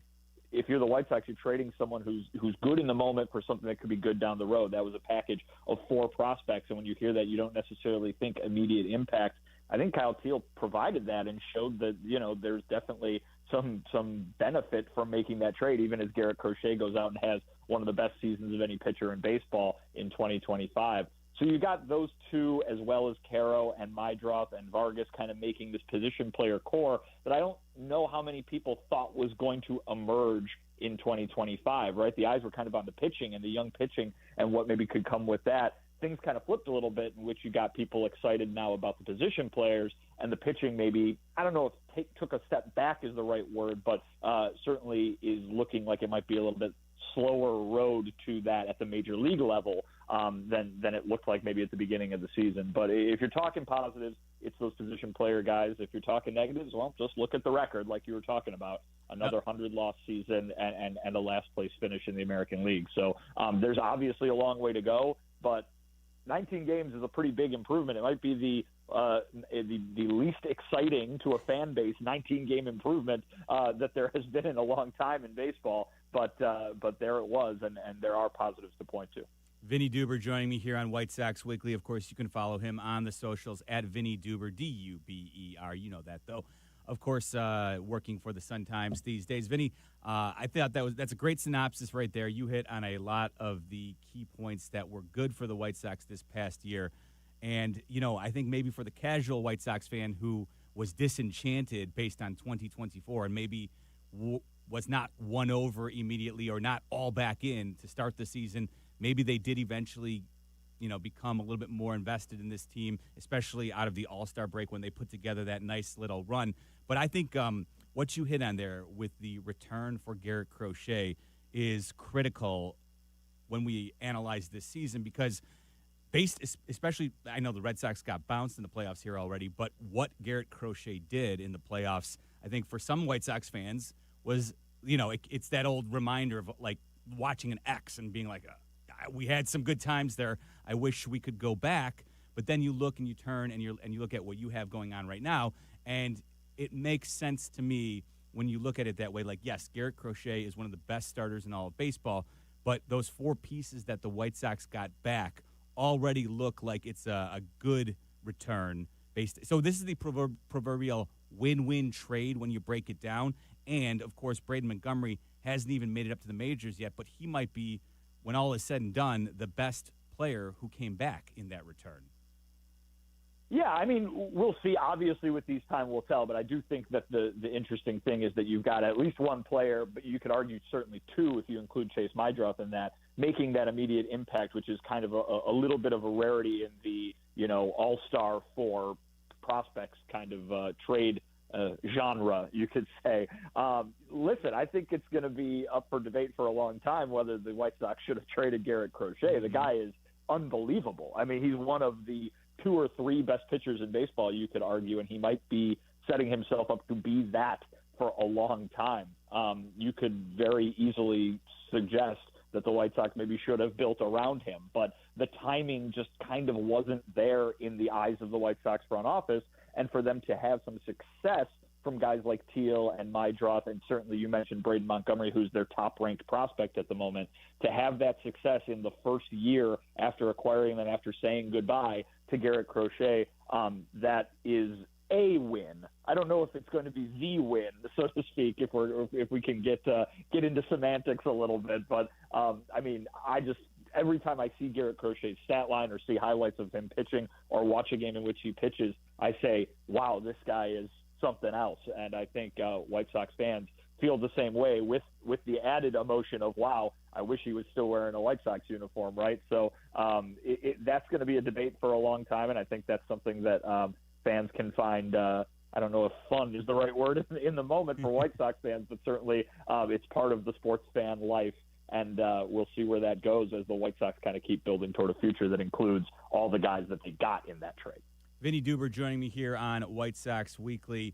All right, so looking at the roster as a whole, what I was encouraged by was that they were able to do this because of the young players that you mentioned. Certainly, at the end of the season for the last couple of weeks, I did feel like there was a bit of a fall off when all of a sudden you took 3 veteran bats altogether out of the lineup. Of course, Luis Robert was gone for the last month, but you had Benintendi and Tauchman as well, who for the most part weren't around for the last 10 or so days. And so I think it does go to show, though, that the White Sox still have plenty of work to do. You need some consistent I don't know if it's veteran presence, but you need players to give you quality at bats. That I think it lengthened out the lineup, and that was something that was maybe not always given enough credit when the White Sox were going well during that stretch in the second half of the season, where, hey, it certainly helps to have guys out there giving you, an ability to get on base in addition to all the power that, Colson and Kyle Teal were providing. So I'm curious, what is, in Vinny Duber, let's let you play GM here, what's the plan for the White Sox with the outfield next season? How would you approach it with what they have? Obviously, Tauchman, somebody who they can obviously bring back if they'd like to. Luis Robert, they have the option on. Chris Getz has, I think, made it about as clear without saying definitively that they're hoping he will be back. Of course, Benintendi's under contract. So how do you think the White Sox outfield looks moving forward? Yeah, I think you just laid it out there, really. You should never let me play GM. That's not a good idea. It's what we do, though, Vinny. That's the best part of the job is playing GM with might I say, no repercussions whatsoever. That's the best part. Exactly. They call it fantasy baseball for a reason, right? Mm-hmm. But, yeah, I think if we look at what is going to happen, I think you laid it out. Andrew Benintendi's under contract.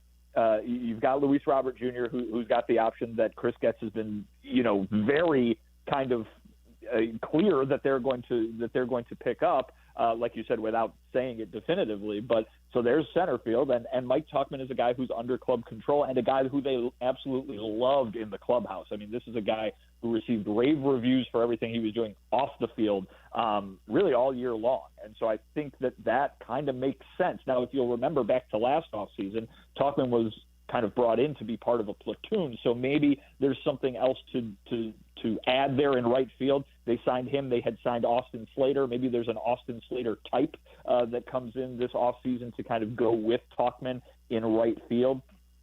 But while the outfield might seem a bit of a mystery because it's so veteran heavy, right, because there's not those core guys there like you see on the infield and behind home plate, it kind of looks set, at least for opening day, to me. Now, remember, this is a team, like you said, that is kind of not all the way there yet, right? And so I think next year is going to count as another, step in this rebuilding process that is going on. They might be looking to move some of those guys at the trade deadline if the opportunity arises, those veteran guys who have been around, if the production is there, if the health is there with all 3 of those guys, right? So I don't know that there's a ton of room to go or a ton of maybe even desire to go kind of rework that whole thing this offseason, because I think you've got those 3 veteran guys who are all under club control who can all come back. Listen, Tauchman was probably one of the more productive players on the team this season, even though I don't think he even played 100 games with some of the injuries that he dealt with. But while that unit was banged up and certainly at the end of the year, like you mentioned, kind of fell out of the lineup all at the same time, I see all 3 of those guys as being pretty good chances that they're going to be in the outfield on opening day. What did you make of Lenyn Sosa's year this season? He led the team in home runs and RBIs. The on-base percentage was still a little lacking. He ended up at .293, but I mentioned 22 home runs, 75 RBIs. And I don't know if I'll call it versatility because it was good versatility. It was almost a versatility by necessity because I think the White Sox were trying to figure out where he would hurt them least defensively, whether it was second base or first base. But what did you make of Lenyn Sosa's season in his age 25 year? Yeah, well, I think the thing that I take away from it is I don't think he did anything this year to warrant being kind of cut loose, right? I think that he was maybe – now, granted, he had the whole season to do it. I think he led the team in games played, but, he had the whole season to do it, but it kind of was playing for a job of the future, right, or at least the near future. I don't know if he's really done enough to make himself part of that long-term core, but as they move forward – why, there's really no reason to get rid of him with the roster that they have. He did some really nice things at the plate, not exclusively. He had plenty of poor moments as well, and you mentioned an on-base percentage that's under 300. But, yeah, in the field, obviously he's still lacking, but they can stick him there, and while they're waiting for some of these other guys to come up or waiting for other guys to come off the IL in certain situations moving forward, I don't think he's done anything to necessarily let the front office say, all right, that's enough of this experiment, because they are in rebuilding mode, right? They do have the time to give to a player like that to see what he can become. Shane Smith was a revelation, and if Colson Montgomery wasn't the story of the year for the White Sox, Shane Smith probably was. What did you make of him and just your conversations inside the clubhouse with him? What were your takeaways on the season he had being named the White Sox All-Star rep? And, of course, I think showing everybody at the end of the year, the final game of the season, what potentially he is capable of. Yeah, in a year, like I mentioned earlier, in a year where the pitching kind of lost some of the excitement that it maybe went into the year with, he's a guy that stood out as, okay, they've found something here. Now, who knows how long that hangs on for. We saw kind of a really tale of two halves for the most part with him, and his first chunk of the season was just fantastic, and then he had that stretch in the middle where he really, really struggled. But again, this was his first taste of the major leagues. This is a guy who, was a Rule 5 pick who had never played in the big leagues before, and he just comes out of the gate and had such success. He did show toward the end of the season a way to get kind of back to some of the success he was having earlier in the year. I think he even talked about the middle of the season, and some of the coaching staff talked about, something goes bad right at the beginning there in the middle, and it was haunting him, not just in that start, but for starts to come.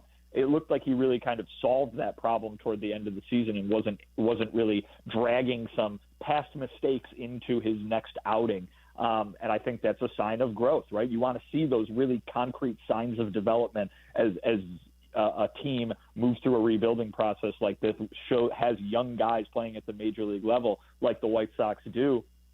Shane Smith is absolutely, a part of this rotation now and into the future. I think that they can pencil him in as somebody who they want to hopefully build a rotation around. Will he be the ace of the rotation of the future? Who knows? They've got some really, highly regarded pitching prospects down in the minor leagues right now. It's going to take a little while for those guys to make it to the major leagues. But Shane Smith is definitely part of that equation moving forward. What a success for the White Sox to be able to find that type of pitcher, that type of player for the future in the Rule 5 draft. Vinny Duber joining me here on White Sox Weekly. Something you mentioned there that triggered a question for me. You mentioned the coaching staff, right? And obviously there were some changes, or there will be some changes, as the White Sox announced at the end of the season that they did not renew the contracts of Ethan Katz, Marcus Thames, Jason Bourgeois, and Drew Butera. And we also know subsequently that Sergio Santos has left the organization, who was the AAA manager for the Charlotte Knights.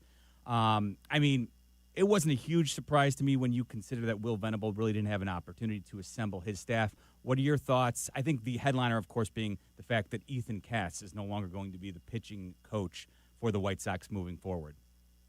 Yeah, I was actually kind of surprised by that one, but again, you bring it up, and I think that it's true. Listen, this is Will Venable's staff. This is he plays a huge role in this organization. They've pegged him as a guy that they want to take this team from rebuilding to contending. Why wouldn't you let him surround himself with the people that he picks, right? And certainly he took the year to learn about these guys, but he deserves that opportunity to hire his own staff as the manager and a guy who's going to be playing a significant role in this thing moving forward. I do think it was a little odd just because Chris Getz did hire all of these guys just, not too long prior, all those assistant coaches, Chris Getz in tandem with the then manager, Pedro Grifol. Obviously the managerial change makes a big difference.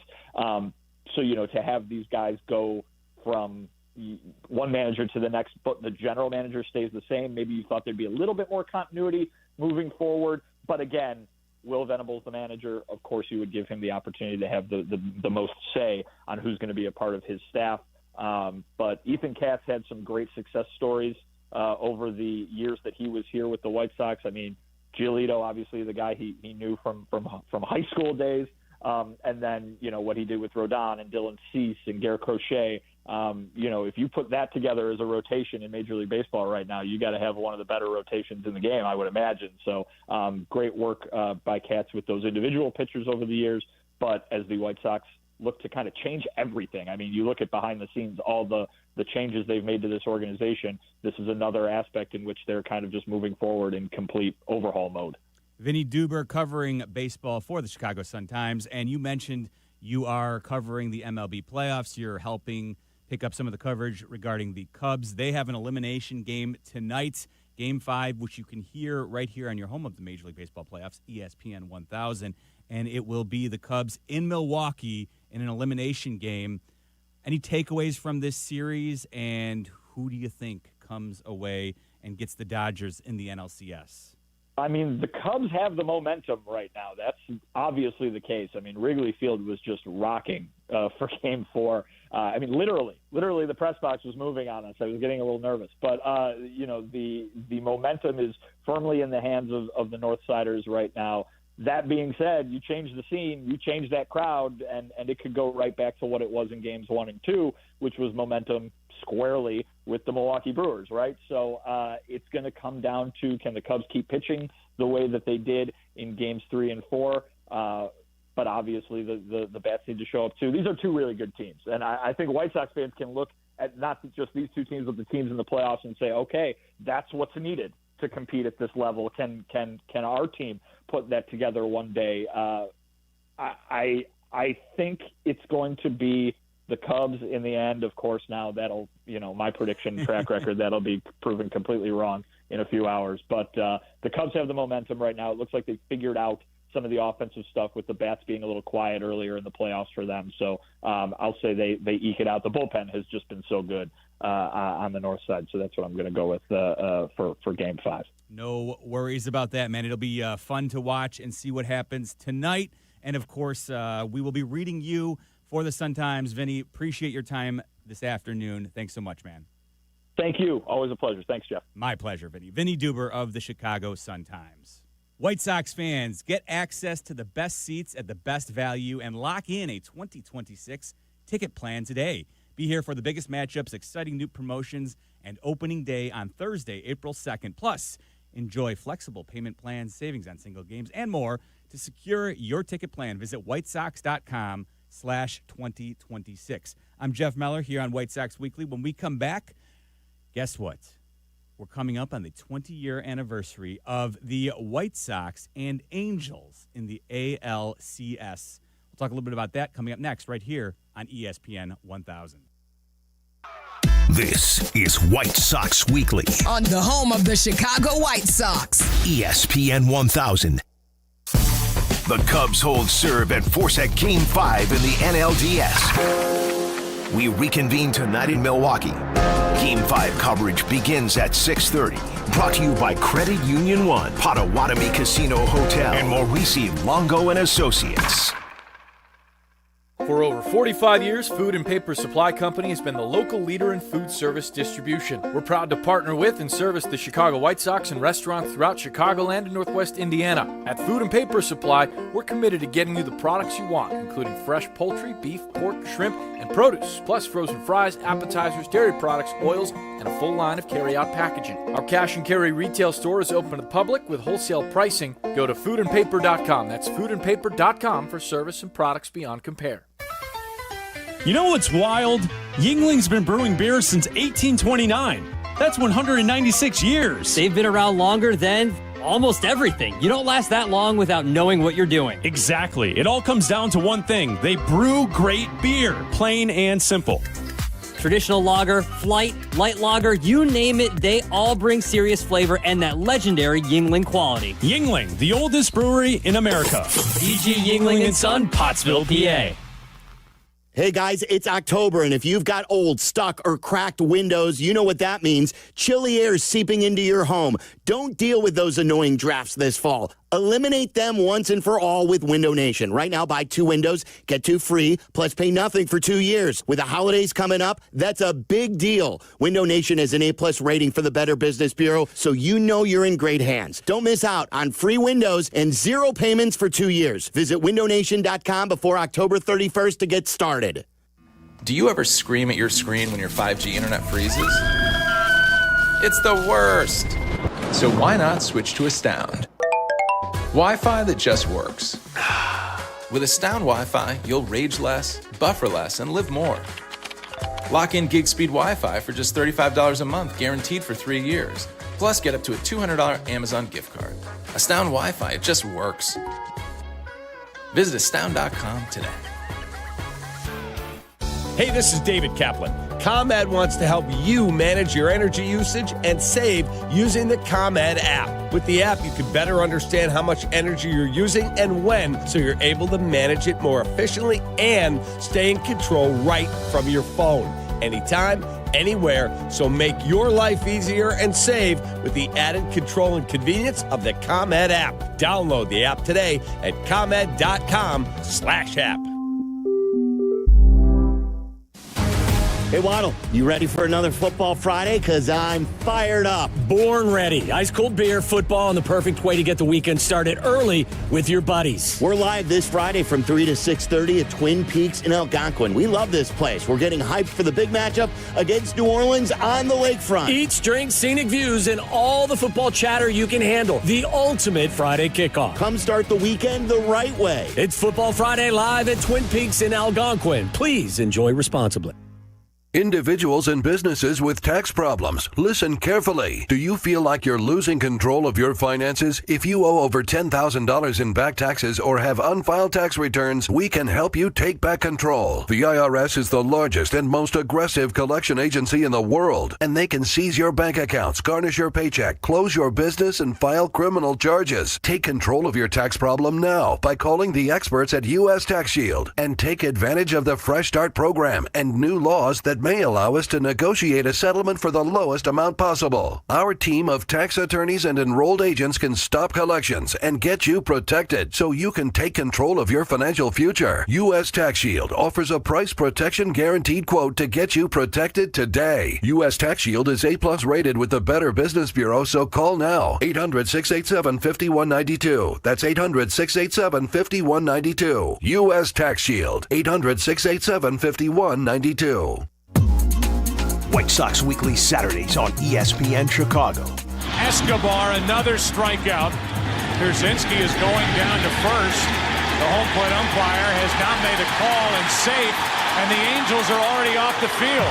The home plate umpire said that ball hit into the ground and that the tag needed to be made, or a throw down to first, or now is he going to bring Pierzynski back to the plate? He's not. Pierzynski is going to go down to first, and Mike Scioscia wants to know what the heck just happened. Ah, yes.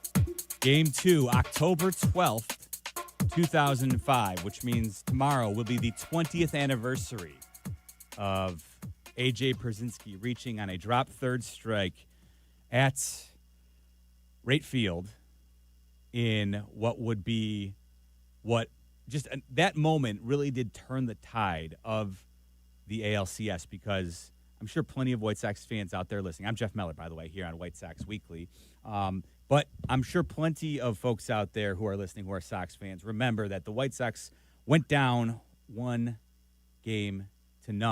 after the first game, which took place on October 11th, 2005, which is actually today, the 20th anniversary of the start of the 2005 ALCS for the White Sox and Angels. And a couple of through lines here, because so we're on the 20th anniversary of that series beginning today. And, of course, I'm looking ahead a little bit tomorrow night. The Blue Jays and Vladimir Guerrero Jr. will open the ALCS in 2025. And I find it interesting because, of course, Vladimir Guerrero Sr. was the scariest bats in the Angels lineup in 2005, their cleanup hitter. He had faded ever so slightly, but he wasn't the guy that he was in Montreal, where he was the, prolific power speed combo with that huge hose in right field but he was still one of the most dangerous hitters in all of baseball. In fact, he, in that season, ended up finishing third in the AL MVP voting behind Alex Rodriguez and David Ortiz. But that year, Vladdy Guerrero hitting cleanup for the Angels for the majority of that season. He hit .317 with a .394 on base, 32 homers, and 108 RBIs, 13 stolen bases. He certainly, like I said, didn't move the way he did during his prime. But at the same time, that addition in the Angels lineup certainly made them it kind of completed the entirety of that lineup. And it's funny because I'm looking back at how different times were back in that day. The Angels, a quick refresher in case you had forgotten, the primary players for the Angels team that year, you had Benji Molina behind the plate. He hit 15 home runs. You had Darren Erstad at first base, the proverbial contact hitter, leading things off for the most part generally for them. Adam Kennedy was the second baseman. Orlando Cabrera, we're certainly familiar with his game on the south side. At shortstop, it was Dallas McPherson, their primary third baseman, although they had a rotating group of third basemen, including Sean Figgins, who played a lot there during that time. He actually had 62 steals that year. Back when 62 steals, I mean, it's still kind of an eye-popping number, but this is back when 62 steals really meant something because you didn't have the new rules, which have changed the running game so dramatically the way it has over the past couple of years. But anyway, I digress. Garrett Anderson, of course, in left field. Steve Finley, the center fielder, Vladdy in right/DH for the most part for the Angels. And they were led by Bartolo Colon, John Lackey. Paul Bird was the Game 1 starter for the Angels, who actually got the win in Game 1 at right field. So we heard the highlights of A.J. Przinsky reaching base on the drop third strike. And it's crazy because in some ways it feels like yesterday. And, of course, in many other ways it feels like 20 years ago. And what's crazy when I look back through some of the box scores from that series, the White Sox would go on to win the next 4 games after losing that Game 1.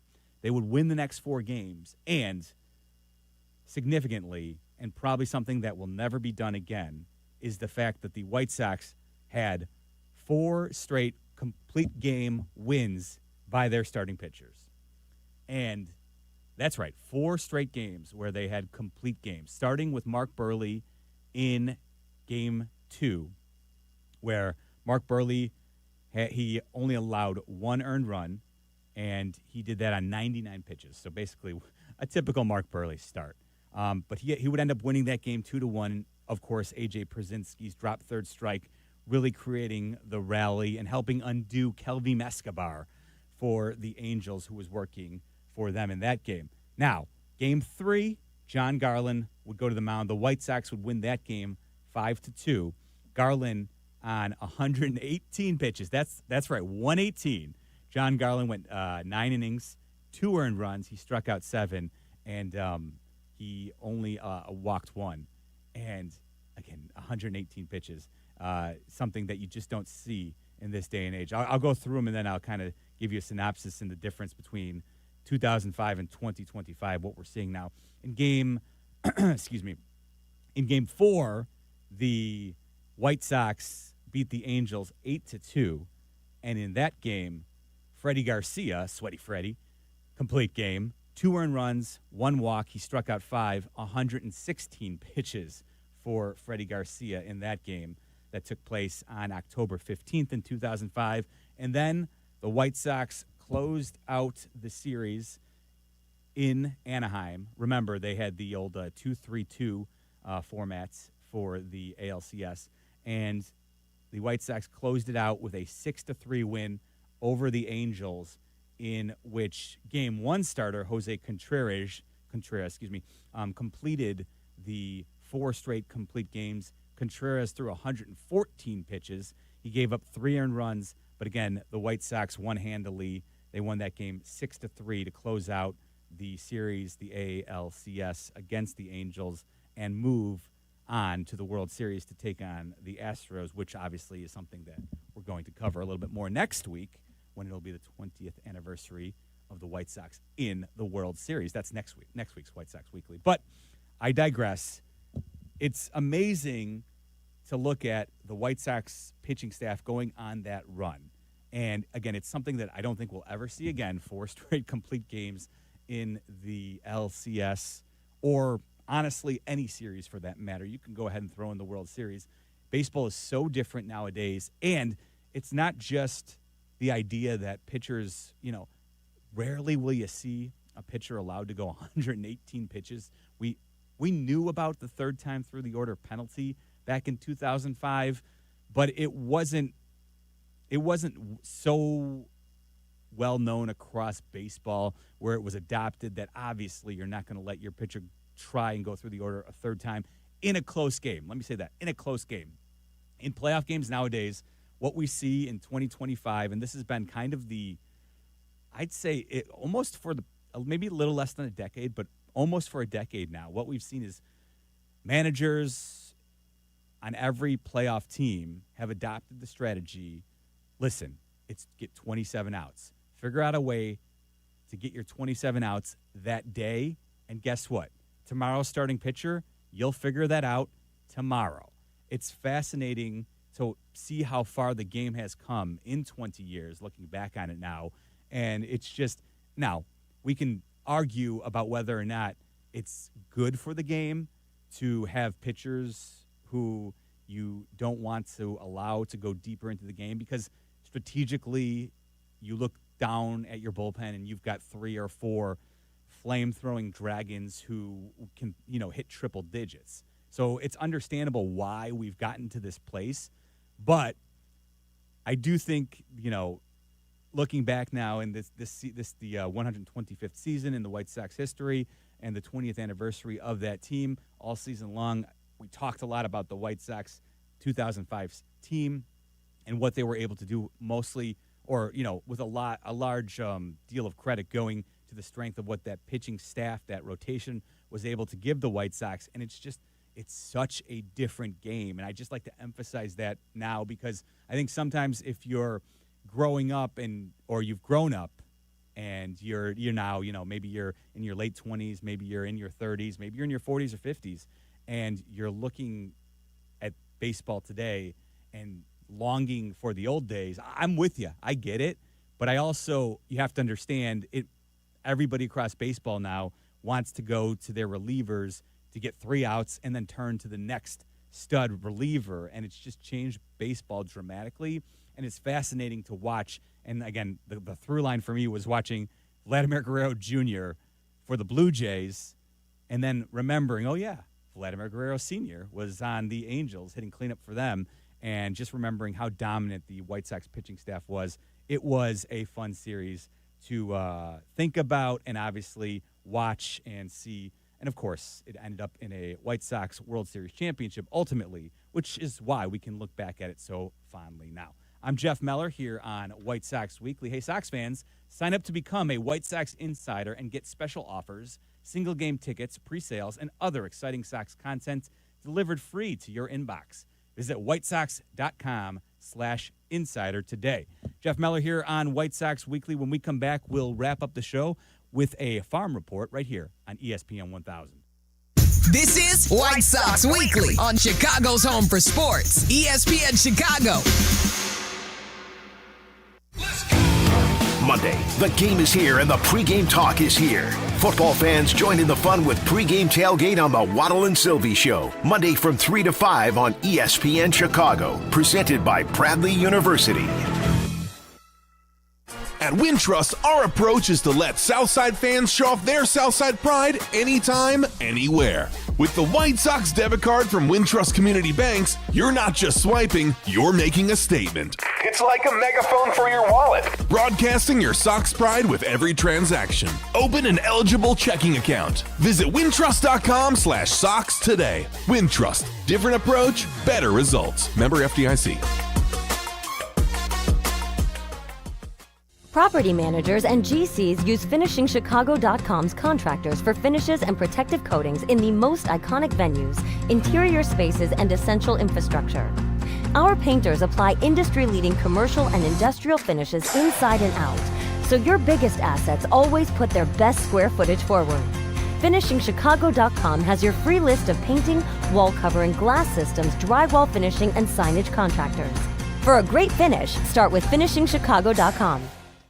Roofers and Waterproofers Local 11 delivers expert roofing and waterproofing across Chicago. Their trained professionals lead in solar, green, and garden systems. For trusted contractors and top quality service, visit ChicagoRoofingContractors.org. That's ChicagoRoofingContractors.org.